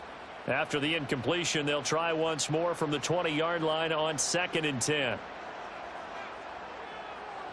They'll look to throw. He'll end up getting 5 out of that, but now they're looking at 3rd down. Oh, partner, just a second earlier, and they might have had him because they certainly thought they were going to close in and drop him behind the line of scrimmage, but he had just enough time to dodge the pressure, and he ends up getting yardage before being stopped. They'll come up facing 3rd and 5. Looking to throw. Setting up the screen here, Aaron Jones. Good contain, no gain on the screen, and it'll bring up 4th down. And I know that one didn't work out the way they thought, but I don't think it was a bad time to call this play. You're thinking on 3rd down, you might possibly see some pressure. You might see a blitz. So they tried to set up the screen, but that one was well read, and they stopped them for no gain. And here's Ryan Wright now as he's on to punt for Minnesota. And he uncorks a beauty. Best of the day. And that's going to go in the books as a 55-yard punt. Well done. And the Jaguars go on offense, 1st down and 10. And out now comes Jacksonville as they get ready to go. And, Charles, they're certainly still right in this game, but they need that offense to wake up and in a hurry. Yeah, I like the way you put it. They certainly did seem to sleepwalk a bit in the first half. Now that their defense has done its job, it's their turn now to go out and try and get some points. Lawrence bringing the Jaguars up, 1st and 10. At the 20. Now ETN to start the drive. And they'll get 8 out of this before being stopped at the 28. Running lanes were at a premium in the first half, but he's able to find some room there, and he's hoping that that's a precursor of a big second half. Line of scrimmage, the 28 now as they come up on 2nd and a couple. A quick throw complete to Washington. They'll get 3 as the drive continues. It's a first down.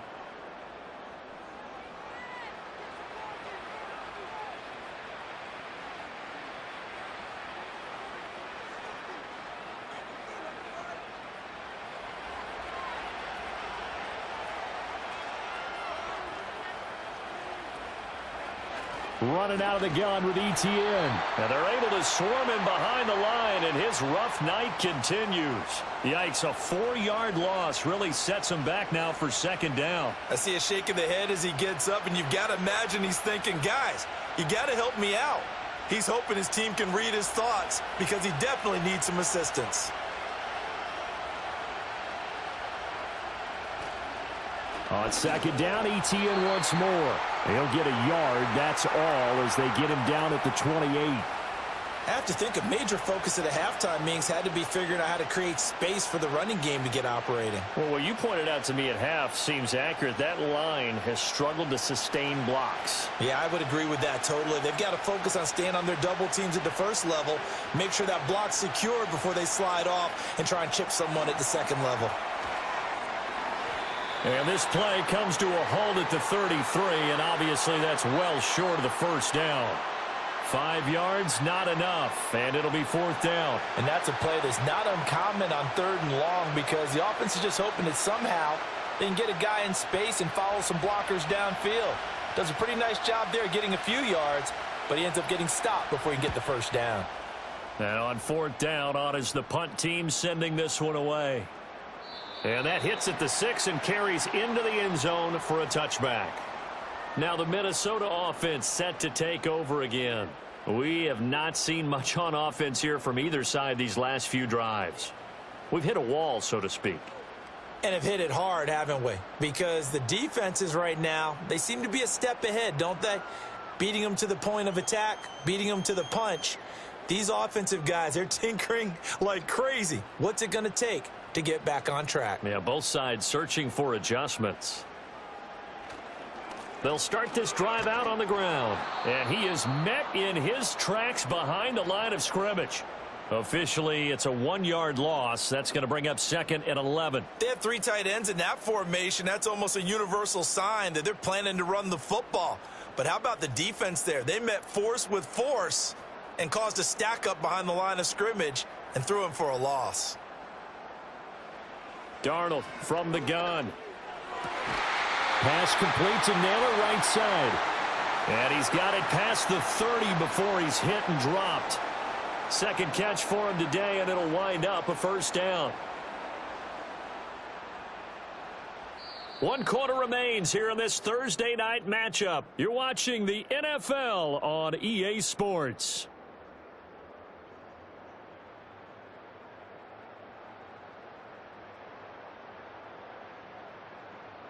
And we return, welcoming you back to Minneapolis from the 32 now. Here's 1st and 10.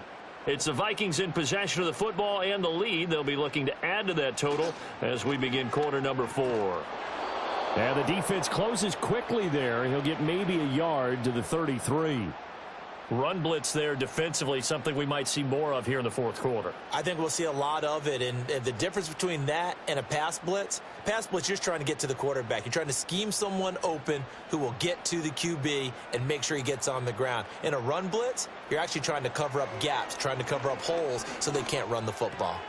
That one complete to Naylor. And able to get this one across the 45 before he's brought down. They get 14 there. First down, Vikings. You can see the time and effort and thought that they've put into their passing game because it was evident right there. It looks like a simple pitch and catch, but you and I both know that they have planned for this and worked hard to make it happen. A couple of first downs on the drive already as they'll go from the 47 now on first down. Running right, Jones. On a determined run there as he's going to take this all the way down near the 40. 58 yards on the ground for him now as he's done that on 15 carries. I think we're seeing the effect that runs like that are starting to have on this game. They're a little bit slower, that front seven, reacting to the football, almost like body blows in boxing, slowing them down, and they're really starting to take over in this game. On the counter, here's Jones. He'll get this down to the 38. I'm sure that that's going to be the formula. Just keep the ball on the ground. Keep that clock moving. And when you have the lead this late in the game, above all, stay in bounds. Yes, take care of the football. Yes, gain yardage, but stay in bounds and let that clock tick. Here's 2nd and 7. They'll set up to throw. Justin Jefferson bringing in the slam. And he's going to have another first down as the tackle's made at the Jaguars' 26. 12 yards there as they move the chains.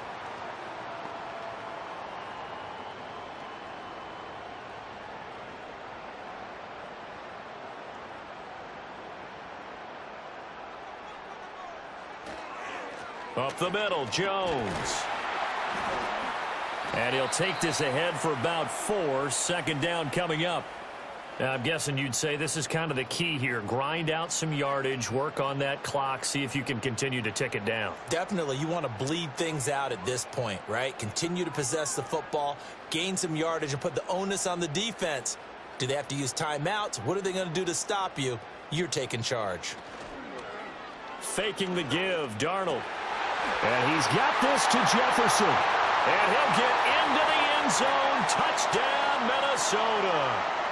Justin Jefferson from 21 yards away. And the Vikings have opened up a 2-touchdown lead here in this 4th quarter. But that makes this a 2-score ball game. And, you know, the way this thing has been going, Charles, 2 scores kind of feels like 3 or 4 scores. Yeah, that's a great observation. It's been a heck of a battle, hasn't it? And points have been at a premium throughout this game. So you have to wonder, is this going to be too much for them to overcome? The call is to go for 1 and kick the extra point.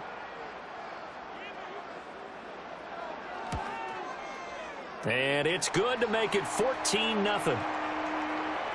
A good drive that time as they go 9 plays in all. And it was all capped off by Justin Jefferson's touchdown reception.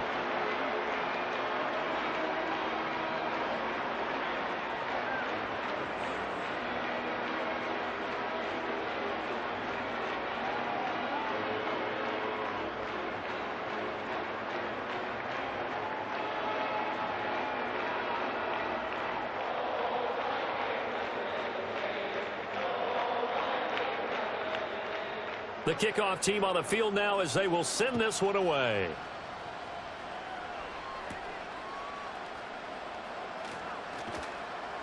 And they'll get him down inside the 30 at the 27. The Jaguars getting set to go. And you're still in this game. I mean, yeah, you haven't scored. Offense obviously has struggled, but you're only 2 scores down, so all hope not lost. Not at all, because we're talking about the NFL, and teams can score fast in this league. Quick strikes, you're right back in it. You're exactly right. Keeping hope alive. Lawrence bringing the Jaguars up 1st and 10. At their own 27. They'll start on the ground. Etienne. And he can only manage to get a couple. 2nd and 8 coming up. He has just been completely taken out of this game. We're in the 4th quarter. He's single digits in the rushing department. And I know we look at him because the numbers do go to his production.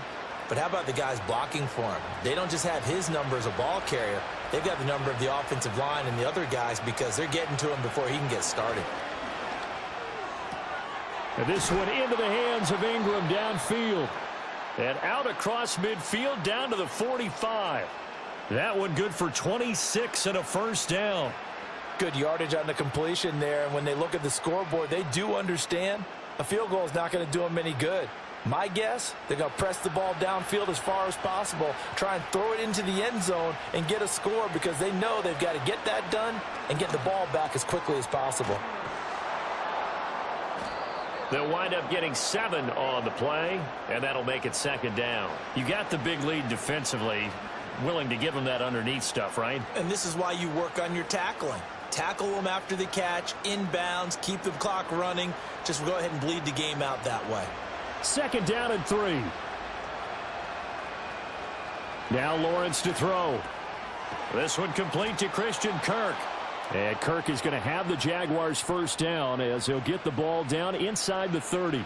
One thing you're hoping for when you run drag routes, You're able to hit a receiver in stride, and he can pick up a lot of yardage after the catch. But in this situation, the defense was effective, able to stop him before he could get a good head of steam going. Throwing again here. It's Lawrence. And that's going to be incomplete. Too tough to hold on to that one. It's second down. It's been clear in this matchup which side has been the more physical one. It's been this defense. And here's another example on that last play. They'll try again here. 2nd and 10. Now Lawrence. On the slant, he finds Washington.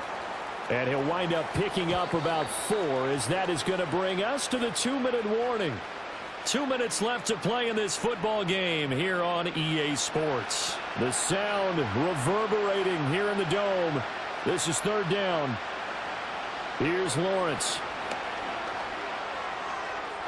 And that one too wide and incomplete. That means it's just one last chance left, and this has to be a 1st down or a touchdown, or this game's over.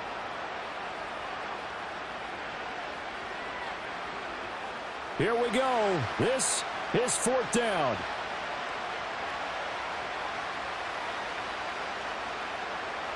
Here we go. Got to have it. Lawrence. Work in the middle of the field, and he's got a man complete. The Jaguars going to go ahead and use their first timeout. That'll leave them with 2 remaining. We'll be back after this.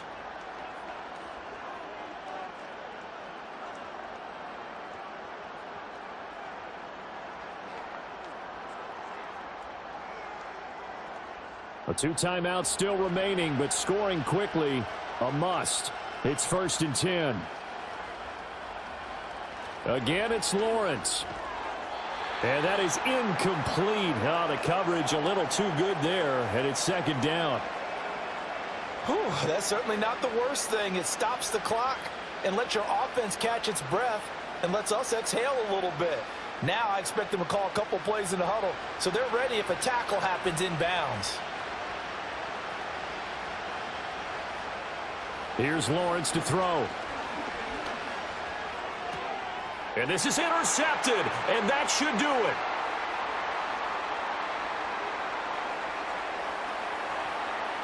There he goes left side. And he will take this one home. It's a touchdown.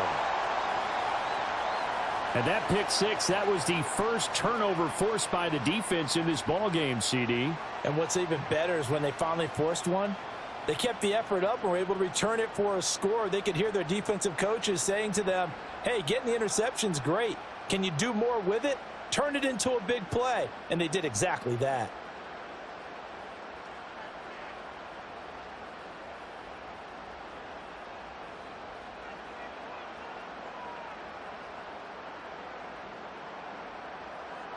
Extra point attempt here still to come.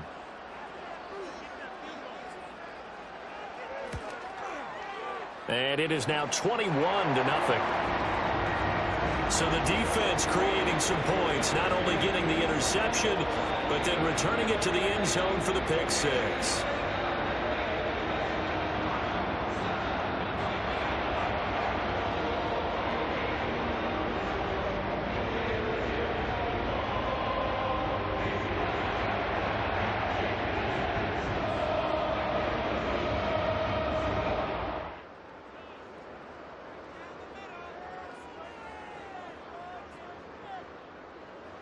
So they'll get another shot on offense following that pick 6, and now the kick is away.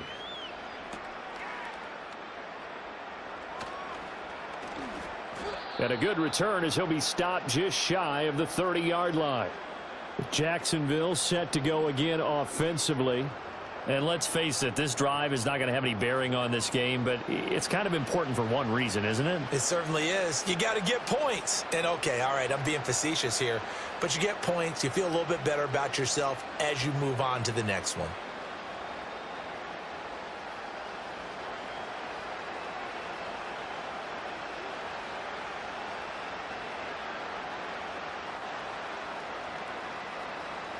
Lawrence will try again after the pick 6.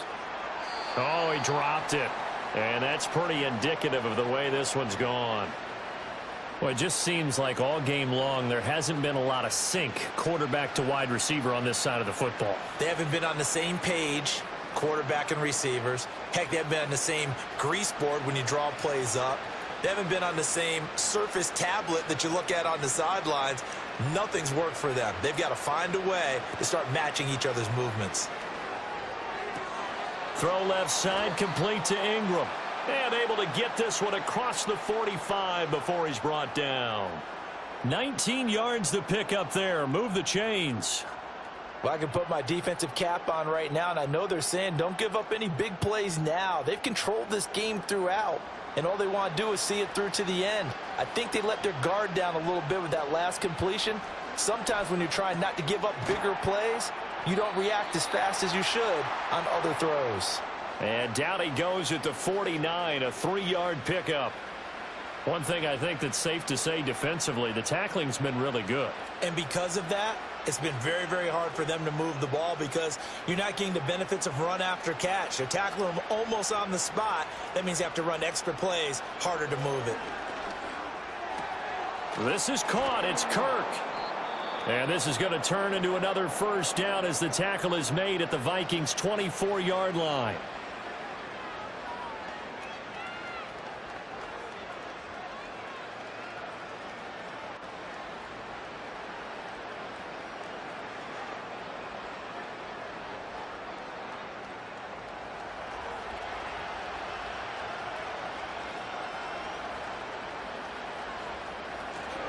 Off the play fake. Here's Lawrence.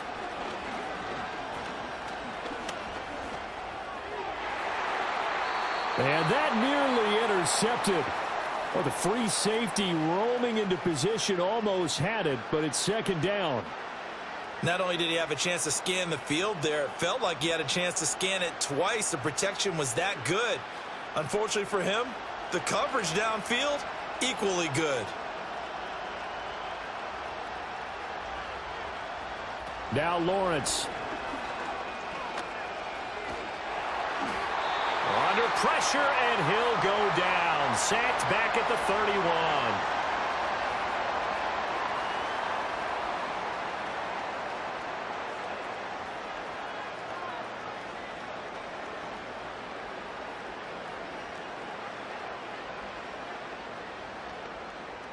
So now after the sack of Lawrence, the Jags looking at a 3rd and long.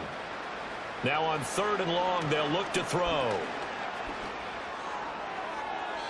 Throw out wide is incomplete. This one winding toward a conclusion. And how would you assess how the secondary has played? Well, we just saw them take another shot downfield that was incomplete, correct? Correct. So my assessment is that if anyone's played really well in this game, it's been the secondary. That was the latest example. Yeah, they've been solid. Really, the whole defense has been solid. Still pitching a shutout. And they'll try and throw for it with Lawrence. Trying to get it to Thomas, and it's intercepted.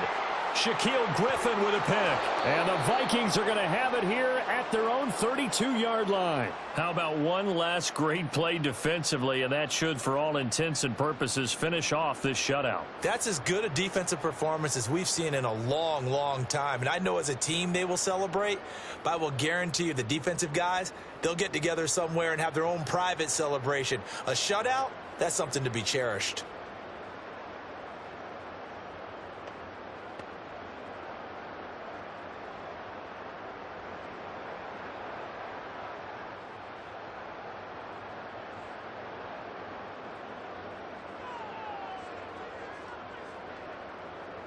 Darnold is going to take a knee, and that should just about do it.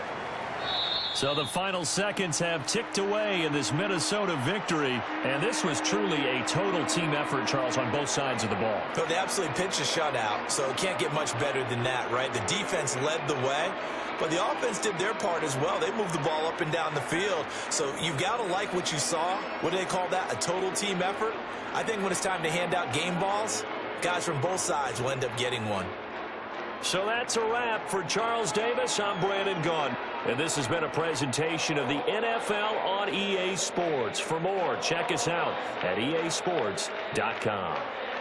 It's a win for the Vikings as we say so long from Minneapolis.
It's the NFL on EA Sports, where we'll see which conference reigns supreme tonight.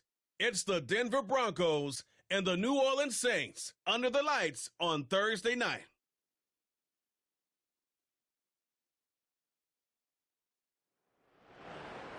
The first opened back in 1975. There's a look inside the iconic Caesars Superdome in downtown New Orleans. Brandon Gaudin and Charles Davis on hand. Kickoff just moments away. Charles, quickly, keys to the game. For me, it's coaching. Who prepared his team the best going into this one to give them the confidence to believe that they would win the game? That's who's going to come out of this one on top.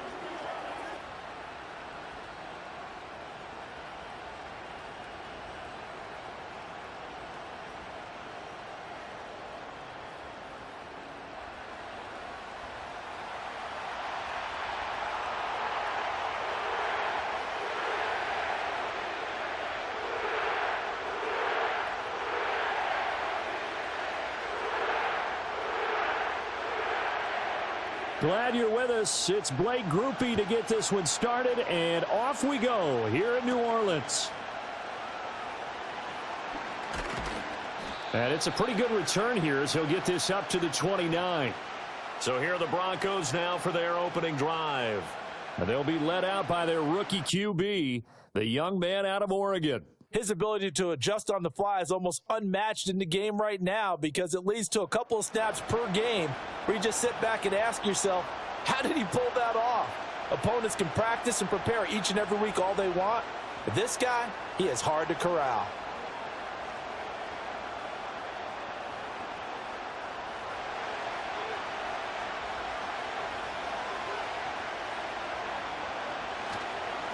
Now a first carry for the former Tar Heel, Javonte Williams. And he's going to get a solid gain of 9 before being brought down. Second and right at a yard. Now, you often say that sort of opens the playbook now, second and short. What do you think, early shot here? I like where you're going. Obviously, we've been together for a while because you know me. I want to take that shot early and loosen things up. Williams going to get it again on second down. And strong running there as he's across midfield and down to the 49. A Bronco first down there, 12 yards on the play. Good sign here early. Everybody on offense there up front in the backfield in sync on that play. So much talk about what do you do to neutralize home field advantage? Well, teams that run the football effectively, they often have a way of neutralizing it in a big way when they have those types of runs. And this nearly an interception right off the bat. An early crisis averted as that winds up incomplete. And I think he was a little surprised to see the ball sitting out there like that. That's a ball he had a chance to come away with, but it winds up an incomplete pass. Second and 10. Off the draw, here's Williams. And he'll get this into enemy territory, but not by much as he's down to the 48. They do get a yard there, but only a yard. Leaves him with 3rd and 9 looming. Defensively, we always know that he is tough in run support, and I think the way that he gets there is he understands what an offense is going to do before the ball's even snapped. A great job of scouting prior to the game, then reading, reacting, and taking the right path to the ball carrier. They'll set up the screen. This is Williams. And he's going to be out of bounds, but not before he takes it inside the 40. A Bronco first down there, 12 yards on the play. And as you're game planning as a staff, you go through all the different ways you can neutralize the other guy's pass rushers. Extra linemen, leave a tight end in, bring the running backs back in to block. Or you can do this, a little simple screen pass, and it works to perfection. So from the 36 now, 1st and 10. They'll bring a receiver in motion right. They'll fake the jet sweep and instead give up the middle to Williams. And he works his way free all the way down to the outskirts of the red zone. Another nice gain, 16 yards there and a first down again. Quite the opening drive march they're on right now. It looks a lot like what we saw in practice prior to the game, doesn't it? You know, because on that last big practice beforehand, you go through your offensive script. You go through your play calling. You go through all the stuff and establish things. And it looks like it's going like clockwork right now for them. Quick hitter here. It's complete. And he'll go out of bounds in the red zone just inside the 20. They'll give him 4 yards there, and it'll be second down.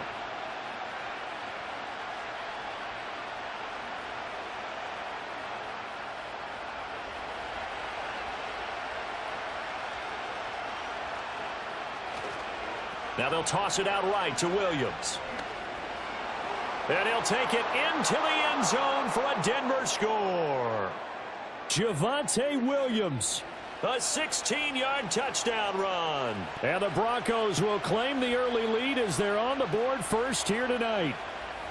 Well, first quarter, maybe too early to talk about statement drives, Charles, but that sure seemed like a statement drive right there. Well, if we're going to talk about statement drives, I think what they're saying is we're going to establish the run. They gave it to him early and often on this drive, and he wound up taking it into the end zone. Will Lutz on for the point after.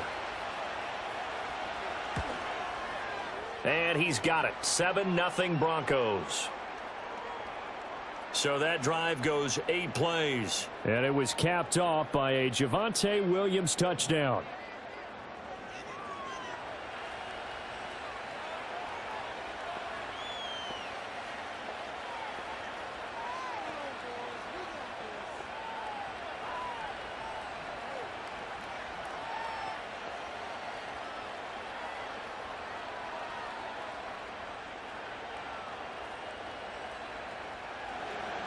After the touchdown, Lutz to kick it off.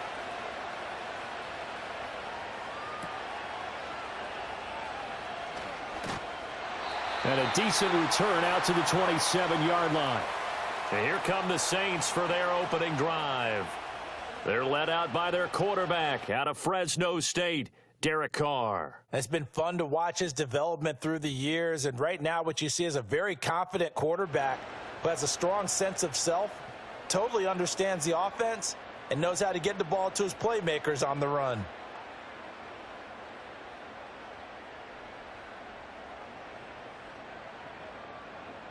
Carr going to lead the Saints up here first and 10. At their own 27. The play action fake. They'll look to throw. The throwing left sideline there, but it's incomplete. And that's the knowledge you gain from being in this league for a long time. He's learned the hard way when to give up and fight another down. And that's a smart move to throw it away. Now Carr, after the incomplete pass, brings him up 2nd and 10. They'll look to throw. And that'll fall incomplete. He was hit just as he let that go. And now it's 3rd down. Tough series for the passing game. Things just aren't clicking. Hope it didn't come through on this play and get this series back on track with a completion for enough yardage for a first down. Now they face a 3rd and 10 after back-to-back incompletions. To throw, it's Carr. That's to the right sideline, and it falls incomplete. And 3rd down is a key down in any game you play. And 3rd down defense, something we've got to watch in this one. Got to be effective on the passing downs. That's a pretty good first step right there. So on 4th down, Matthew Hayball on to punt. And Marvin Mims deep for Denver.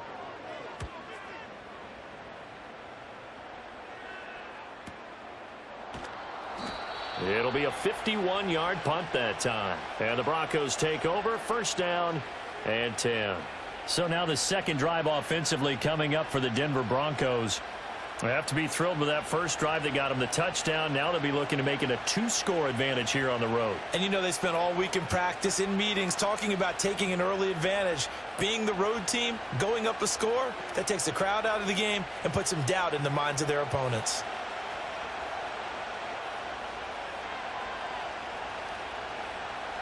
They'll send a receiver in motion to the right.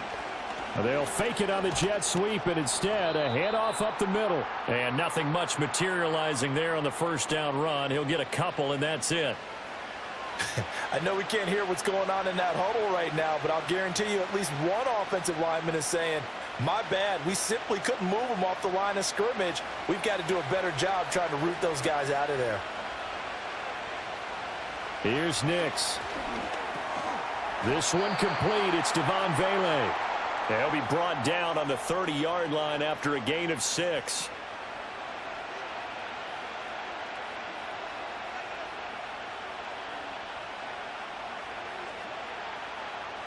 They need 2. Here's 3rd down.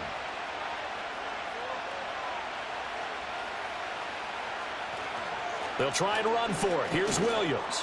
And he gets it to the 34. Good enough for the first. They're able to convert with a gain of 4. Just about every coach we talk to says the crowd shouldn't affect us. That shouldn't be an issue. And then the next breath they talk about taking the crowd and taking them out of the game by picking up first downs and keeping them at bay. I think we just saw an example of that there, didn't we? Important to do, especially early in the game like they have. Firing quickly here, and that's complete. And they'll get it up just short of the 45 at the 44. A 10-yard pickup, and it's enough for a Broncos first down. Well, as a coach, you absolutely love seeing your offense find their rhythm early, and that's exactly what we've seen so far. They had a touchdown on their opening drive, and now they connect here for another nice gain for a first down. This offense is moving the ball well, exactly as he drew it up in practice. He'll air this one out for Mims. And at the 7-yard line, the catch is made. And he'll be down deep into New Orleans territory. A huge play there for Denver. 49 yards. There's the arm strength that we saw in college and during the scouting process. And really, it's not just the arm strength there, but the placement as well. To me, that was an excellent combination of arm talent and accuracy.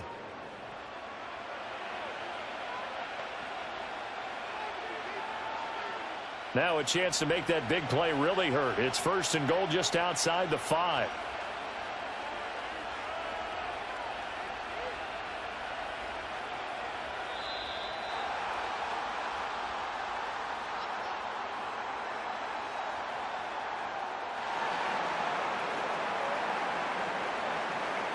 So they accept the penalty, of course, and push the offense backwards a bit.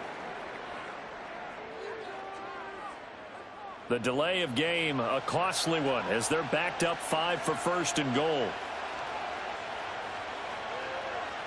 Nix to the air. Got his man complete over the middle. That's Sutton. And give him a full 10 yards there. 2nd and goal.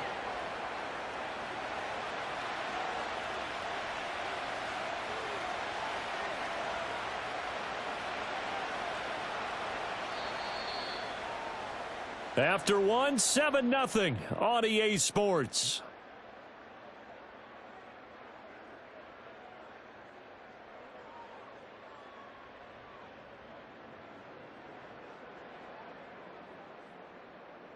Broncos football as we begin quarter number 2.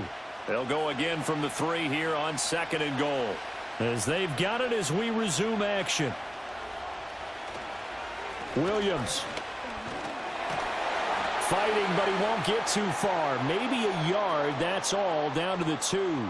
Call it a gain of a yard as they get a little bit closer here. It's 3rd and goal. Well, the spotlight hit him once already tonight as he got into the end zone. He was trying to make it a double spotlight, wasn't he? But credit the defense, bottling him up, not letting him get in for the 2nd score there. They'll send one of those 2 tight ends in motion.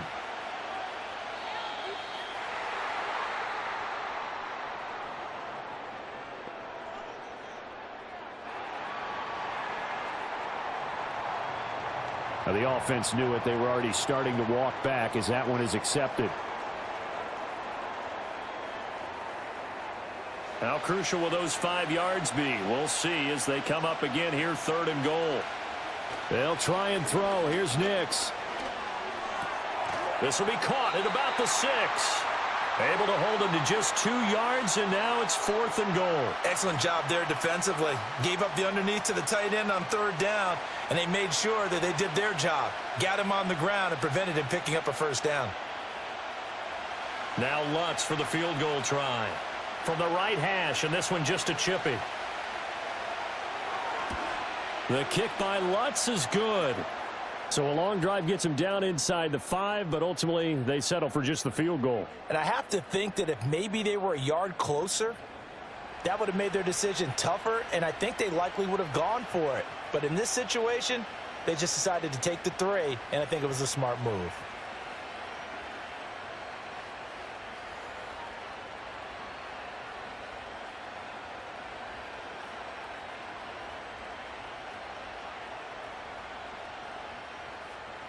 Following the made field goal, Lutz to kick it away.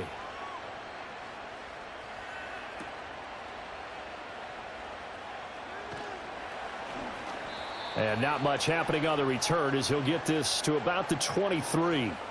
New Orleans Saints, they get ready to set up shop for their second drive. Nothing for them yet from an offensive standpoint, down 10-zip as they come up 1st and 10.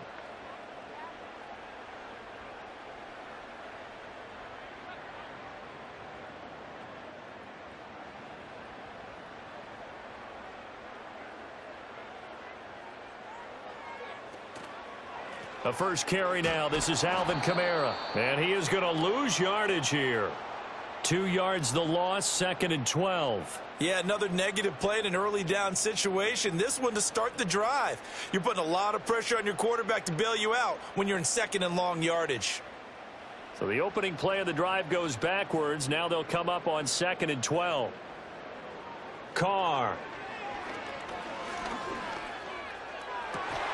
Finding Taysom Hill complete. And he gets this one just shy of the 40. They'll mark him down at the 39. Give him 18 there, and the Saints have a first down. And this may be the one to build on right here. It's the second quarter. They've got nothing on the scoreboard as of yet. They need to put something together, and this is a good start as they get the completion there for good yardage and a first down. Snap comes at 1, and it's Carr. Gets this complete to Shaheed. And he's able to get this one out closer to midfield across the 45.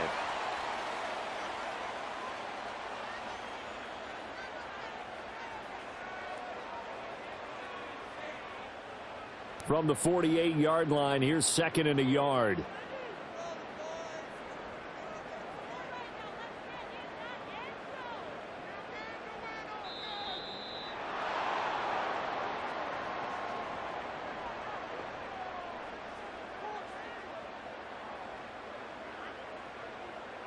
That flag accepted, and it backs the offense up a little bit.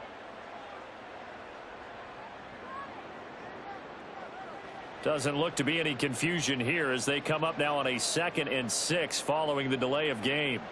Working from the gun, it's Carr.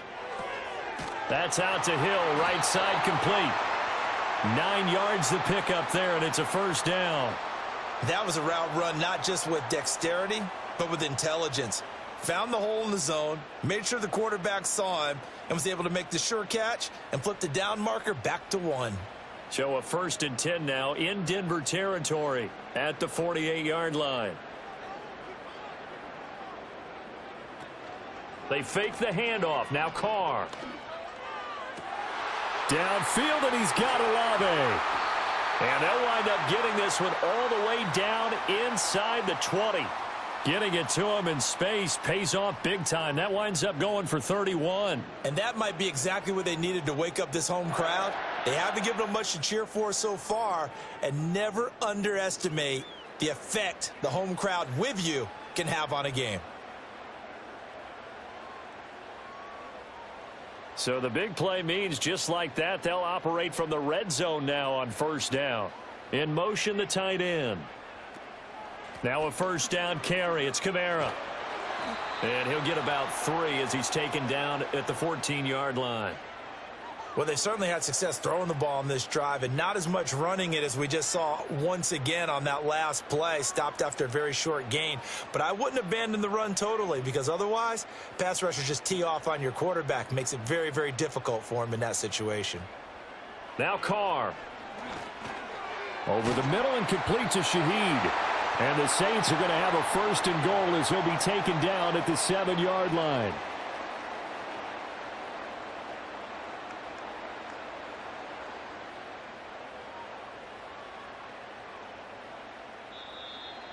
We've hit the 2-minute mark of the first half. 10-0 our score.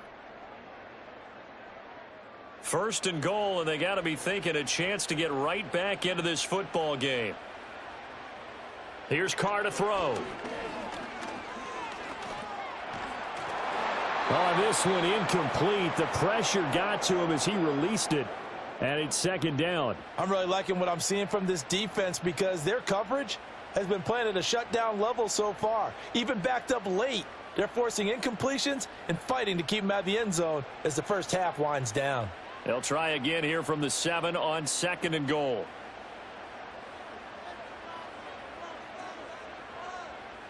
Here's Carr. And he's got him. It's caught in the end zone. Touchdown, New Orleans. Marquez Valdez-Scantling. A 7-yard touchdown grab. And the Saints have cut it back within a score. And they use that height on the outside to get the score. We've seen the evolution of the wide receivers. They've gotten taller and taller, but they've retained their quickness and their speed. It's a lethal combination. Always good to have wide receivers with height.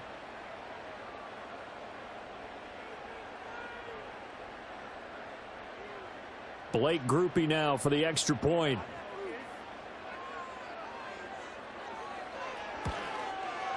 And they're back within a field goal. It's 10-7 now. That time a 9-play drive. And it all culminates in a Saints touchdown.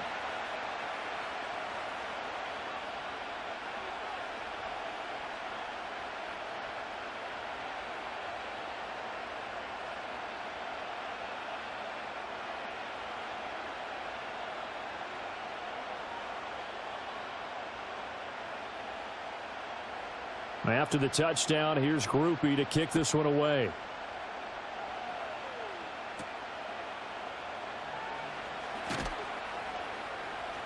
And he'll be tackled just shy of the 25. Javonte Williams and the rest of the Bronco offense back out onto the field. It may just be the second quarter, but he's in his zone, well on his way to eclipsing that 100-yard mark. And when a back has a game, as we're witnessing right now, his name's going to be in the books. But it's really a collective deal, isn't it? Because that means he's getting plenty of blocking, a lot of help from his teammates, but he's making the most of it. Yeah, he's made the most of it to this point. Throwing Nix. And that one drops down, incomplete. Good coverage there, forced the ball free, and it's second down. It's another zone defense. It looks like it's open for possibilities, but they did a nice job patrolling the middle of the field and forcing an incompletion. So now 2nd and 10 after the incompletion on first down. To throw, here's Nix. Toward the sideline, and look at that catch. Dragging the toes, and that's going to be a first down. Well done. A solid gain of 15 yards, and the sticks move. I do have to admit, I like it when it all comes together. When the top part, catching the football, right, whether you're catching it with your hands or cradling it, comes together with the legs, in this case the feet, doing a little toe tap to stay in bounds and complete the catch. And a great job by our crew on the camera shot. Love when you see the grass or on the field turf, those rubber pellets flying up. Great catch. To the right side, he's got Vele. And just 3 yards on the catch there. He couldn't get away. And it'll be second down. Oh, it's time to give a little credit there to the defense. They played that very well because it was a drag route, and he ran a little shallower than normal as he worked straight across the field. He was hoping he'd get lost behind the defensive line. But once he made the catch, nowhere to turn upfield and gain any yardage. Nix looking to throw again. It's a short one here, complete to his tight end. Now the Broncos are going to call the first of their timeouts as they'll talk it over here before what will be an important third down. Got to give credit where it's due. Really nice defense on that play. The pitch and catch was successful, but not any run after it.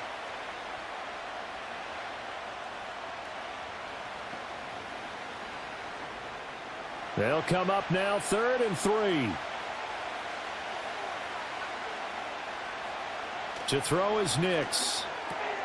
He's got his target. That's complete. And he will have the Broncos first down by a couple of yards as they're able to convert here on 3rd and 3. And that one was a lot of fun right there because that was the game within the game. 3rd and short. Blitz was on. What's the key for the quarterback? Get out of your hands in a hurry. And that was a quick little completion. Got the job done for a first down. From the midfield stripe, they'll look to throw. Throw left side complete. That's Sutton. Now the Broncos going to use the second of their timeouts as they stop it here with just under 40 ticks to go in this first half.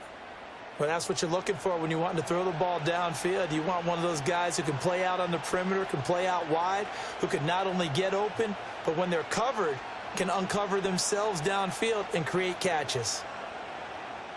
From the 43, it's 2nd and 3.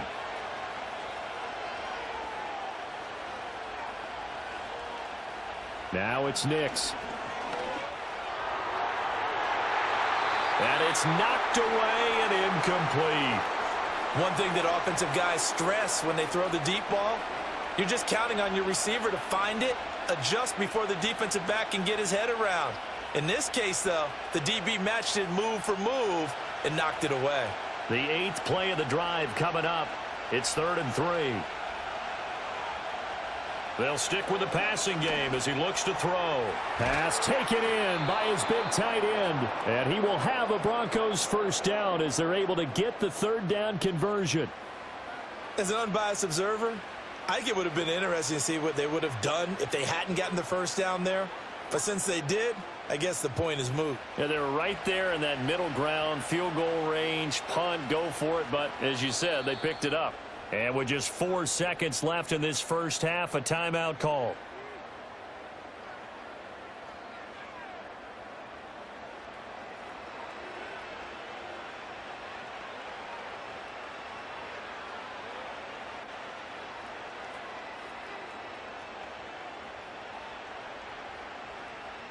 So with 4 seconds to go in the half, here's the field goal unit onto the field.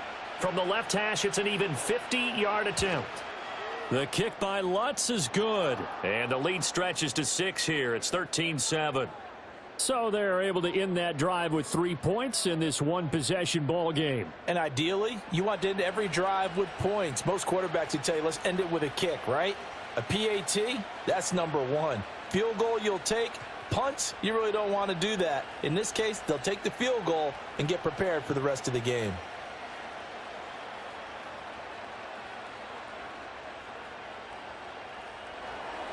So still time for the kickoff here. 1 second to go in the half as this one is away.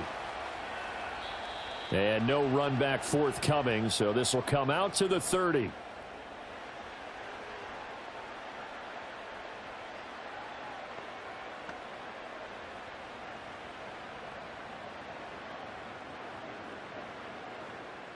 The Saints offense on the field, ready to get their drive started.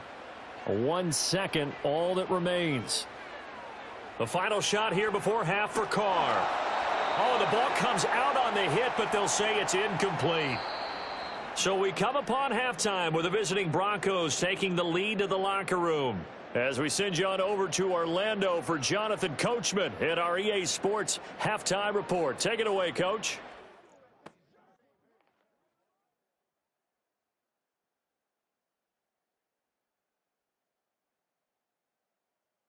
It was former Tar Heel Javonte Williams with a solid first half.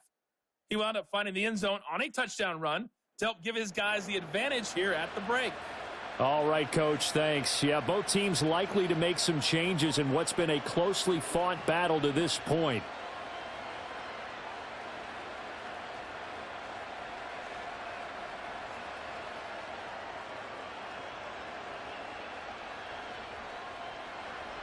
The Saints going to go on offense first.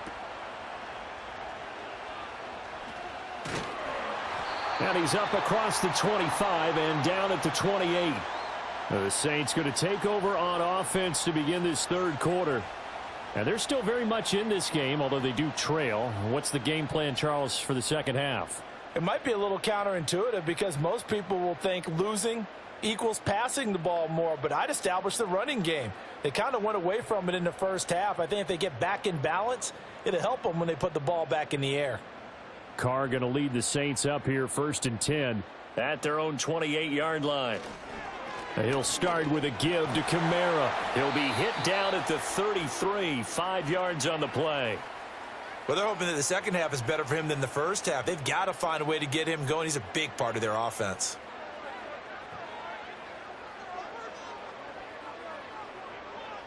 From the 33, here's second down and 5.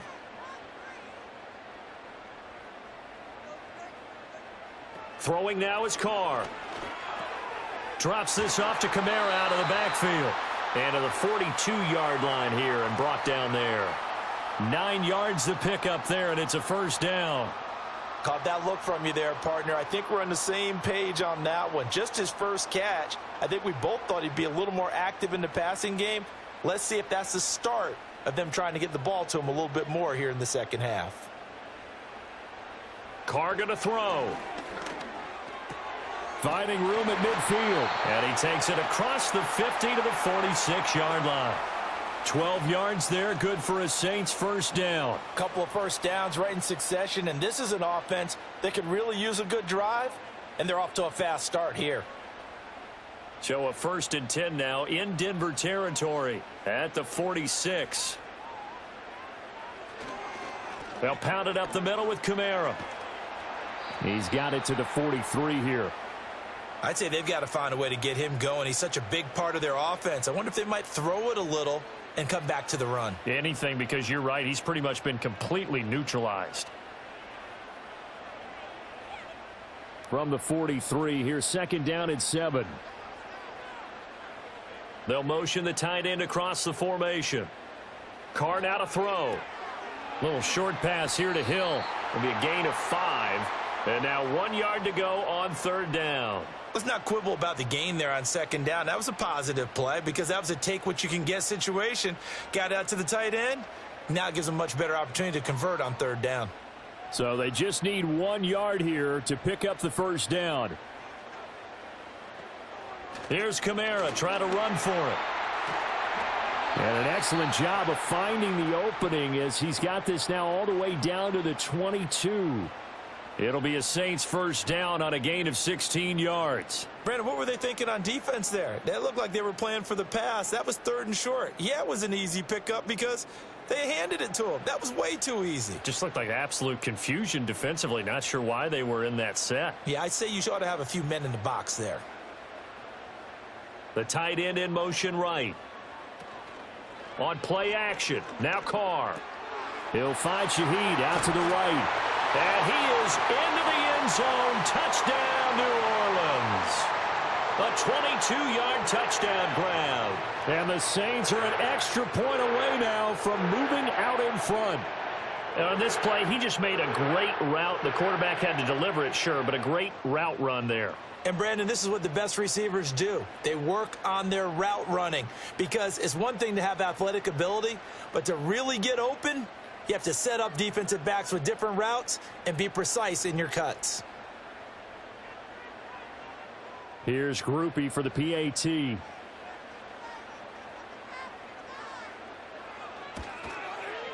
And this puts him on top by a penny. It's 14-13. So this drive spans 7 plays, and it ends with a touchdown for New Orleans.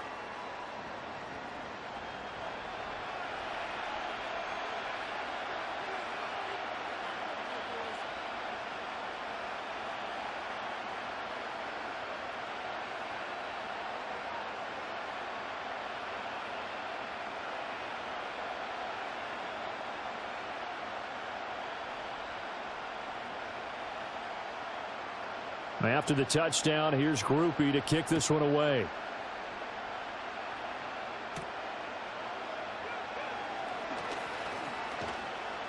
And out a little across the 25 to the 27.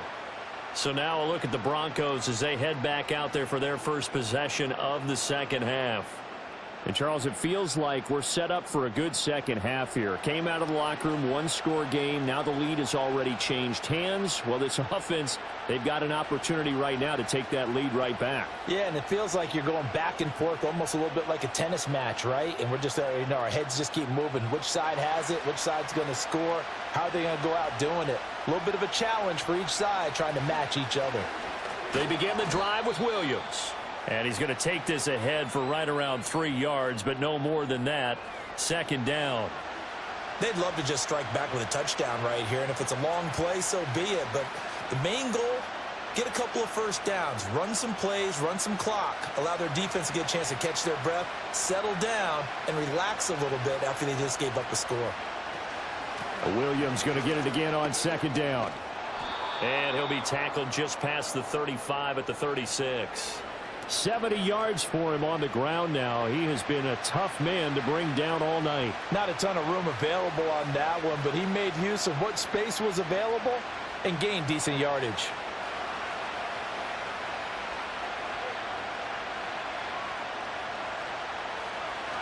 On third down, here's Williams. And he'll be taken down, but he does have first down yardage. It's a 7-yard gain and good enough to move the chains. Well, someone's been having a good game so far, and you know something? A lot of it's been power running. They decided to turn him loose again on third down, didn't they? They did indeed. He delivered the tough yards. You can just kind of sense the momentum turning here. It's 1st and 10. And the slot man goes in motion left. And able to work about 5 yards out of this as he's taken down up near the 47. Not a huge play, but I think they're more than happy with how it turned out. Don't be surprised to see them revisit that call because there was a lane there for more than just 5 yards. Put it in your back pocket and break it out when you need it later. From the 47, it's 2nd and 5. Again, it's Williams. And he's going to take this across the 50 and into Saints territory. When you find that kind of yardage, you couldn't be more confident as a ball carrier. And guess what? You're going to go back and tell your offensive coordinator, I'd like to keep carrying it, thank you. 2 yards still to go. Third down now. Up the middle, it's Williams. And he's going to have a first down as he's brought down at the 44-yard line. Give him the third down conversion, 5 yards on the play. I don't know about you, but that almost felt like old-time football there. 3rd and 2 is not necessarily just a running down anymore. A lot of times they want to throw the ball. They went back to the roots and powered forward and got the first down. Now a first down carry. It's Williams. And he'll be taken down after a minimal pickup, and that will take us to the end of quarter number 3. 1 quarter remains here in this Thursday night matchup. You are watching the NFL on EA Sports.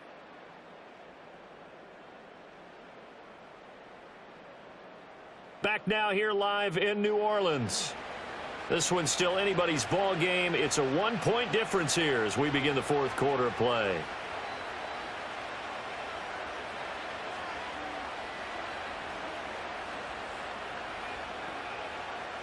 They work now on 2nd and 9. Next to the air. A short one to the tight end, Troutman. And he gets it inside the 35 and just shy of the 30. That one going for a gain of 11 and a Bronco first down. And here we are in the 4th quarter, partner, and watch them drive for what would be a go-ahead touchdown. And you and I both know this is where you need a quarterback who can keep his cool back there. Not just for himself, but to keep the rest of the team relaxed too. The busy night continues for Williams. And he'll manage to pick up about 4. It's 2nd down. Typically, we think it's the strong safeties that are better tacklers, especially closer to the line of scrimmage amidst traffic. But in this case, how about the free safety coming up and making the big-time play? 2nd down and 6 now.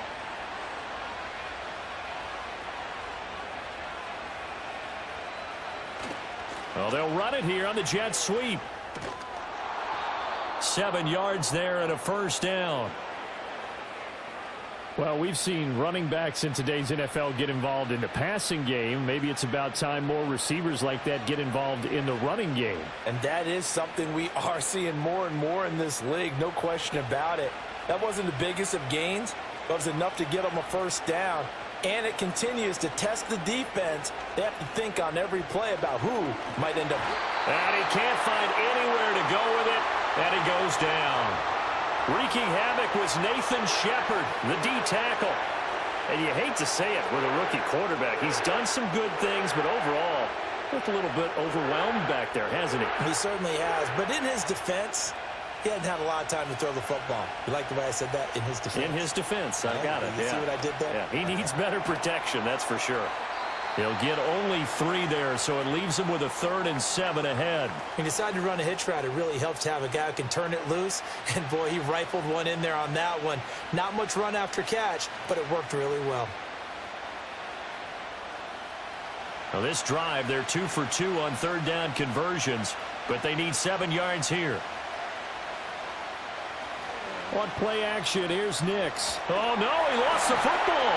And this is picked up by the Saints. And they will take over at the 26-yard line.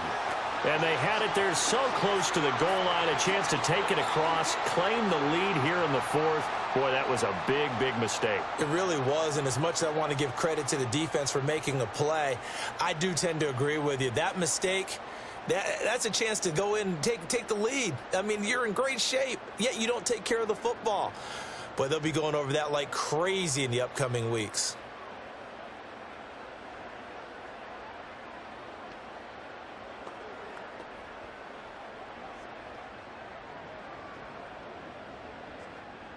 Carr going to lead the Saints up here 1st and 10 at their own 26. Valdez-Scantling in motion left. And they're going to give it to him on the jet sweep. And that is not fooling anyone. He never had a chance to turn the corner there. And they'll go backwards right away. He'll lose a yard there, and it's 2nd and 11. That's the danger, Charles, of running plays like this for your wide receiver. They can hit big or they can be duds. Yeah, you're exactly right about that, because if they're forced to try and go around defenders behind the line of scrimmage, sometimes you can give yardage in order to gain it. But in this case, they gave yardage and didn't get it back. And he's upended at the 33 following a good pickup of 8. I always laugh when people say, what's the toughest route to defend? And I'm like, any of them, especially if it's a good receiver. That makes things very difficult. But when you're running a drag route, something short, shallow, going through defenders, using guys almost as screens in order to get open, that makes things tough for guys trying to get to the football. He'll be brought down by the Broncos. It's a sack. Nick Bonito drops him for a loss of 12, and it also brings up 4th down. Now that was a passer's nightmare.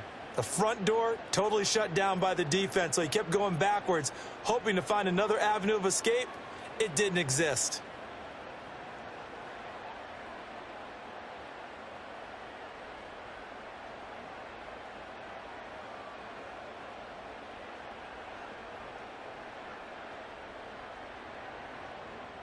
Here comes the Saints punter now as the drive goes backwards, so he's on to punt it away.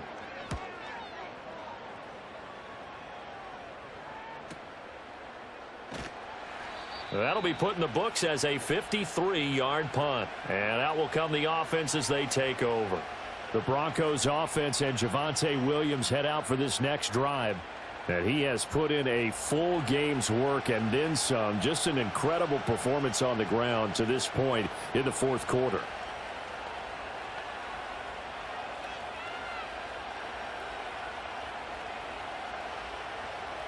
Here's 1st and 10.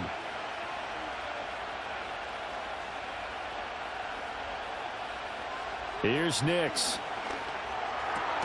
He completes this to Sutton. And he's taken down, but able to slip across the 35.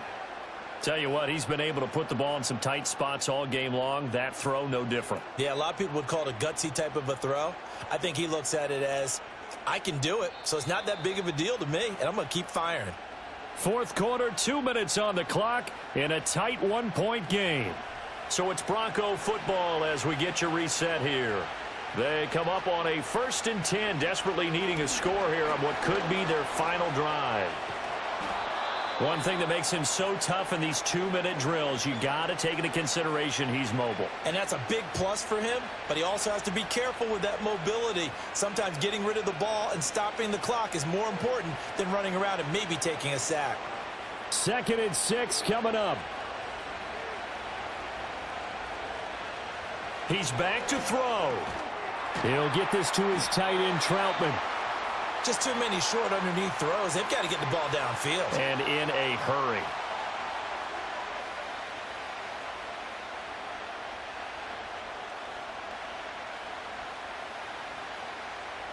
A big play here as the crowd noise rises. 3rd and 1. Back to throw. And this pass broken up. The contact well timed there, and now 4th down. Partner, they've got one chance left to keep this one going, and I think for you and me, let's think along with their offensive coordinator now has to think back, cycle through every play of this contest, and remember what's worked and what hasn't. Because right here, he needs the best play of the game in order to keep this one alive. And shutting him off, now open field. And he's going to get out of bounds with the first. And they are knocking on the door of field goal range now. Another carry for their leader, and a good one. It's crunch time. They'll need him to continue to be productive in both the run and passing game in order for them to try and snatch a victory.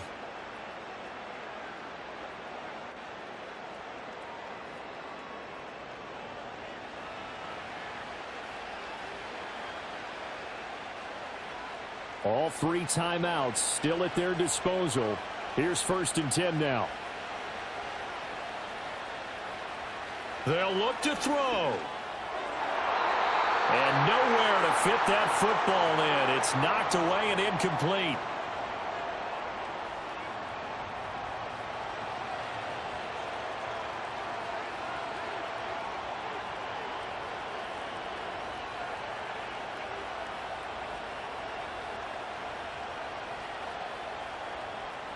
Just over 50 seconds remain. Here's 2nd and 10.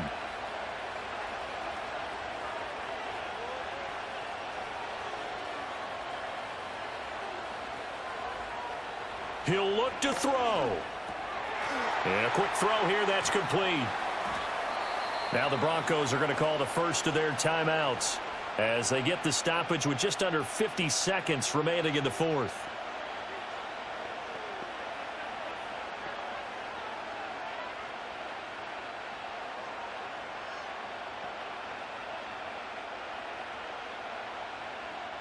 Well, this crowd doing their best to make a lot of racket.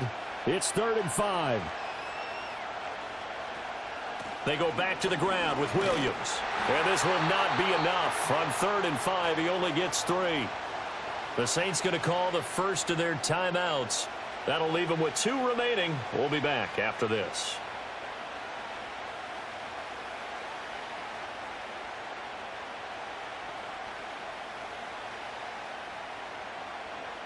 So a big one coming now for Will Lutz.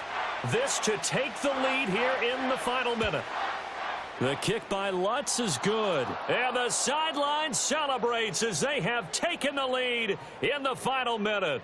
All right, so time to reset here. It's a huge kick there, gives them the lead, but they've got to be careful that their celebrations aren't a little too premature. You're exactly right about that, because there still is time for the other guys to run a few plays and get into field goal position. So this defense is going to need to come up with one final stop if they're going to get out of here with a victory.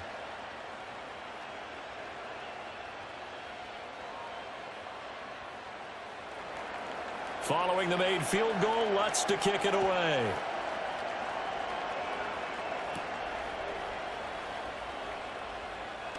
Well, now how about this return?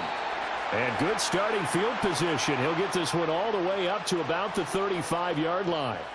So time for Carr and the Saints. Down 16-14, 36 seconds remaining. Now their lead is evaporated, but they still have a shot on first down.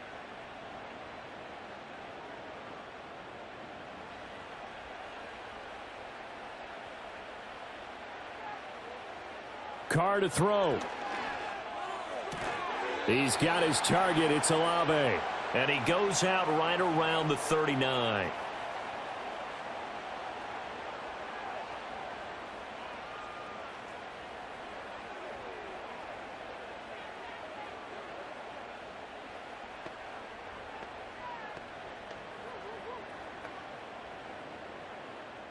Here comes second down.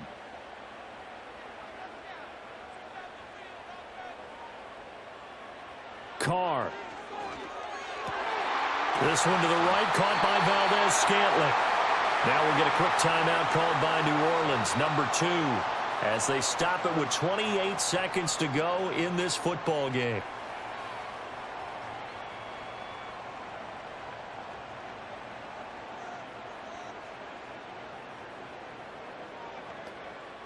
Well, this offense still has the one timeout here, remember. 1st and 10. Throwing his Carr. Another catch for Valdez-Scantling.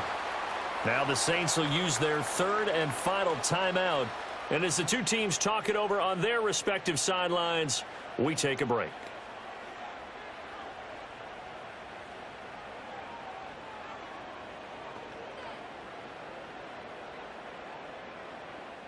Here's 2nd and a yard.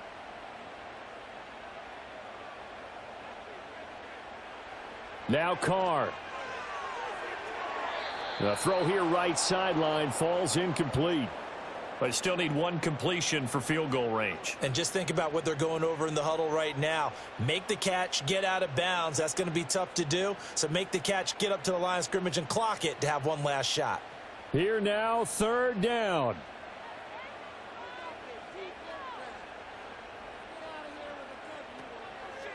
Now a toss, Kamara left side. And he's going to get to the 31, enough for the 1st down. Brandon, they likely have time for one last play, but it's got to be a heave into the end zone. Anything short, no good for them.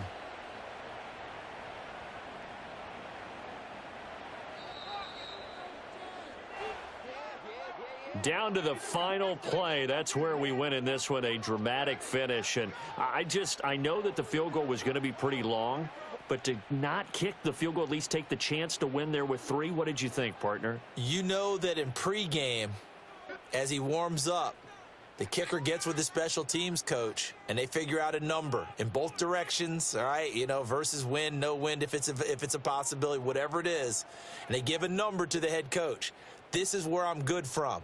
Between here and here, maybe that wasn't the number he gave him today. So that'll just about do it for Charles Davis. I'm Brandon Gaudin. You've been watching the NFL on EA Sports. For more, log on to easports.com. From New Orleans, good night, everybody.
It's the National Football League on EA Sports, and we're in for a rematch of Super Bowl 40. It's the Pittsburgh Steelers and the Seattle Seahawks on Thursday night primetime.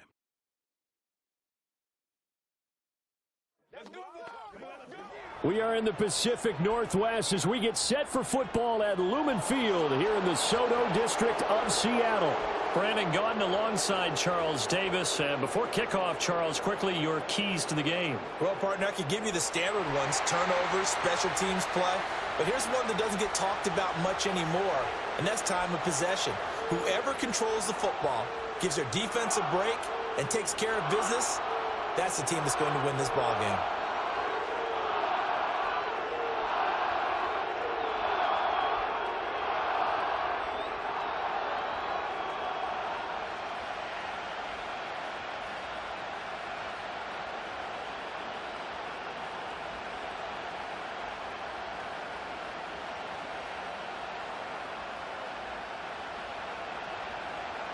On to get us started now, the kicker, Chris Boswell. And off we go from Seattle.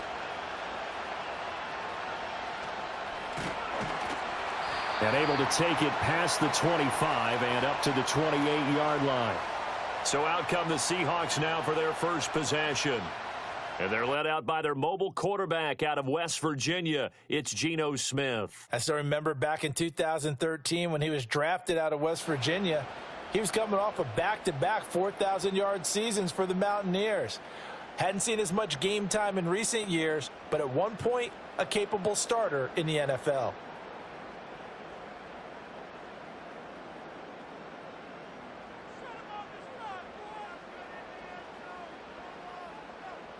Right out of the gates, here's Smith. And the Steeler pressure too much here. He's going down. Alex Highsmith making the nice play and getting the sack. How about the defense there trying to set the tone on the very first play of the game? Yeah, there's a little bit of a glow here tonight because they brought the heat right out of the gate. What a good job establishing a tone for this one.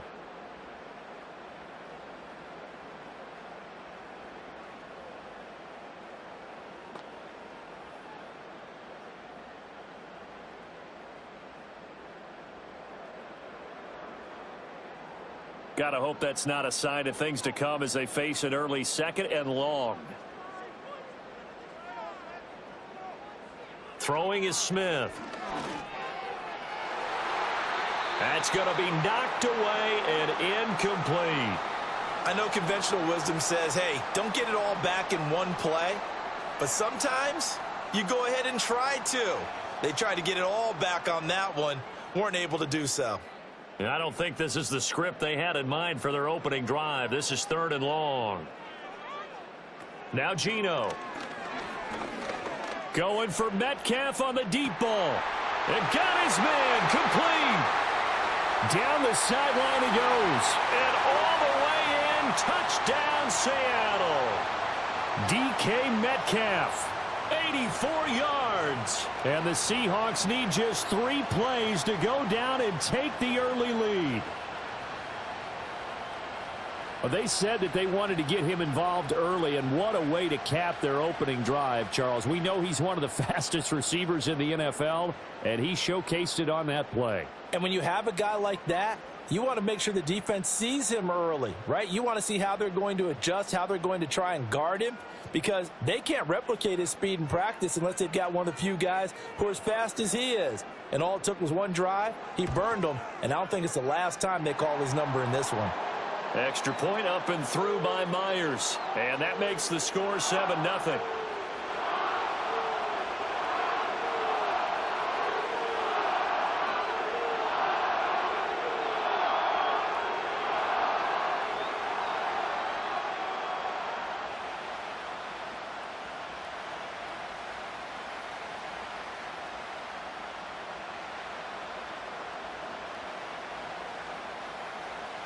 And after the touchdown, here's Myers to boot it away.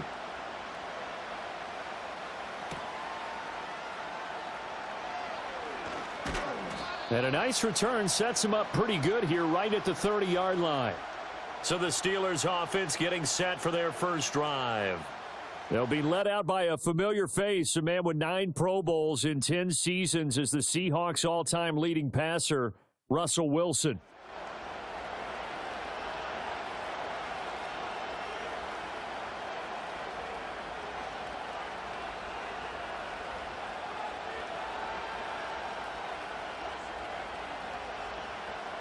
So 1st and 10 now from the 30.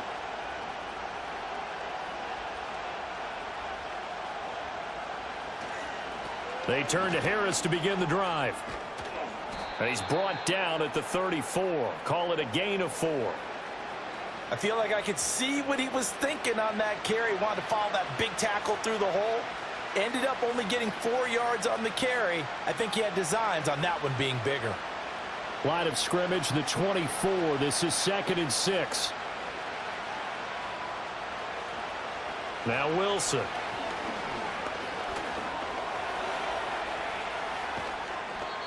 The rushing numbers for Wilson, maybe down from earlier in his career, but he's still a threat to go, showing it there, picking up the first down. And that's an early scramble that can be viewed positively by either side. From the offensive point of view, it begins to establish him as a possibility to keep it on certain plays. And defensively, they avoided giving up a huge play in one of their first tests in containing a quarterback on the run. Now run straight ahead with Warren. And good vision there as he's across midfield and down to the 45-yard line. The Steelers picking up 15 yards there and a first down.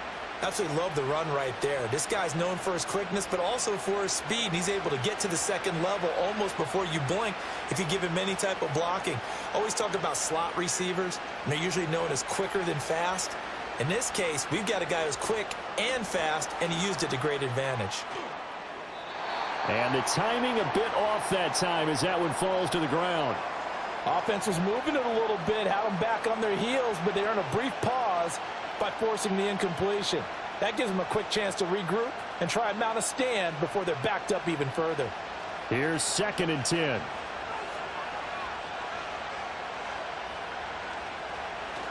Harris running straight ahead.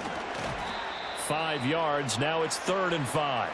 That second down play call was not to pick up the first down. It was to accomplish what they did to get them into a manageable 3rd down because they had incompletion on first down, so they were behind the sticks, so to speak. They needed to make up some ground, and they did. Here is 3rd and 5.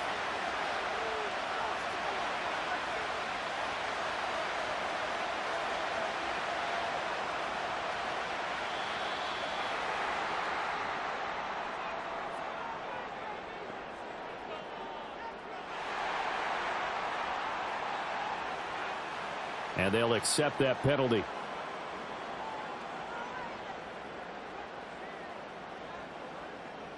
Delay of game penalty. Ships him back 5 yards. Makes it 3rd and 10.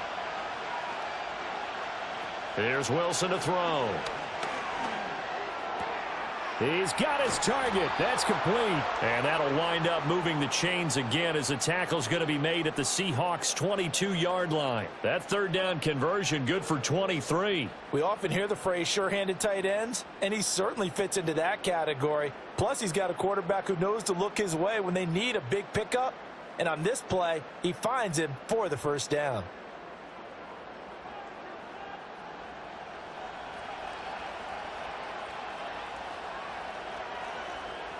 Here's Wilson. He finds Pickens over the middle. He takes it to the 15. A nice display of power. That gives him a nice pickup. That will go as a pickup of 7 on the 7th play of the drive.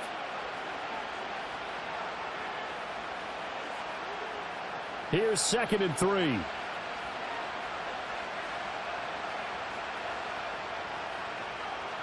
Wilson. Got his man. It's Warren. And the Steelers are going to be set up with a 1st and goal coming up as they get him down at the 6-yard line. Well, no question, this is exactly how they wanted to start this football game. And nice pass there. And now they're set up beautifully, Charles, to finish this off with a touchdown. Yeah, but they've still got to finish it off, partner, and that means they've got to execute at this stage of the field. So we've seen many teams march it right to the goal line and not cash in. They've got something dialed up here that puts it in the end zone. Yeah, he's able to push his way forward somehow for a gain of about 2 yards. 2nd down now. The yards may start getting a little tougher to come by down here near the goal line. That's good work defensively there on 1st down, holding them to a short gain. And the ball smack dab on the 5-yard line. Here's 2nd and goal. They'll keep it on the ground. Harris again. And he's in. Touchdown, Steelers. Najee Harris. A 5-yard touchdown run. And the Steelers are able to match the opening drive touchdown against them with one of their own. That's a great response here in this first quarter. And what I like about it is how they put this drive together. The other guy scored quickly to start the game, but this was smart football to not feel like you have to go out and score quickly yourself. So they worked the ball down the field, took their time, and finished with the touchdown run. Chris Boswell now for the extra point.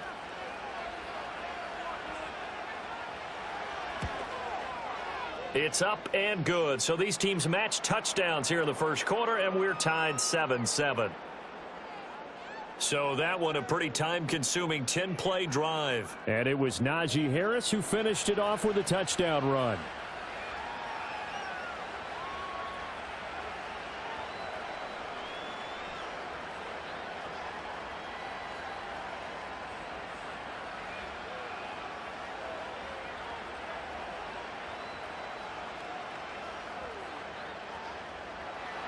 Each team's had it. Each team has scored. 7-7 here as the kick's away.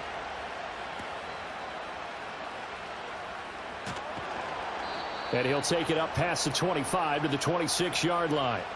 The Seahawks offense and DK Metcalf getting ready to go back to work. And what a start he's off to. You don't want to start prorating numbers out for 4 quarters, but it's fair to say this defense is going to have to find some way to slow him down.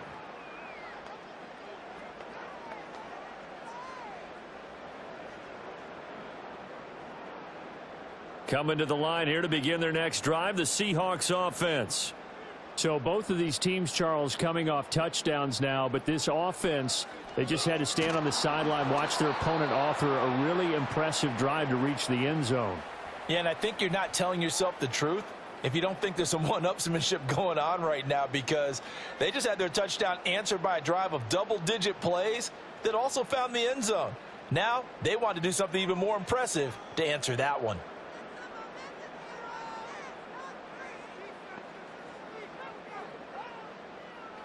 Geno now to throw. They'll let this go deep for Smith and Jigba. Left sideline, a dive, and it looks like he's got it. It's a big play there for Seattle. 41 yards. Well, partner, I'm not sure how this drive's going to end, but how about the way they flip field position there? A nice attacking play that picked up a heck of a chunk of yardage.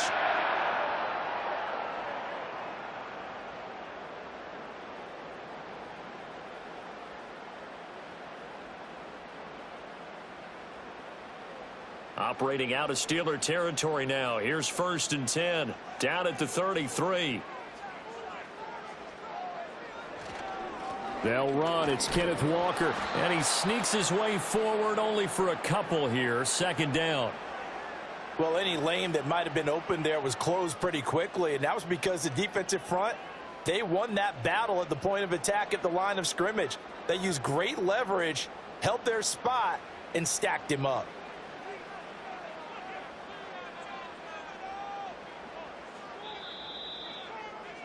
These two teams all tied after one.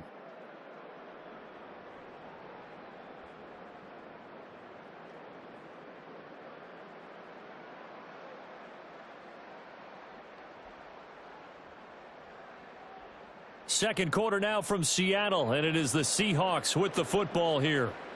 From the 31, here's a 2nd and 8. As they've got it as we resume action. Sticking with Walker on 2nd down. And he'll get this pretty close to a 1st down as he's tackled at the Steelers' 25. It's a gain of 6, moves him to a manageable 3rd and 2 situation. This drive is turning into an extended one, and the guy carrying the ball, he's becoming more like a body blows guy. Every carry is putting some damage on the defense. So after a while, I'm not too sure how many guys are going to want to run up and tackle him. And the second wave of tacklers is going to get him as they stop him behind the line.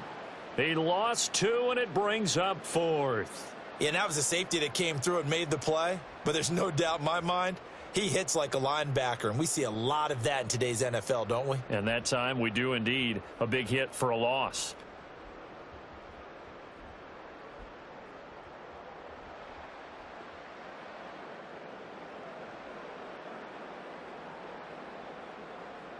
On comes the Seahawk kicker here on 4th down. It's Jason Myers. From the right hash, this from 44 yards out. Myers' kick is good. And they take the lead here now at 10-7. So he splits the uprights, and has to be a nice feeling. Right when it left his foot, knew it was good. Yeah, just like a good three-point shooter in basketball, right? Release the ball, fall back on defense without even looking. You know it's going in the hoop.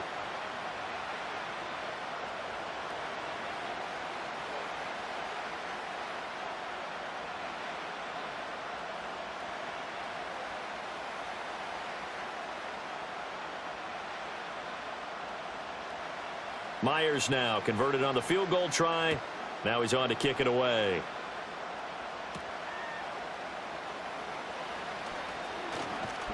And able to get this out to the 25. So Pittsburgh retakes the field for their second offensive possession. This drive here beginning probably with a pair of motivated groups. Remember, the offense scored a touchdown on their last time out, looking to repeat that in Charles's defense. They were very frustrated after giving up 6 the last time on the field. And frankly, it's just a battle of wills in a lot of ways because you know they're both motivated. They both game plan for this drive, and they both have specific outcomes in mind. To me, it just comes down to who can execute better and which side can step up and assert its will over the other. And he can't find a receiver, and he's brought down. Jaron Reed muscles his way in for the sack. And, of course, that's not an easy man to sack. You know how elusive he can be trying to get outside of the pocket. That was a great play on the defensive side. And I wonder what was going through his mind because he didn't seem as committed to using his legs to pick up yardage. He wanted to keep that play alive, so either take off and go or throw it away. But he held on to the football and ended up getting sacked.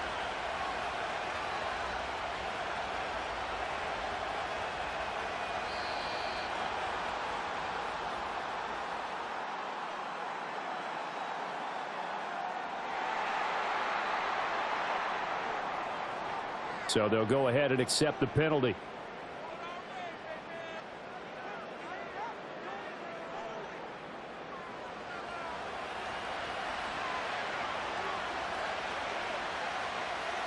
Wilson. Looking left side, and he's got a man. That's Warren. Only able to gain a couple there. And they're going to be staring at a 3rd and long here.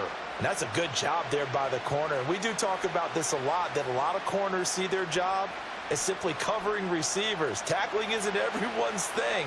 But in this case, he came up quickly and made a nice, sure tackle. Now on 3rd and long, they'll look to throw. He finds his man, complete. It's Warren. And he'll get it up here this time to the 21. That's going to bring up 4th down, only a gain of 2 there. We can make this one pretty simple. Locked up all of his progressions downfield, forced to get it to his running back. But how about the way they ran to the football and knocked him down to force a 4th down? On is the punter, Johnston, now as he sends this one away. This is taken at the 18. A nice return there of 11 to help mitigate a good punt. And it'll be Seahawk football, 1st and 10. Seattle now ready to march onto the field. And they're not going to play this conservative, I don't think. They had the field goal last time, and they're up, but they're looking to put a drive in the end zone. Oh, I agree with you totally. No one goes out on the field and says, all right, let's just settle for 3, except in certain situations, trying to ice a game, that sort of deal. Most of the time, it's end zone, and that's what you're thinking, and I believe that's exactly what they're thinking as they begin this one. Yeah, no quarterback ever goes out there saying, hey, let's get 3, right? Not one that I've ever met. And not a whole lot of room to operate there on the 1st down run. He gets maybe 3. The passing game's been working quite well so far, but the running game's been a little bit of a struggle, and that's a surprise to me. Typically, when you can throw it, you've opened up lanes for your runners. From the 32-yard line now, here's a 2nd and 7. Play action. It's Smith. Outright to Smith and Jigba. And past the 40 before he's out of bounds. It's a gain of 12, 1st down Seahawks. I think that's a big pickup for a 1st down because when you run a drag route against zone, you're sometimes asking for trouble because you might run into a defender. Yeah, well, there they ran into a 1st down, executed it to perfection. Walker now on 1st and 10. And a pretty good burst there as he'll get this across midfield and down to the 46. They get 10 more there, and I believe that'll be enough for another 1st down. It will. Defensively, they were in the 3-4, and that O-line just dominated the D-line there. Let's go with a verbal telestrator here because that D-line has a nose over the center, and it has the 2 defensive ends over the offensive tackles. That means the guards don't have anyone over the top of them. That creates a natural bubble inside where they sprint upfield, take on the inside linebackers, and if the back hits it fast enough, there should be space to run. Well, he hasn't made much of an impact in the running game thus far, and after that last run, not much is going to change in that area. He hasn't been able to get anything going, and really the offensive line not helping him much. 2 minutes remaining in the first half. 10-7 our score. Ball spotted at the 45. Here's a 2nd down and 9. Now Smith. Setting up the screen here. This is Walker. And he'll be out just a yard or two shy of the 30.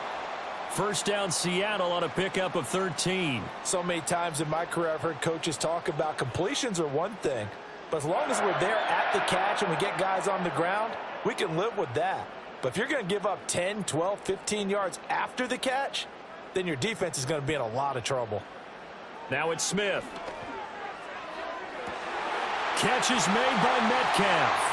And all the way in, touchdown Seattle. DK Metcalf. 2 catches, 2 touchdowns here so far. And they are able to add on to their advantage. Well, only the 2 catches for him thus far, CD, but both of them have resulted in touchdowns. And I think he's on the bench right now, Brandon, smiling at his position coach and telling him, all those times you talked to us about efficiency, I'm living it right now.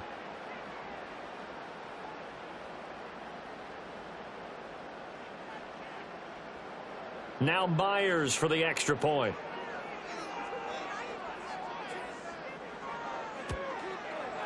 It's good to make it 17-7. A drive that time of 6 plays. And it's DK Metcalf who finishes things off with a touchdown reception.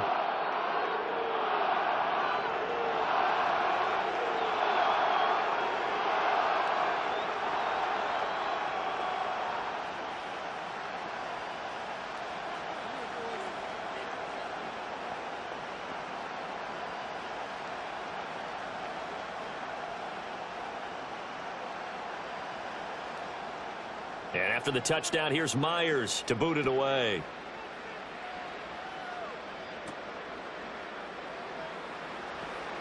Oh, a good-looking return set up here. And they'll have very good starting field position as he's up just shy of the 40. And Pittsburgh getting set to take the field. They trail by 10, 17-7 as they come up on a 1st and 10.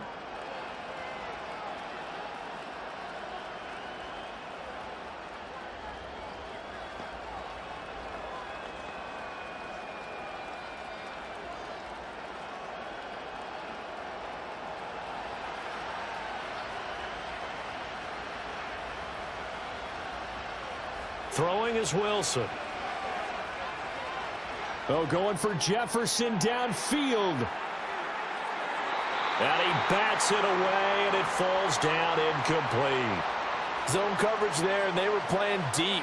That makes it obviously a little bit harder to run by guys. And that time, there's not much of a window to get the ball in there, and it winds up incomplete. Now a 2nd and 10.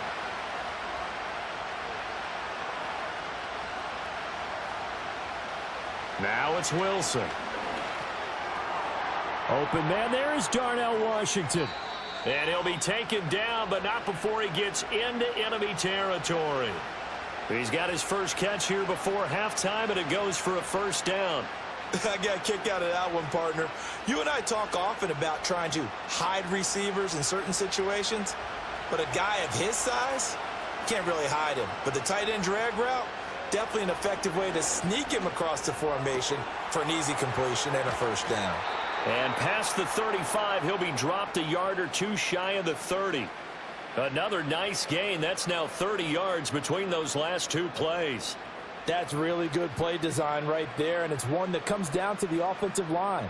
It's a deep in route, but it's only going to work if that line gives you time in the pocket to wait for the route to develop. Mission accomplished there as they pick up the 1st down. A 1st and 10 here, and you know, if they could just get 3 out of this, something about whittling it to a 1-score game at half that might provide a psychological boost. Finding Williams once more, complete. Now the Steelers use the first of their 3 timeouts as the clock will stop with 33 seconds to go in the first half.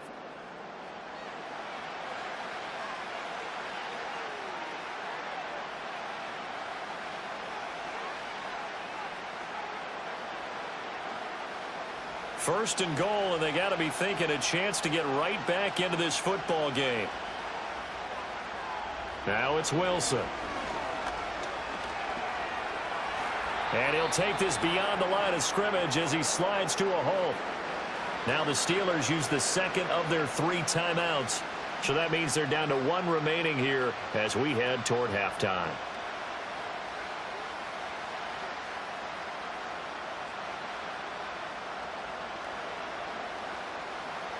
Second and goal from inside the 5.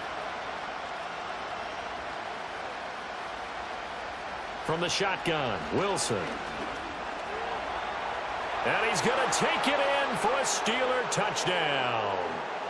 Russell Wilson taking it in from 4 yards out. And the Steelers get a late score here in the final minute of the first half.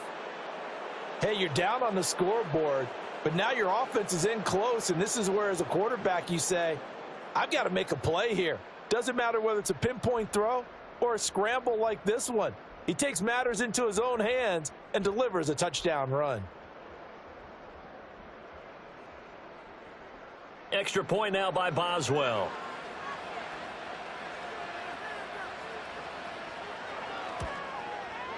And this is up and good to make it a 17-14 game. That time a 6-play drive. And it was Russell Wilson finishing things off with a touchdown run.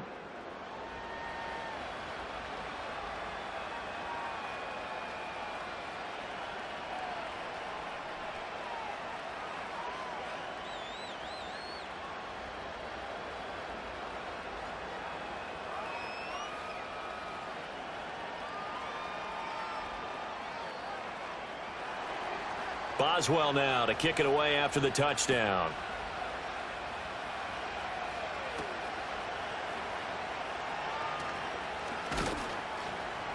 And he takes this near the 25. Just a little pass there. Call it the 26.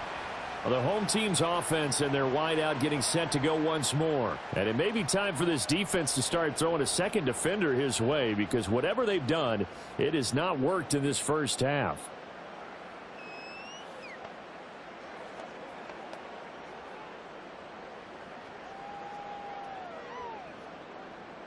Here's the Seattle offense ready to get this drive underway.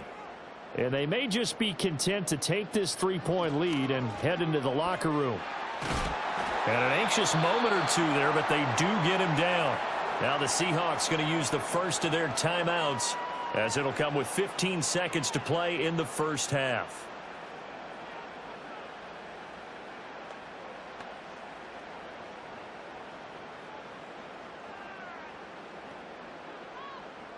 One play has him up past the 40 already, and another 1st and 10. From the gun, here's Smith. This is Fant on the short completion. Now the Seahawks call the second of their 3 timeouts. So that means they're down to 1 remaining here as we head toward halftime.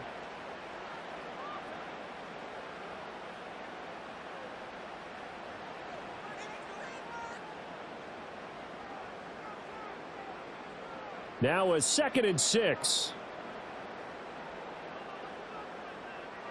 Out of the gun, Smith. Flush to his right. And taking it across midfield and inside the 45. Now whistles and a timeout with 3 seconds left in the first half.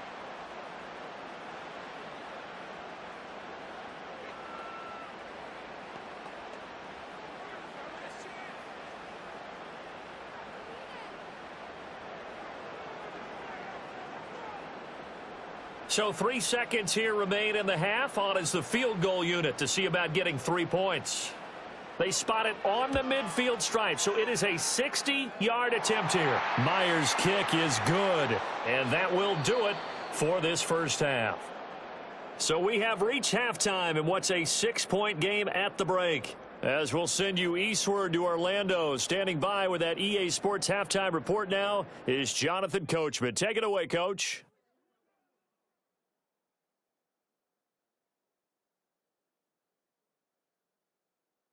It was the former comeback player of the year, Geno Smith, who was sharp in the first half. he fired his guys into the lead with 2 first-half touchdown passes as they were looking like a well-oiled machine in the first half of play. Okay, Coach, yeah, adjustments likely going to play a big role in this third quarter in what's been a tight contest so far.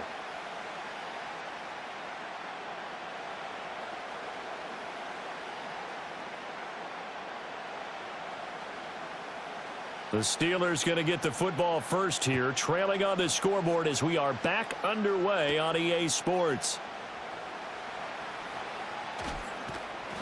And he brings us out past the 20 to the 24. Well, the Steeler offense ready to get going to begin this third quarter. Well, Charles, in that first half, we saw a fair amount of offense on both sides of the football, and now the team trailing here will start with it in the third quarter. And we both know this coach pretty darn well, don't we? Because his game planning is always on point. And now that he's getting the ball to start the second half, how about all the offense that you already referenced in the first half? He'll put that all together and come out with something really strong, I believe, to get things going here in the third quarter. They'll start on the ground here on first down. And they get him down, but not before he takes it across the 40-yard line. An excellent way to start the drive there, 18 yards. Partner, if you want more carries, I think we saw how you get them. Showed that he's got the fresh legs, and he picked up the first down on that run. Don't just ask for him. Show him that you're supposed to get the football. One play has him up past the 40 already, and another 1st and 10. To throw is Wilson. Sideline throw, it's complete. And a nice job there of keeping the toes inbounds. Call it a gain of 6 on the play, and that's going to bring up second down. If you're running out route, it's likely you're going to end up near the sideline. And what did we just see there? Toe tap. You got it. The benefits of practice. Toe tapping, foot dragging, picking it up, and making sure it was a catch. Now Wilson. Well, this is caught by Williams. 2 catches in the first half. Now he's got a third here, and it's good for a first.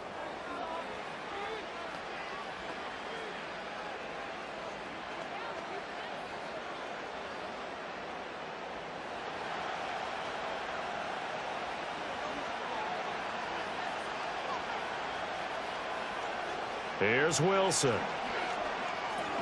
He's got his tight end Freiermuth over the middle. And he's tackled a yard short of the marker. Good gain of 9 on first down. Now that's staying ahead of the chains. Really good pickup on first down, hitting the tight end there. Now it brings up a second and manageable. Just found a hole in that zone. Second down and a yard. Back to throw again. And here's Freiermuth again. And that'll wind up moving the chains again as the tackle's going to be made at the Seahawks 28. Back-to-back receptions for him, and it's another first down. Many different ways to create space, but on that play, he did it with that big, wide body of his. Didn't get a whole lot of yardage on the play, but it did what it was supposed to. Pick up a first down. Now a first down carry for Harris. 5 yards is the tally on first down. That brings up 2nd and 5. If you're a coach, you'll absolutely take that run every time on first down because it really sets you up to go in a number of directions here on second. 2nd and 5.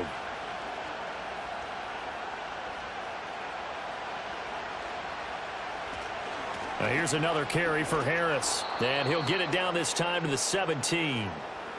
6 yards the pickup, and that's a first down.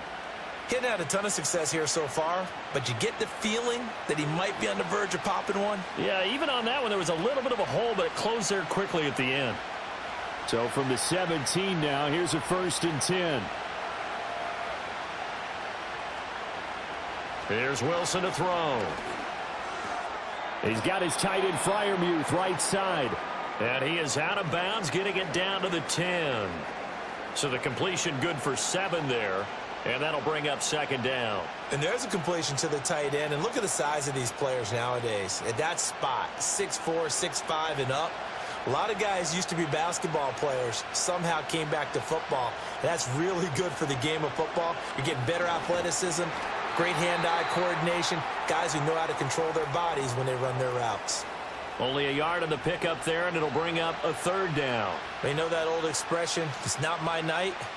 It hasn't been his so far. I don't know if the legs are a little bit heavy. Sometimes having to hang out all day and play doesn't exactly play to your advantage, but it's been a tough go for him. And every time he looks up, somebody's there defensively. That was the same case on that play. He's going to be a yard short. Needed 2, but only got 1. 4th down. I know any coach would take 2nd and 3 all day. You think you're in pretty good shape. Instead, after 2 runs, though, they're at 4th and 1. Didn't pick it up. Back-to-back 1-yard gains. This defense, the challenge was accepted. And Mike Tomlin going to roll up the sleeves here and say, let's go for it on 4th. They're going for it. This is Harris. And he's not going to get there. Might have even lost a yard. They'll get neither the touchdown nor the 1st down. And this 11-play drive is going to lead to nothing on the scoreboard. So he needed the short yardage, Charles. He elected to try to bounce it outside of the outer third, unsuccessful. Sometimes those plays are stacked up by the defense and there's nowhere to go, so you have to bounce it outside. And some backs just get impatient. They want to go to where they think there's more open territory instead of going where the play was actually blocked. In any case, it didn't work here.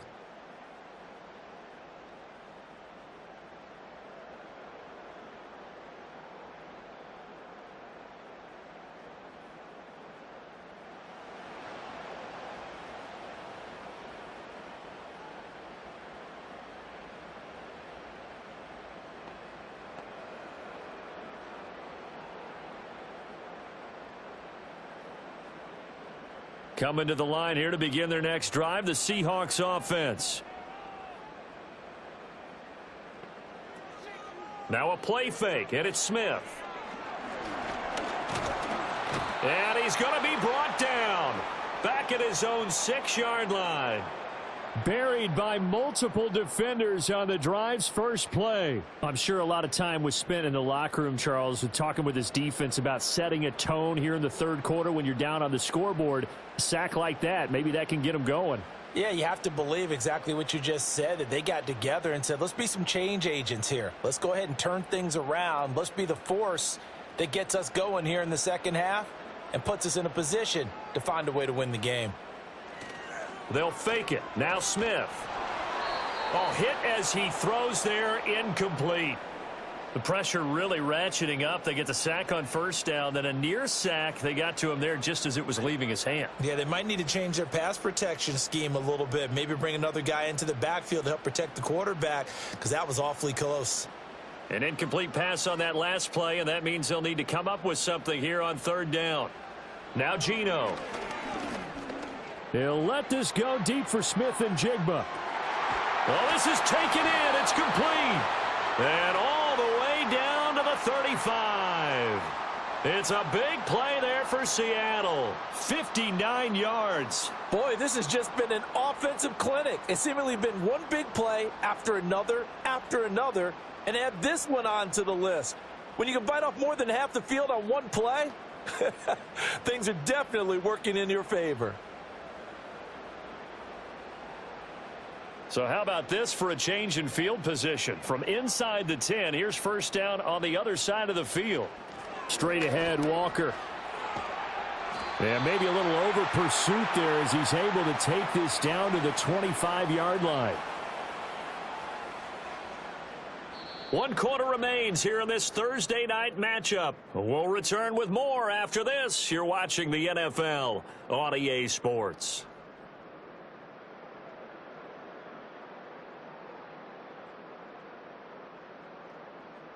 Back now in Seattle, Washington. It's the Seahawks with the possession. They also have the lead here as we get set for the fourth and final quarter. They'll fake the handoff. Now Smith. And a flag comes in as that one falls incomplete. Well, let's see who this is on.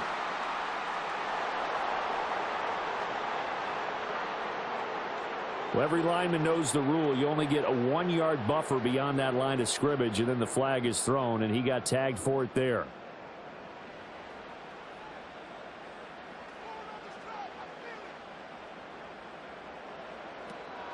Off of play action. Here's Smith. rolling to his left. And he works his way past the line of scrimmage and then slides to a halt. He'll get 5 out of the scramble. It's second down. I certainly like what he did right there because he smartly wanted to avoid forcing anything downfield because nothing appeared to be open. Nice harmless slide there to avoid the big hit, and he gets a small gain on the play. Geno now to throw. That's going to be caught. And so close, he gets it to the 1. Out of bounds right there. Call that a very strong gain of 24. These guys are running offense like you drive. The pedal is down, stomp down. How about that? Back-to-back completions. They are rolling. So much for being conservative and running that football. So first and goal, 6 points here would go a long way toward wrapping this one up. Walker will take this into the end zone for a Seahawk touchdown. And that right there is a definition of a statement drive. You're in the fourth quarter, trying to get to the finish line, and here they were able to hold the ball for a long time and move it down the field. And how about them finishing it off with the touchdown run? Winning football 101? Check that box.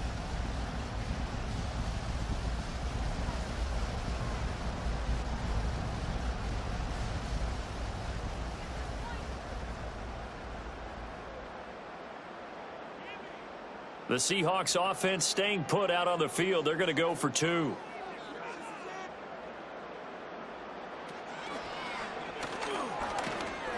And he is not going to get in there. He stops short of the goal line, and the lead is going to stay right where it is. I feel like we're going to see more and more of this continue to flow into the NFL game, and that is the quarterback run game. Not successful here going for 2, but it's not something that people shy away from totally anymore either. In particular, do you think more so around the goal line? I think so. Anytime it's short yardage, anytime you can go ahead and keep the ball in the hands of the quarterback who's athletic, you go ahead and do that rather than risk a handoff or a pitch. They just couldn't get it done there, though. 2-point try fails.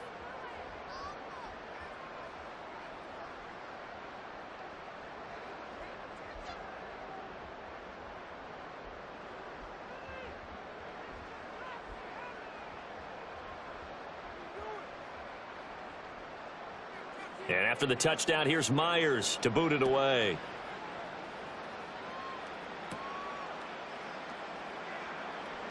The lane opens here. He's past the 30.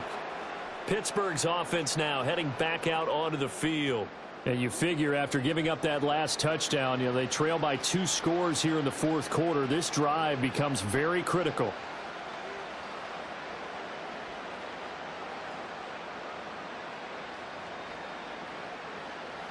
So they'll come up first and 10 now from the 33.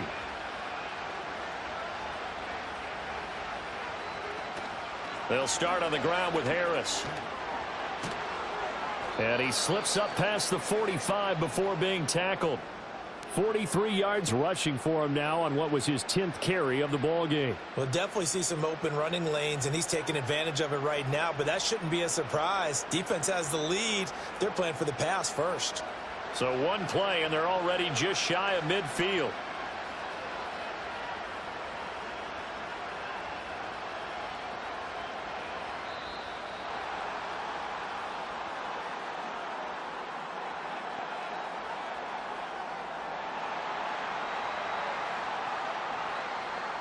And that flag accepted.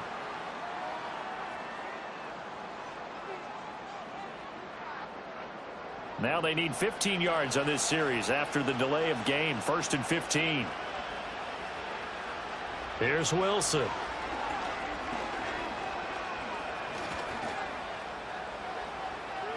And he slides and covers up at the end as he's going to be able to pick up decent yardage. I like how he hung in there and went through his progressions, but eventually his internal clock went off and told him it was time to make a run for it, and he ends up sliding down with a solid gain. 2nd and 6.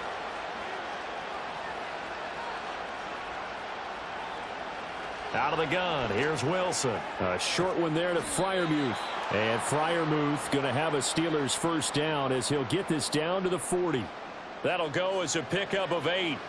But correct me if I'm wrong. You're down 2 scores. I don't think you need to rush just yet, but you can't take your time either. Yeah, even if you don't want to commit to full 2-minute offense, you have to up the tempo, up the urgency. Maybe you're starting to call 2 plays in a huddle each time you snap the ball. From the gun, it's Wilson.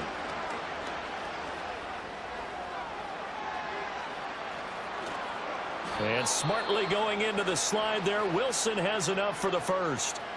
It's a pickup of 16 there, and it'll lead to a new set of downs. He's been making himself a weapon as a runner, and the results, they've been welcomed by his offense. My question is about the defense we're watching right now, partner. Even after he got him with a scramble earlier this drive, they still aren't devoting enough attention to him. I would expect that after that carry, they'll do a much better job going forward, spying on him on passing downs. That's Kobe Bryant, who was there to stop him for a loss. With his size, he's a tough man to bring down, but they do a nice job there stopping his progress and not allowing him to get back to the line of scrimmage. A rare misstep on that last play because the drive has been strong, but now it's 2nd and 12. Now Wilson. And he knocks the ball away, and it falls incomplete. When you're leading in the final quarter, your radar has to be up for any potential deep shots. And probably not the last one they're going to see in this game, not as long as they hold this lead. And the Steelers on 3rd down, just 1 for 3 thus far. This is 3rd down and 12. Wilson. Now they go screen. It's complete. And that's not going to get it done. He'll come up well short of the first at about the 21. 5 yards, not enough, and it'll be 4th down. The key to any screen play is all in the deception, and that means everyone on the offensive side of the ball. But someone gave it up because that one wasn't very well concealed. And the defense able to rally to him and hold him for just a short gain.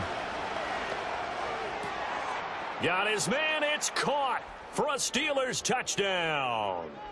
Pat Freiermuth from 21 yards away. And the Steelers have made it a 1-score game again here in the 4th. So how about that for an answer? They get the touchdown there, and it's back to a 1-score game here in the 4th. And that's what these guys have done all game long because they've scratched and slashed their way to stay in this game. And by now we should all realize they're not going away. Now the pressure again swings to their defense because they're going to need to find some way to get the ball back. Extra point put through by Boswell. And now things get a bit more interesting here in this 4th quarter.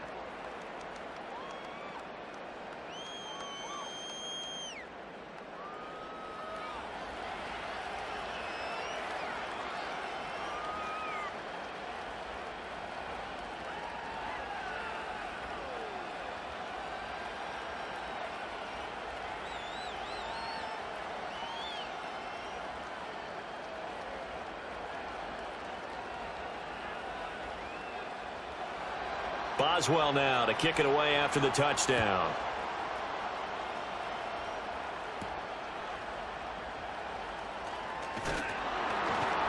And a good return as he'll be stopped just shy of the 30-yard line. The Seahawks offense and Geno Smith headed back out for this next possession. And this defense might be about ready to wave the white flag. Nothing they have tried to throw at him has been that successful. He just processes things so quickly and makes a right read seemingly every time.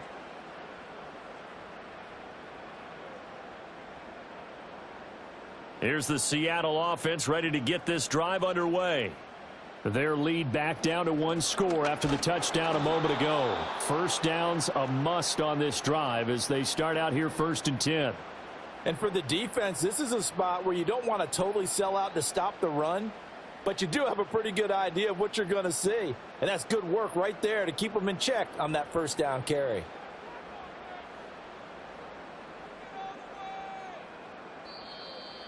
Fourth quarter, down to the final 2 minutes, and we've got a 1-score game.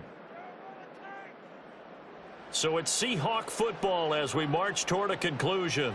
They've got a 2nd down now as they search for a way to get this one to the finish line. And now we'll see a timeout used on defense as they stop it right out of the break with 1:57 to go in the ball game.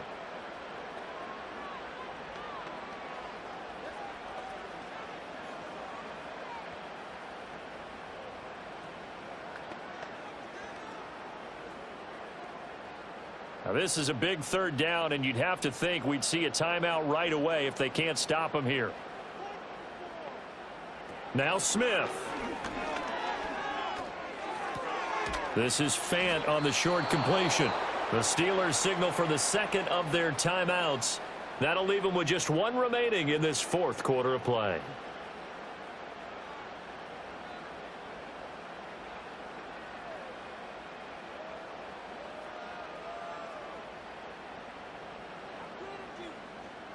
Now here's Michael Dixon as he's on to punt for the first time tonight.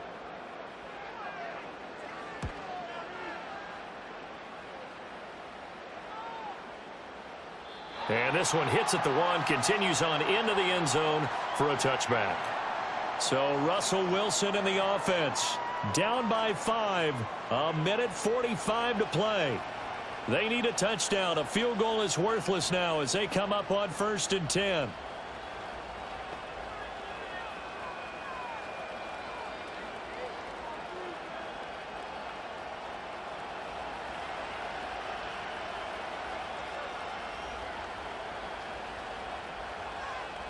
Wilson to throw.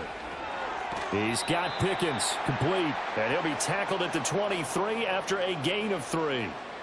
Not in a position where they absolutely have to rush right now, but they definitely have to pick up the tempo a bit.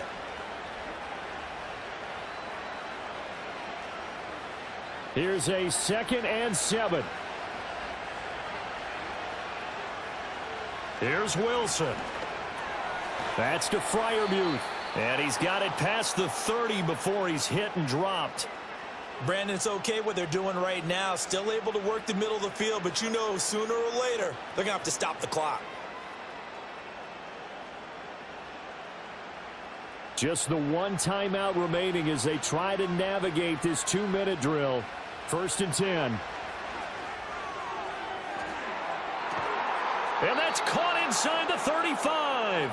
And he's brought down after a very nice gain. Haven't heard much from him all night, but welcome to the party, making his presence felt in a big way. They've kept him under wraps all night long, but boy, did he find a great time to bust out.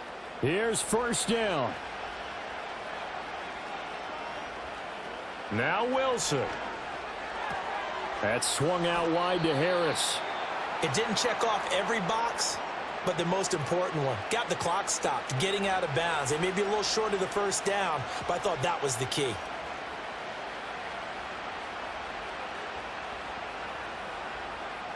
They'll come up now. 2nd and 9.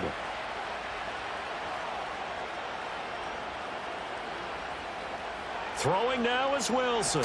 It's caught on the right side. Williams. Now the Steelers going to use their 3rd and final timeout as the clock stops with 23 seconds to go in the game.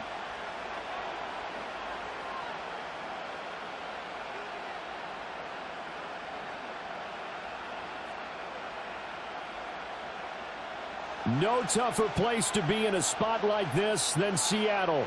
Here's 3rd down. He's back to throw. And he can't get a throw away. He's taken down. Leonard Williams, the former number 6 overall pick, got the sack that time. Partner, you absolutely cannot take a sack in that situation. Now, it's also 4th down.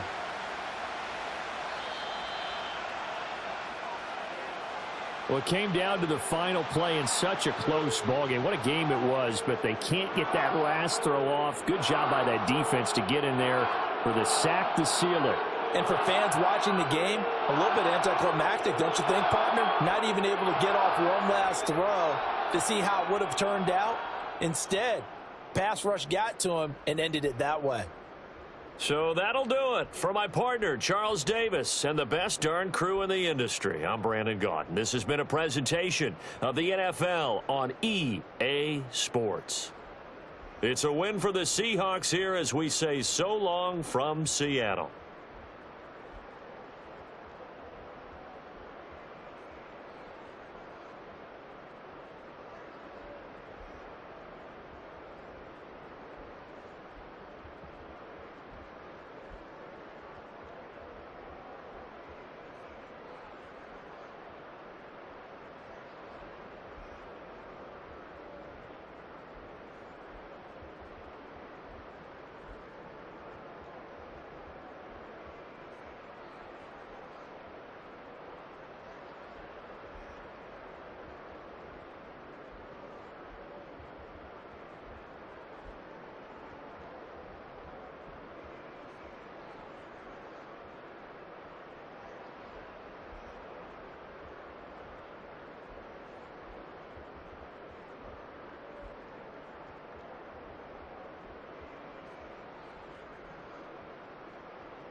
Sports. It's in the game. Feel like I'm never enough. I say I don't give up, so I keep down low. Slowly coming undone, yeah. I run in circles. Get back, get away. But watch me try hard anyway. It's so fake, self-hate's killing me. I know that I'm not that, and I'm sick of pretending. So sick of pretending. I need to run away to not be just like the others. Hide my face. No one knows it's pulling me under. Feels like I'm running low. Feels like I'm running in circles. Feels like I'm running low. Feels like I'm running in circles. I dig a hole in the earth, bury myself down low. Never speaking again, I hide beneath the surface. Get back, get away. And I can't see straight. Late nights. I'm not that. So sick of pretending. I need to run away to not be just like the others. Hide my face. No one knows it's pulling me under. Feels like I'm running low. Feels like I'm running in circles. Feels like I'm running low. That was the perfect call out there. Once he got the block, he made a move.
It's the NFL on EA Sports as we are in the inner harbor of Baltimore at M&T Bank Stadium.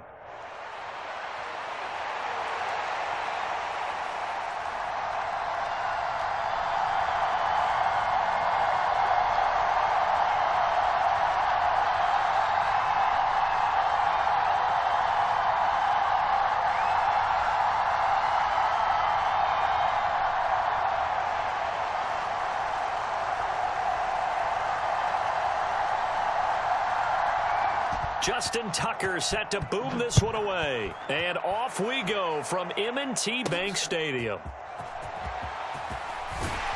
And he will make it to the 20-yard line and no further.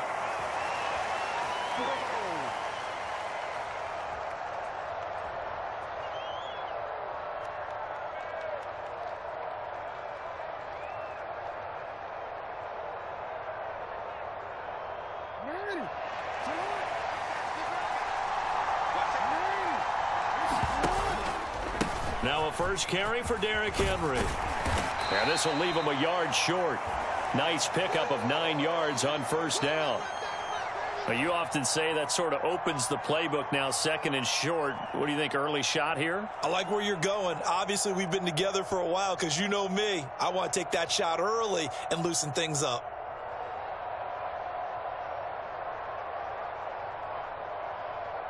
Up at the 29 now, they'll head to the line, 2nd and a yard. Now Jackson going to shift him around. Now Jackson, off play action. Well, that's complete to the and right away, he lost the football. But this will fortunately wind up out of bounds. Well, obviously, you never want to fumble, but if you do, good to be towards the sideline. Saves them the possession. Saves the embarrassment, saves it going down on the play sheet as a turnover.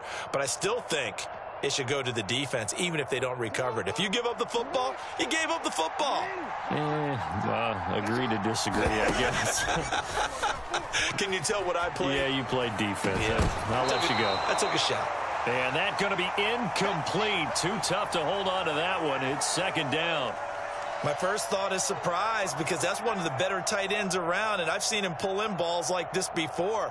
But how about a little credit to the defense forcing that incompletion?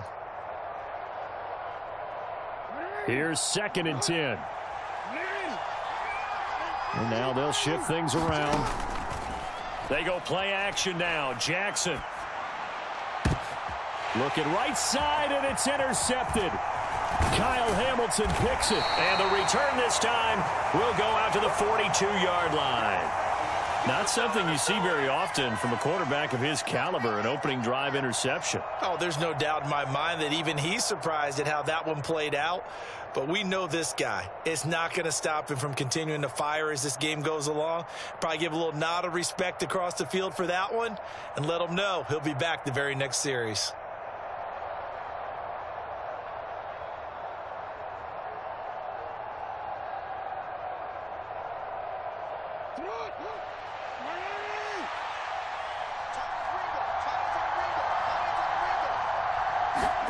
After the interception, here's Jackson. Flushed out right.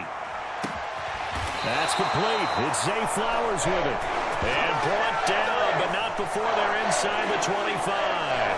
A big one there for the Ravens. It goes for 18. That is definitely what we call on defense an uh-oh play. And what you mean by that is against Lamar Jackson, when you see him out of the pocket, your first thought is, uh-oh, he's going to try and run it. How do I get to him and get him on the ground? And guess what? That didn't happen, and his receivers took advantage. And they do get him down, but not before he's able to slip it inside the 5-yard line. They go right back to him for 20 and a first. That's a big league job there of getting out of the pocket, not panicking, and just buying himself some time. Then he made a good, accurate throw to set up 1st and goal. 1st and goal, a chance to convert that early turnover into points. Henry is not going to advance very far. He'll be stopped right at the line of scrimmage. Only a yard that time, 2nd and goal. Looking at this now, you got a couple more cracks here this close. Sneak it? I don't think you even go into a huddle. Just line up, snap it, and fall in behind those guys into the end zone. Henry again, but he will go backwards as he's stopped for a loss. It'll be a loss of a couple on the play, so now third down coming up. The short field shrinks even more with the type of bodies they brought in on that play. Those extra tight ends, they weren't able to secure their blocks, and that one ended up going backwards. Third and goal, Jackson. There's Flowers. He's got it. Touchdown, Ravens. It's a 6-yard touchdown pass. And the Ravens take the early turnover and convert it into an opening touchdown.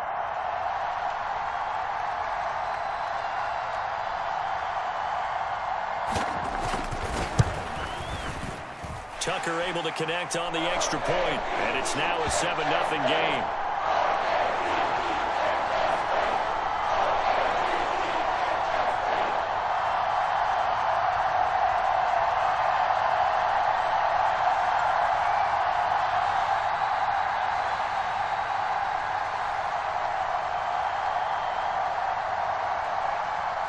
Tucker now to kick it away following the touchdown. Taking it about the 1. And up to about the 26-yard line, just across the 25.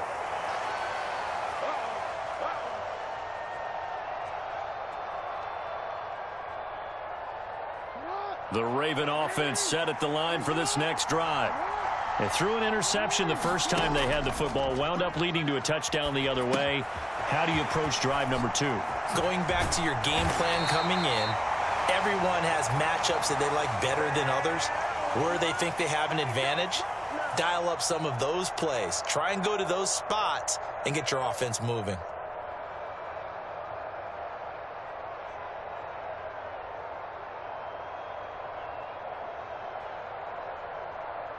So from the 39 now, they'll come up on a 1st and 10.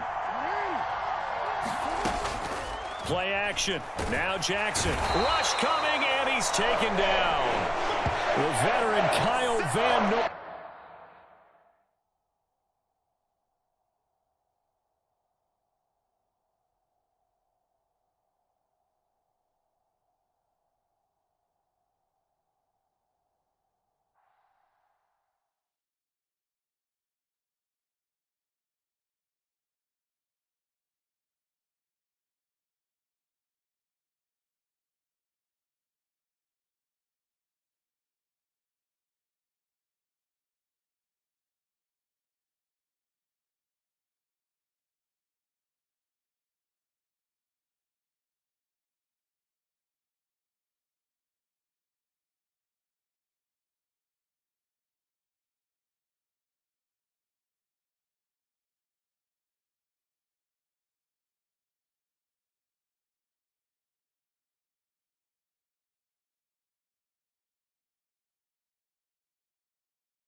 EA Sports coverage of the NFL is in Houston, in the Space City at NRG Stadium.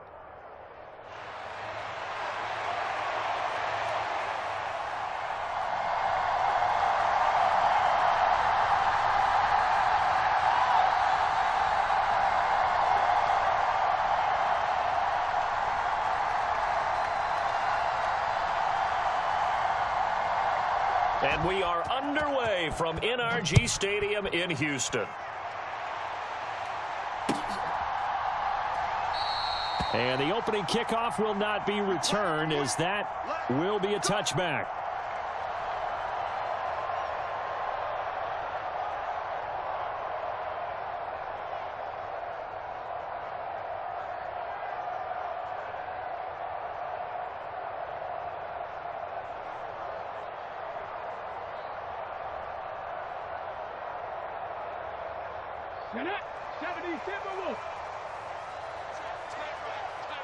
Right away, they'll change the look.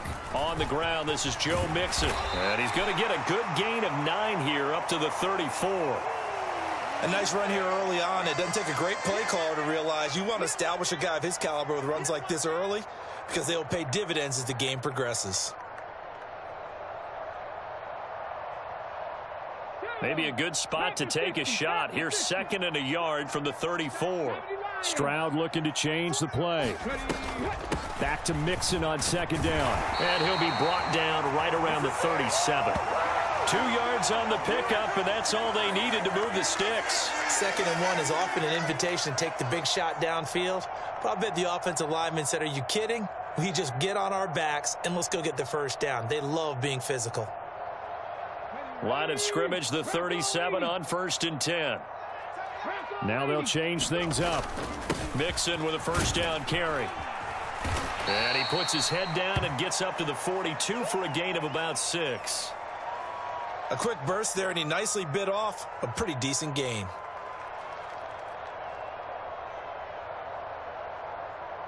Second down and 4. 60 Bison, Cougar 19.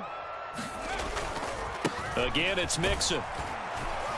And very little daylight there. He'll get a couple up to the 44. And this is why aggressive defensive coordinators love to blitz. It wreaks havoc because they end up taking their attention to the blitzers, freed up the D lineman to make the play.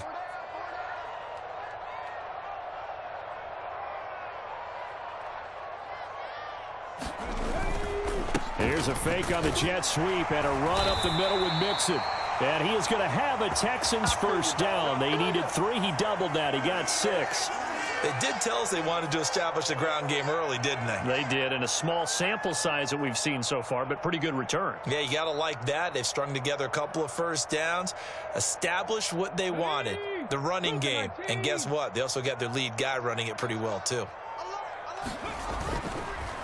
Mix it up the middle. Takes this to the 45. Broken tackle. Bought him a little extra space. 5 yards is the tally on 1st down. That brings up 2nd and 5. If you're a coach, you'll absolutely take that run every time on 1st down because it really sets you up to go in a number of directions here on 2nd. Ball placed at the 45 for 2nd and 5. 60 Eagles. Diggs going in motion right. Now a fake on the jet sweep, and they'll instead run up the middle. And able to push forward for right around 3 yards down to the 42. Some of the most unselfish players on any football team, defensive tackles, because we ask them to just eat up blocks and allow other people to make tackles. But when he can make a play himself, as we just saw there, that's a big day. And he is going to have a Texans 1st down by a couple of yards as they're able to get 4 there on 3rd and 2. Well, we've seen running backs in today's NFL get involved in the passing game. Maybe it's about time more receivers like that get involved in the running game. And that is something we are seeing more and more in this league, no question about it. That wasn't the biggest of gains, but it was enough to get them a 1st down. And it continued. And nothing but green grass here, middle of the field. Touchdown, Houston. Joe Mixon, 38 yards. And the Texans get the upper hand as they're on the board first here this afternoon. quite the drive there to get things started. They took up the bulk of the first quarter, and they end up in the end zone. And I love your last point. Ended up in the end zone. Because a lot of teams like those long drives, especially to keep their offense off the field, right? Keep the ball away from them. But they finished it with a touchdown. That's the exclamation point. Now, flip it over defensively. They've got to slow that down somehow, right? Maybe they need to be a little more aggressive. Maybe a few more pressures towards the quarterback. So after the touchdown, here's Fairbairn now to kick it away.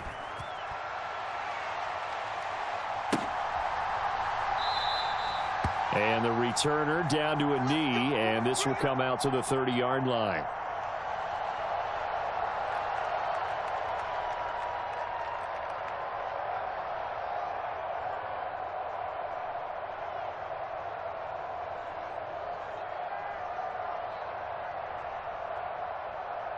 Jackson and the Ravens come up now 1st and 10 at their 25-yard line. On the ground, this is Derrick Henry. And they're able to get this one across the 35.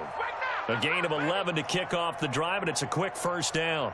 Veteran running back like him, we've seen a lot of those chunk carries in his career. And that's why you don't just look at his birth certificate and decide when a guy is done, right? Because you know as well as I do, in this league, as soon as you hit 30, they're looking to let you go if you're a running back.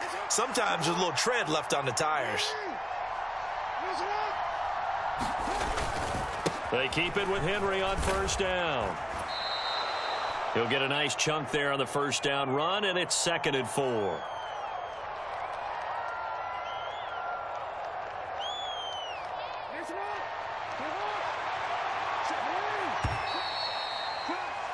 One quarter down, 8-0 the score.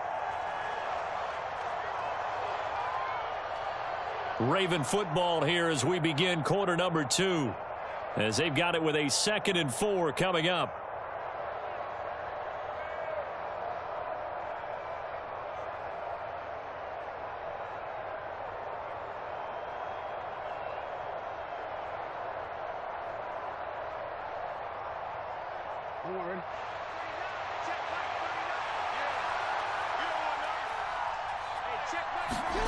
From the gun, it's Jackson. Sliding out of the pocket. That's caught. It's Flowers. And he's going to be taken down with another first down as the stop's made at the Texans' 34-yard line. That one goes for 24 yards. So a 1st and 10 now in Houston territory at the 34. Henry up the middle. Taken down at the 30.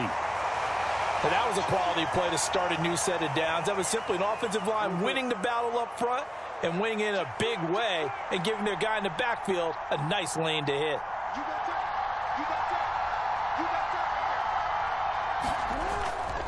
Henry again on 2nd down. Breaks through the contact and taking it to the 15-yard line before he's brought down.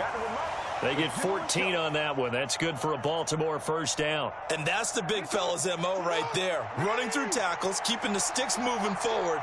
This defense, if you don't bring 11 guys to the ball to try and get him on the ground, he's going to keep making runs like that. I feel the press box shaking every time he touches the rock. And the Ravens are going to be set up with a 1st and goal. He couldn't quite reach the chalk, but they'll have it at the 1-yard line. 1st and goal and a chance to get that initial touchdown right back.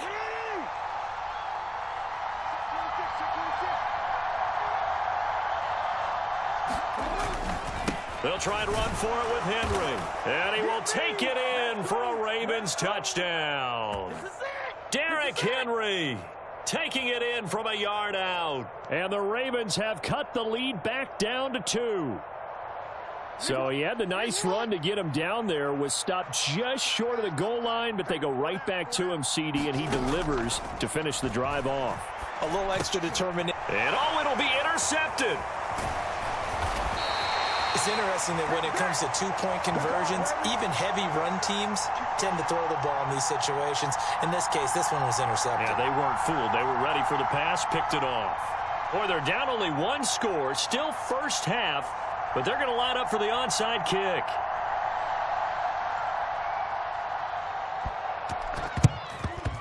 And they've got it. They recovered it. But hang on now, though. There's a penalty flag down. Well, CD, you understand. I mean, they're so eager trying to get back in this game here in the fourth quarter, but they touched that one a little too early before it went 10 yards. Brandon, in such a high-stakes scenario, everyone's feeling the pressure on this play. The special teams coordinator, which one is he going to pick in terms of kicks? Can the kicker execute it? Can the team wait for 10 yards? So many variables, and in this case, they didn't get it done. Inside handoff to Mixon. And nothing much materializing there on the first down run. He'll get a couple, and that's it. You've got to be impressed by that defensive front on reps like those. They were not being moved off the line, kept their shoulders square, and gave their teammates time to fight to the ball and limit that gain. This is 2nd and 8. Stroud wants to change it up with an audible. Back to Mixon on 2nd down. Only a gain of a couple there. That leaves them needing about 7 here on 3rd down. Vision is so important for the man in the middle because his ability to look through all the clutter that's happening in front of him, diagnose a play, and then go make it and finish it, that's when the great ones know that they have the goods.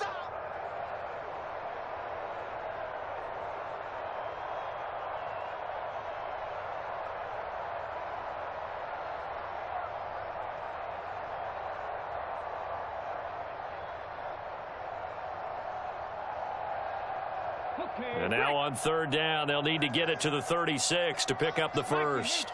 And now an audible here into something else. Stroud on 3rd down now. And this pass broken up. The contact well timed there, and now 4th down. Oh, that's going to hurt a bit because they needed to come through with a completion there. Now a drive that started with great field position is facing 4th down.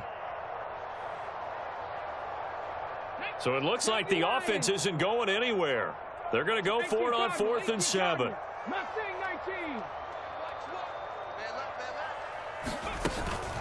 Play action. Here's Stroud. He'll let this go deep for Collins. And that one a little too high as it's knocked away and incomplete. The Texans tried it, but they come up empty here on 4th. And the Ravens are going to get the football back. No surprise. They try to throw the ball on 4th down, but it gets batted down. They don't pick it up. Well, a little football 101. When you're going toward that quarterback, you see he's going to start to throw. Get your hands up, Get your hands up, affect the play, and then everyone get your hands up. When the ball gets to the receiver, moment of truth, knock it away. They'll start on the ground. It's Derrick Henry. And he'll fight forward on the straight-ahead running for just a couple of yards. 2nd down. Well, any lane that might have been open there was closed pretty quickly, and that was because the defensive front, they won that battle at the point of attack at the line of scrimmage. They used great leverage, held their spot, and stacked him up. 2nd down and 8. Again, it's Henry. Call it a gain of a couple, and that's going to leave them with a 3rd and about 5. Brandon, one thing about blitzes, they really confuse offensive linemen at times, and what you have to do is lock in on the guy right in front of you. If you don't, you saw the end result. Defensive tackle ended up making the play.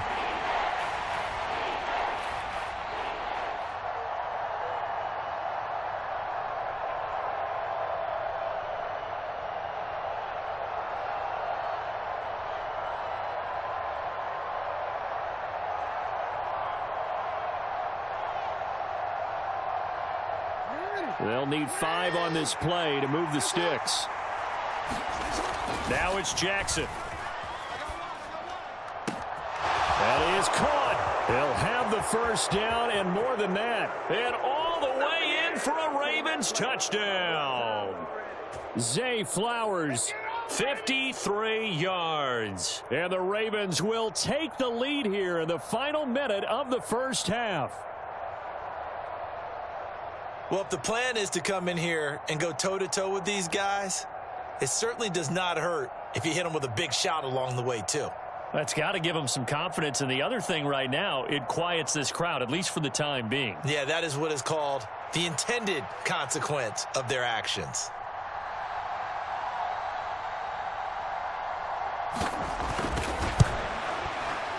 Oh, he missed it. No good. So this remains a 4-point game.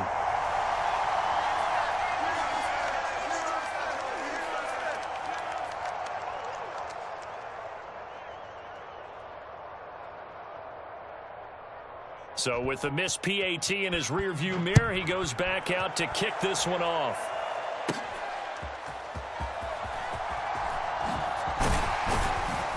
And not much happening on the return as he'll get this to about the 23.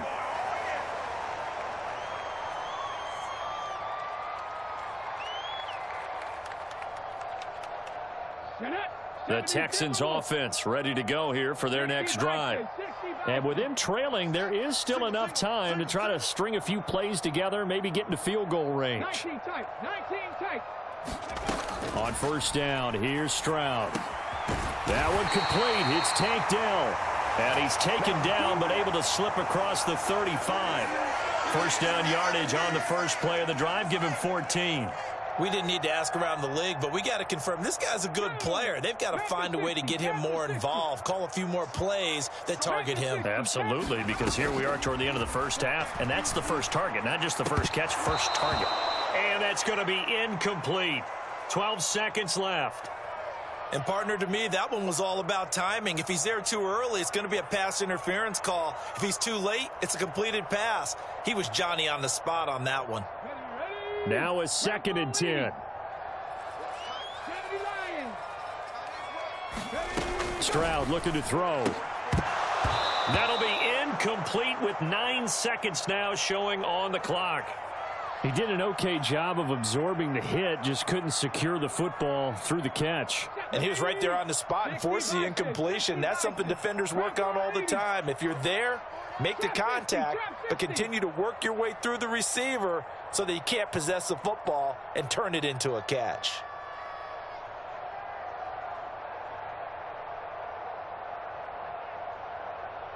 Seven Pirates. And Stroud now to throw. Being chased out left. Oh, he had him. He was open, but he couldn't get it to him. It's incomplete. One first down here, and that's all, folks. Good work by this defense to hold things in check and force a punting situation. Cougar 19. Warriors 70. Final play of the half. Stroud eluding the pressure right. The ball comes out, and this one will actually go out of bounds, so no recovery, and that is how we conclude this first half. First half in the books. You're watching the NFL on EA Sports. Welcome back. Halftime over. We are ready for quarter number 3. Alongside Charles Davis, I'm Brandon Gordon. The Ravens ready to receive it, and they've got the lead as well as we resume play in the second half. And here comes a return from a few steps into the end zone. And the decision to bring it out, kind of a costly one, as he won't make it back to the 20.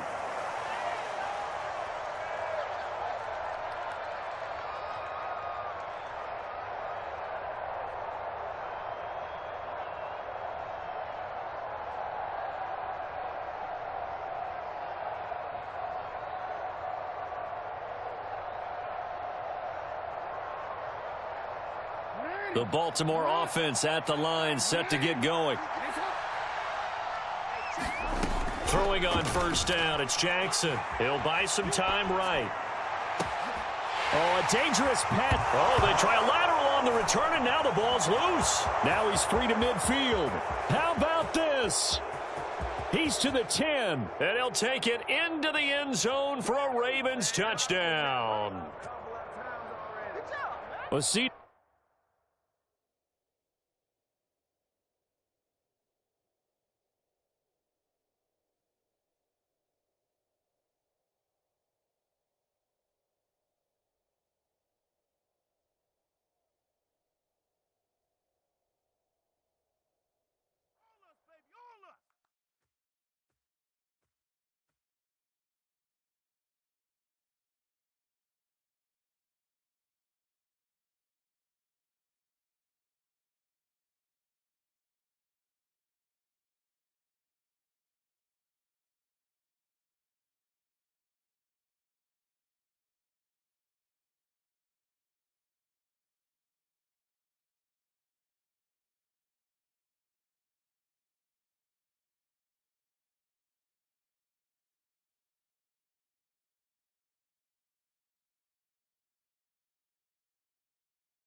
EA Sports coverage of the National Football League brings us to legendary Lambeau Field in Green Bay.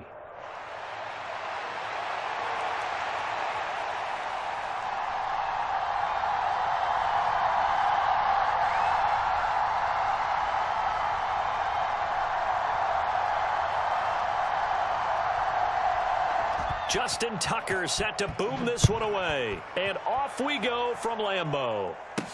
Keyshawn Nixon now on the return. And he's up across the 25 and down at the 28.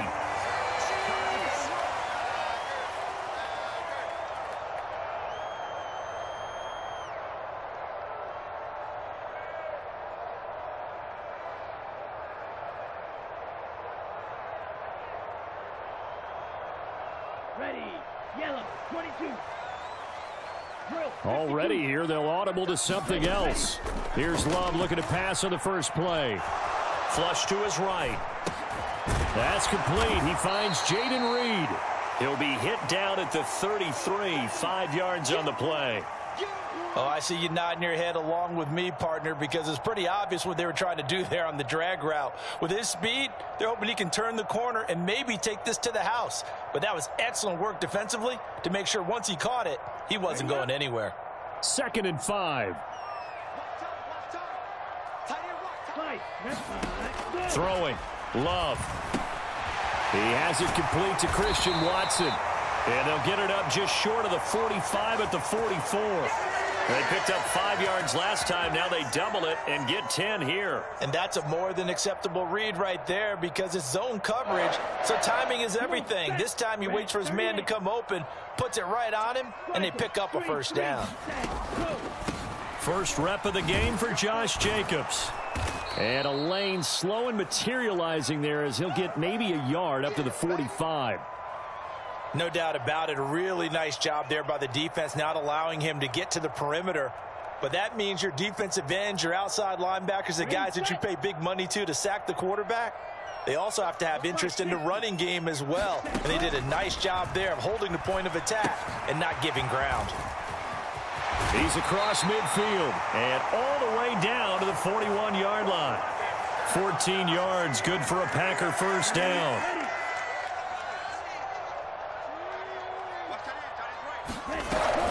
They will run out of the gun with Jacobs. And he gets it down to the 32. Now, that was an excellent run. And when you see that happen, that's when you're seeing guys doing their job and then some people doing a little bit more. Offensive linemen and tight ends, they're expected to block. But the wide receivers, all they want to do is catch passes. So when they block on a big-time running play and create extra space, you've kind of hit the jackpot there. Now a toss left side into the hands of his tight end. 9 yards to pick up there, and it's a first down. Really a solid start here on the opening drive, Charles. He's now 4 of 4, and they're already in plus territory. Brandon, he's been so precise to start this game, like we're watching an operation taking place right now. Master surgeon at work. Love, he's going to change the play here. Here's Jacobs on 1st and 10. It's a 6-yard gain on the ground, and that'll make it 2nd and 4. That's a strong pickup right there on first down. And as this drive goes on, we're seeing an offensive line and running game imposing its will. Love looking to throw it. Escaping the pressure right. He's got Watson. It's caught. Touchdown, Packers. From 17 yards out. And the Packers will jump on top with the game's first score here this afternoon. Extra point from McManus is good. And that makes the score 7-0. After splitting the uprights, McManus to kick it away.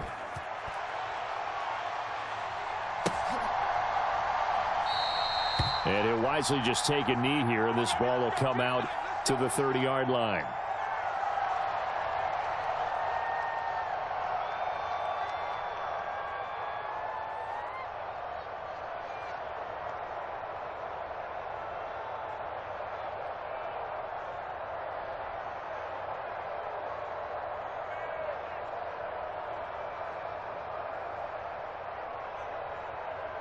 Jackson and the Ravens come up now 1st and 10 at their own 25-yard line.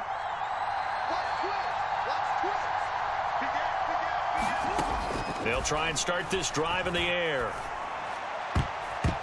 And a dangerous throw there as that's knocked down and incomplete. Certainly looked like someone was very confident in his ability to fit that one in.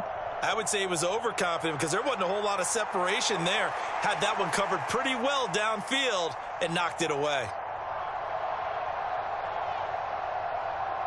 An incomplete pass leads to 2nd and 10 from the 25.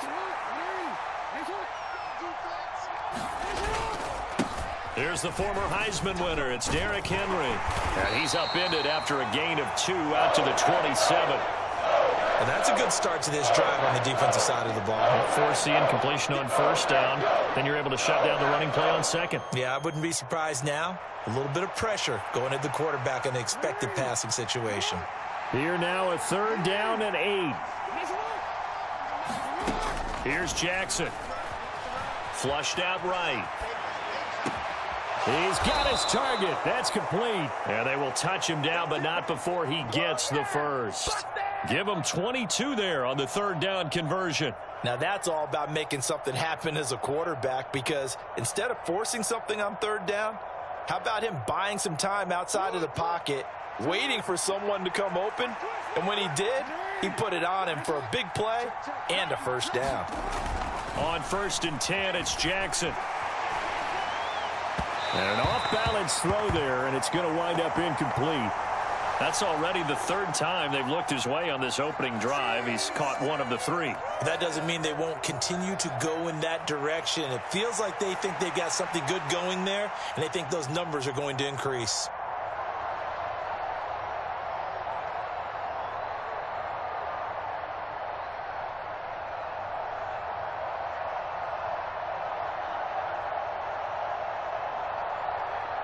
Second and 10.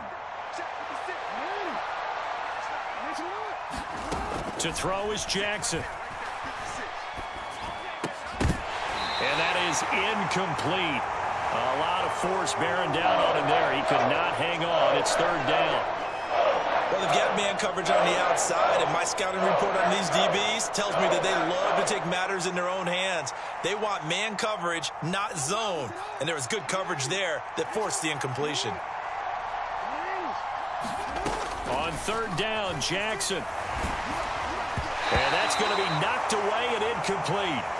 And with it, time has expired on the 1st quarter. After 1, 7-0 on EA Sports.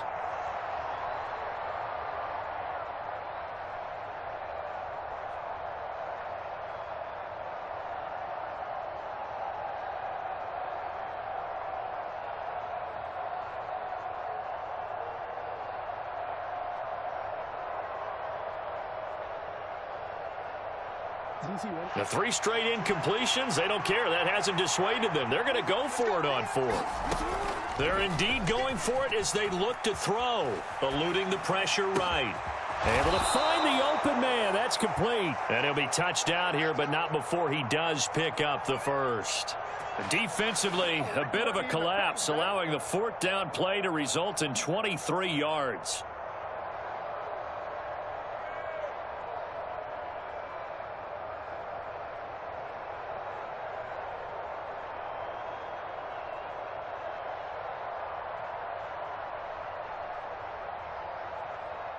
So after the big play on 4th, here's 1st and 10. Jackson going to change things up a bit. They'll look to throw again. Throw caught by Flowers.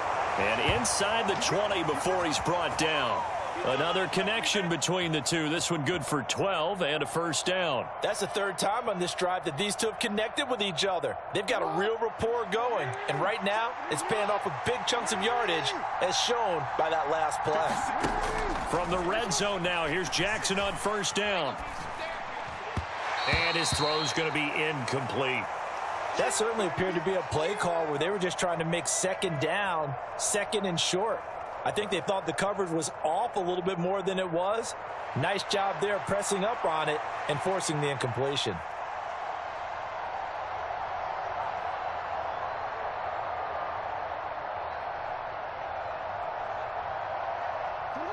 So now 2nd and 10 after the incompletion on first down. Inside handoff, Henry. They do get a couple, but they'll be left staring at a 3rd and 8 coming up. Pretty good little two-play sequence there. You force the incompletion, then a very short pickup. Yeah, now maybe you bring in an extra defensive back or two because you want to try and defend on 3rd down. They like to play those nickel or sub packages, don't they?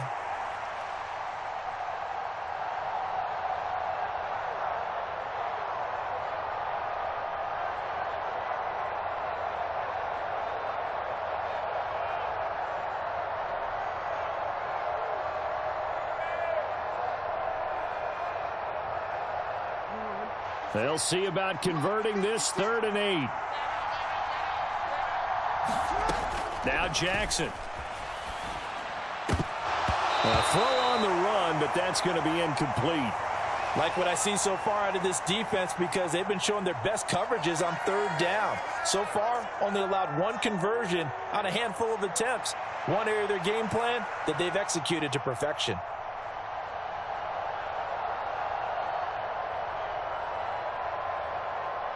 So here we go. The offense is going to stay out there. They're going for it on 4th and 8.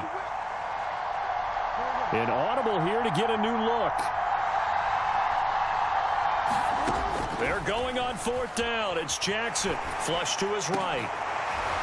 And it's incomplete. They cannot convert, and they turn it over. The Ravens go for it, but come up empty. And this long drive is going to wind up yielding nothing. A chance to get some momentum here in the 2nd quarter, getting their first trip into the red zone, but unable to get it across. And if I'm the head coach, sure, you feel some disappointment, maybe a little bit of deflation there because you didn't get it in, but I'm going straight to rah-rah mode. All right, guys, we didn't get it this time. It's only the 2nd quarter. We'll be back. Let's get it later on. I want to keep this team up. I want them to feel like they've let everyone down. Positive.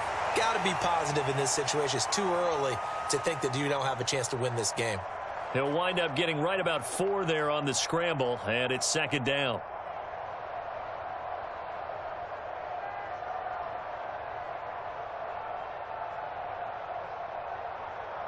Okay, break. Watch out now. 50 Fury. Working out of the gun. Love. That's into a crowd and intercepted. And he will bring this back. It's a pick 6 and a Raven touchdown. Well, it turns out it's not their offense who gets him on the board first, CD. It's the defense coming through right there with a pick 6. And I know from experience throughout the week when you go against the offense, you're challenging them all the time. You're letting them know, hey, don't worry about scoring this week. We'll take care of it. We'll get a few pick 6s and score ourselves. You're just kidding? But how about what he just did right there? Laid it out for the rest of the game. We scored. Hey, offense, can you keep up with us?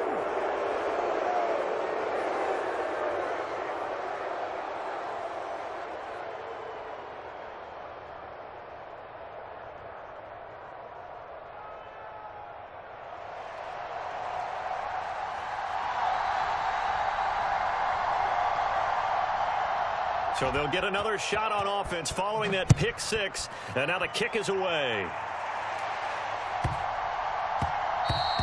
And they will not get a chance to return this one as it's through the end zone for a touchback.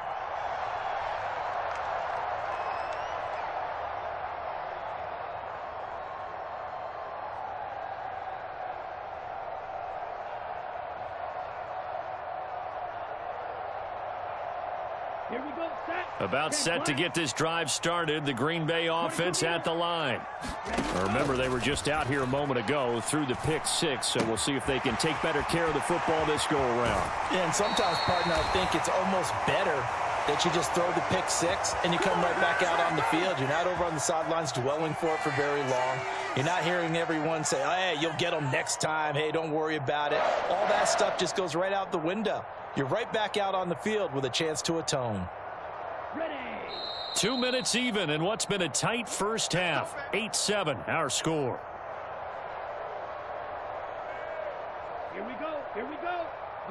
95. 52 blaster. Ready. First down, Love to pass.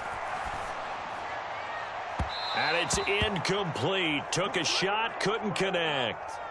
To this point, I've been impressed with the work defensively. They have not allowed a lot of receivers to run free. And there's another example, another incompletion. 33. Yellow. An incomplete pass on first down. That leads to a 2nd and 10. To throw now. Here's Love. And that'll be incomplete. Took a pretty good shot as he tried to pull that one in. Couldn't hang on. 3rd down. Feels like they're getting caught in between here because they did incompletions on 1st and 2nd down. Now you got to worry a little bit about the clock because you prefer not to give them another shot here in the first half. But if you don't pick up the first down, guess what? You're likely going to have to. So back-to-back incompletions, and that has them staring at a 3rd and 10. That's complete to Dobbs. Oh, he's got some breathing room. And he'll go down, but not before getting this inside the 30. A big play there on the catch and run. 31 yards. So now then, the big play has him all the way inside the 30 now, 1st and 10. Love's throw brought in by Watson. And down he goes, taking it inside the 10, just shy of the 5 at the 6. Chewing up big yardage. Another nice gain there. This one goes for 20. How about the way they're moving the ball down the field? They had a big play a moment ago. Followed it up with another nice one here. And before you know it, they're already looking at 1st and goal. No gain on the play that time, and it sets up 2nd and goal. Defense simply not fooled by the draw there. Well, they were thinking run to begin with, and what they tell their defensive linemen is play the run on your way to the quarterback. If someone shows, go get him, and that's exactly what they did. And he'll be brought down right on the edge of the goal line at about the 1-yard line. Now the Ravens going to use one of their timeouts as the clock will stop with 18 seconds to go in the first half.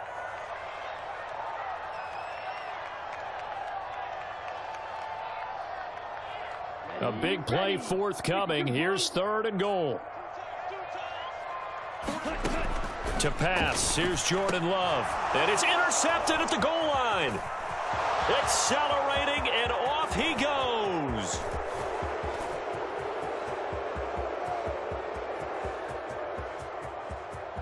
And he will bring this back. It's a pick 6 and a Raven touchdown. Brandon, we spent time with this team before the game, and there was never any indication that they did not like their kicker. Well, it shows right now that they didn't like their kicker. Why didn't they just put it through the goalpost and take the lead? That is going to be the question that has to be answered. I don't know about you, but I'm skipping my flight. I'm going to the post-game press conference to find out what they were thinking. Instead of playing conservative, they go through the air, and what a stunning turn of events. Tucker with the extra point, and the lead is up to 8.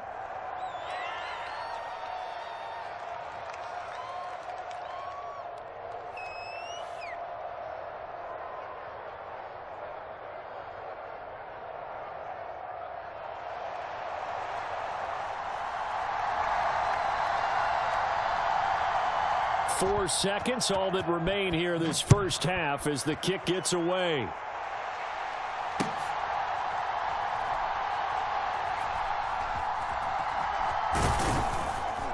And the kick team down there quickly. They don't have to run as far as they used to, and they're able to stop him before he can even make it to the 15. So we've hit intermission. It's halftime. This is the NFL, and it's a presentation of EA Sports. The Ravens ready to receive it, and they've got the lead as well as we resume play in the second half.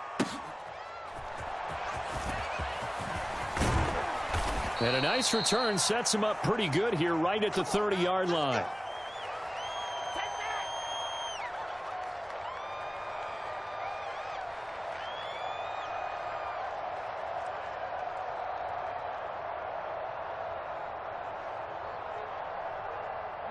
The Raven offense set at the line for this next drive. We have not seen much on offense here from either side these last few drives. We've hit a wall, so to speak. Oh, he tried to fit it in on the slant, and it's intercepted. Picked off by Quay Walker. And they have possession, and they have it at the 38-yard line. Not the way you envision things to start out the third quarter. One play and already a turnover. It's interesting. You and I were talking with the coach, and he talked about how at halftime, as a play caller, he wanted to make sure he got a new script going for the second half, not just the one that he operated off of to start the game. Nowhere on that script did it have that result. And his play caller does a nice job of giving him an easy throw to start this drive, and he takes advantage of it. The completion sets up a manageable second down. Well, Love wants to shift things around. Love. On the throw, led him too much that time. It's incomplete. Just what they need, a lecture from me, but subpar offense is what helped get them into this spot. And now they're continuing the trend with incompletions. That won't get them out of it if they don't change something soon. 3rd and 2. Love with it. Pass taken in by his big tight end. And down inside the 15 he goes. It's a gain of 16 and a first down for the green and gold. And it's a real luxury when you have a guy who can turn a short throw into a solid gain at any moment. Once he caught that ball, he ID'd where the open grass was and got there in a hurry to pick up a new set of downs for his offense.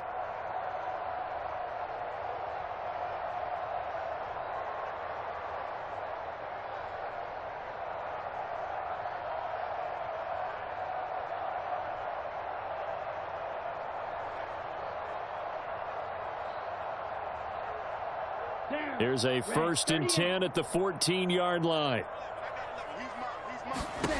Love now. He finds his man, complete. It's Jacobs. Touchdown! Josh Jacobs, a 14-yard touchdown. And the Packers have come back to make it a 2-point game. There are several elements to a well-executed screen pass. This one resulted in a touchdown. It had all of those elements. Hey, you're so right, because you really need the rush to almost get to the quarterback, almost get to the passer. Then you've got to get the ball thrown perfectly, whether it's to the running back, the wide receiver, whoever the screen guy is. And, of course, the blocking has to form in front to get him downfield for the touchdown. So we're right back where we started, all even as the kick's away.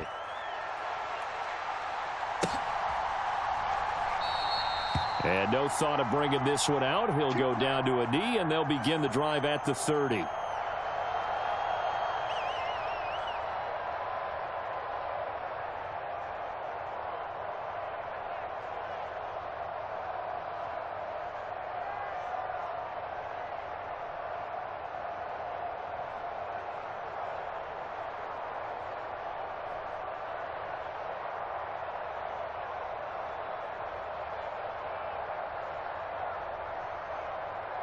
The Baltimore offense at the line, set to get going. We got a brand new ball game, all even after that last touchdown, so every drive now becoming a little more critical here in the second half.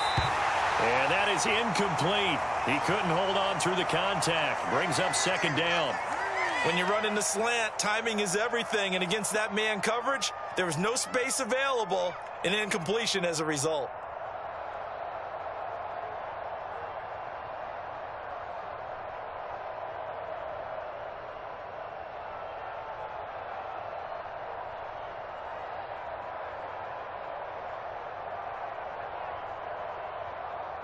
Third quarter, all tied up. This is 2nd and 10. Not liking the look. They'll change the play.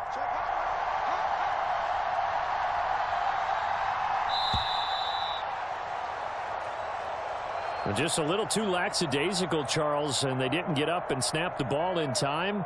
Delay of game. Yeah, and I'm not sure if he understood where the clock was located. In different stadiums, it's in different places. You have to check that in pregame and make sure you're aware so you don't run into penalties like these. And his throw is incomplete. Well, partner, guaranteed they approach this play with the idea of making up ground to make 3rd down manageable. Unfortunately, with that incompletion, right back where they started on the last snap. Now they need a big 3rd down play in order to pick up the yardage needed. Now on 3rd and long, they'll look to throw. Packer pressure, and down he goes. It's a loss of 10 on the sack, and it leads to 4th. Okay, I'm not sure you could actually draw up a better pass rush than that one right there. Nowhere to go outside. He had to keep backing up and backing up and backing up. Eventually dropped for a huge loss. The offense going to stay out there. They've converted once, failed once. What can they do here on 4th down? Oh, they're changing this at the line. They'll try and throw for it with Jackson. And it's incomplete. They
EA Sports. It's in the game. That underground music, riding in the years, now you title up, you lose. That wasn't a lucky play. That was just good football.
choose the team you want to start your franchise with.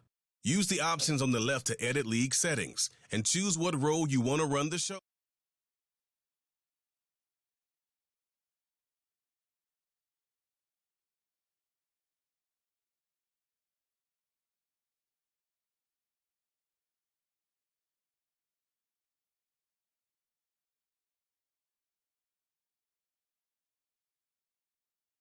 View your team's saved snapshots, or follow the top stories and reactions. Quickly review the league's top performers and the current week's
Welcome to Weekly Strategy.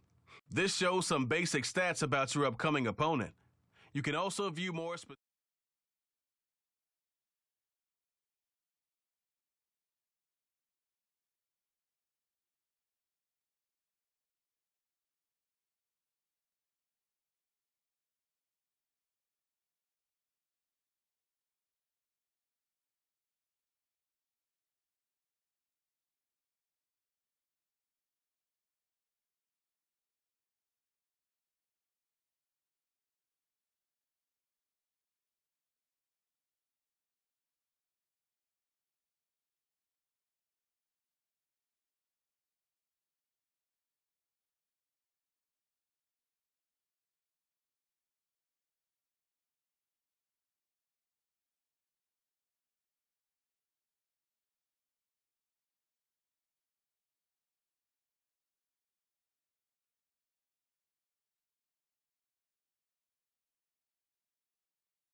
Tonight, from Gillette Stadium in Foxborough,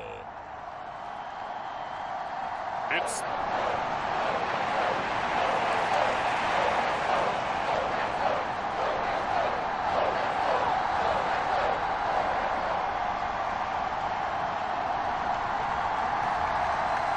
a rematch of the 2004 Super Bowl. The Pats and Panthers are underway. And he won't quite make it to the 25.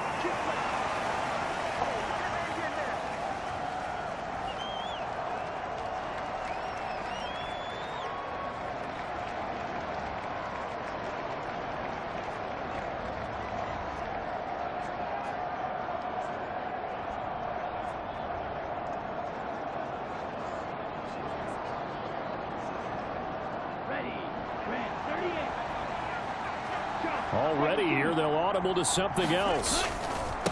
And they'll start on the ground with Hubbard.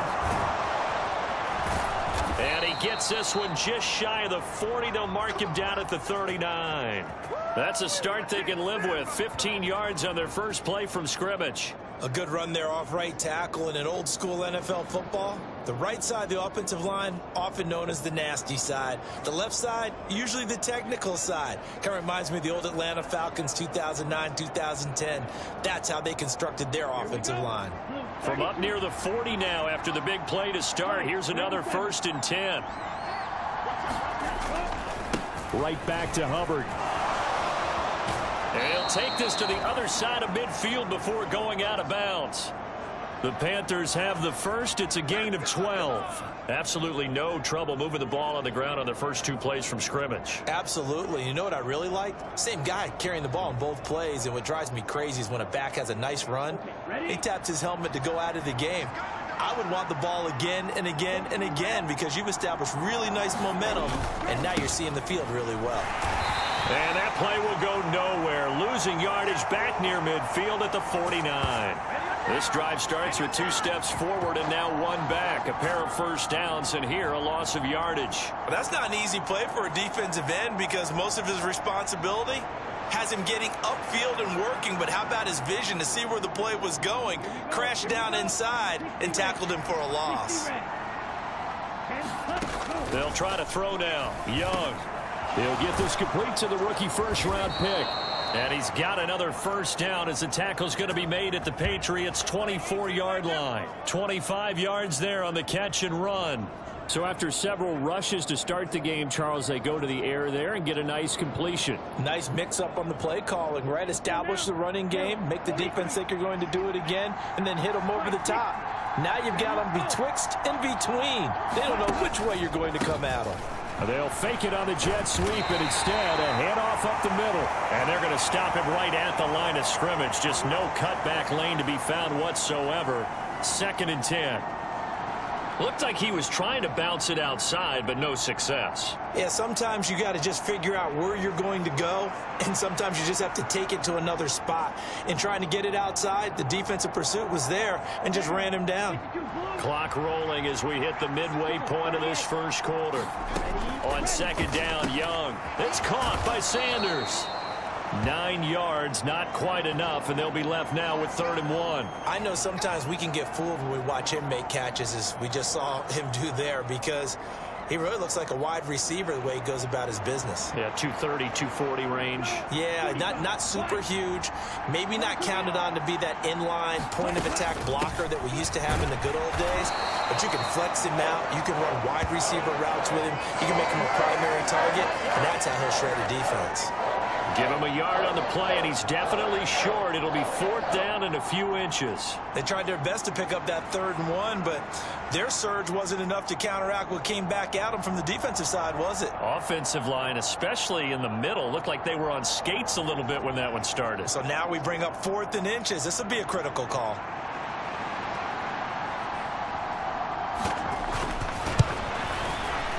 The kick by Pinheiro is good. And the Panthers stake claim to a 3-0 lead. Well, that was a long, sustained opening drive, but in the end, only able to get 3, the field goal out of it. And absolutely, you'll take the points and the early leads. You never give those back. But there will be a little bit of disappointment that they didn't punch it in for 6 after that kind of yardage and that kind of drive that they had. And his guys will get the football right at the 20-yard line. So here come the Patriots to take over for the first time, led out by the rookie, the 3rd overall pick back in April out of UNC, and that's Drake May. And let's face it, this young man has generated a lot of excitement in every quarter with the team, the fans, around the league. He's a top 5 pick, so he hasn't earned the job just yet. But you know he's going to get every opportunity to do exactly that. And that starts right here in the first preseason game. First carry now for Ramondre Stevenson. And he is brought down at the 22 after a gain of 2. And it brings up 2nd down. Oh, that's a real nice job there by the defensive front. They just engaged and held their ground. But how about the guy who made the play? We often talk about whether they take a good first step or not. Many times you just don't take any step. Just get your feet moving, get your body going, and then once he made the read, he was able to make the play. From the 22, here's 2nd and 8. Here we go. Slant.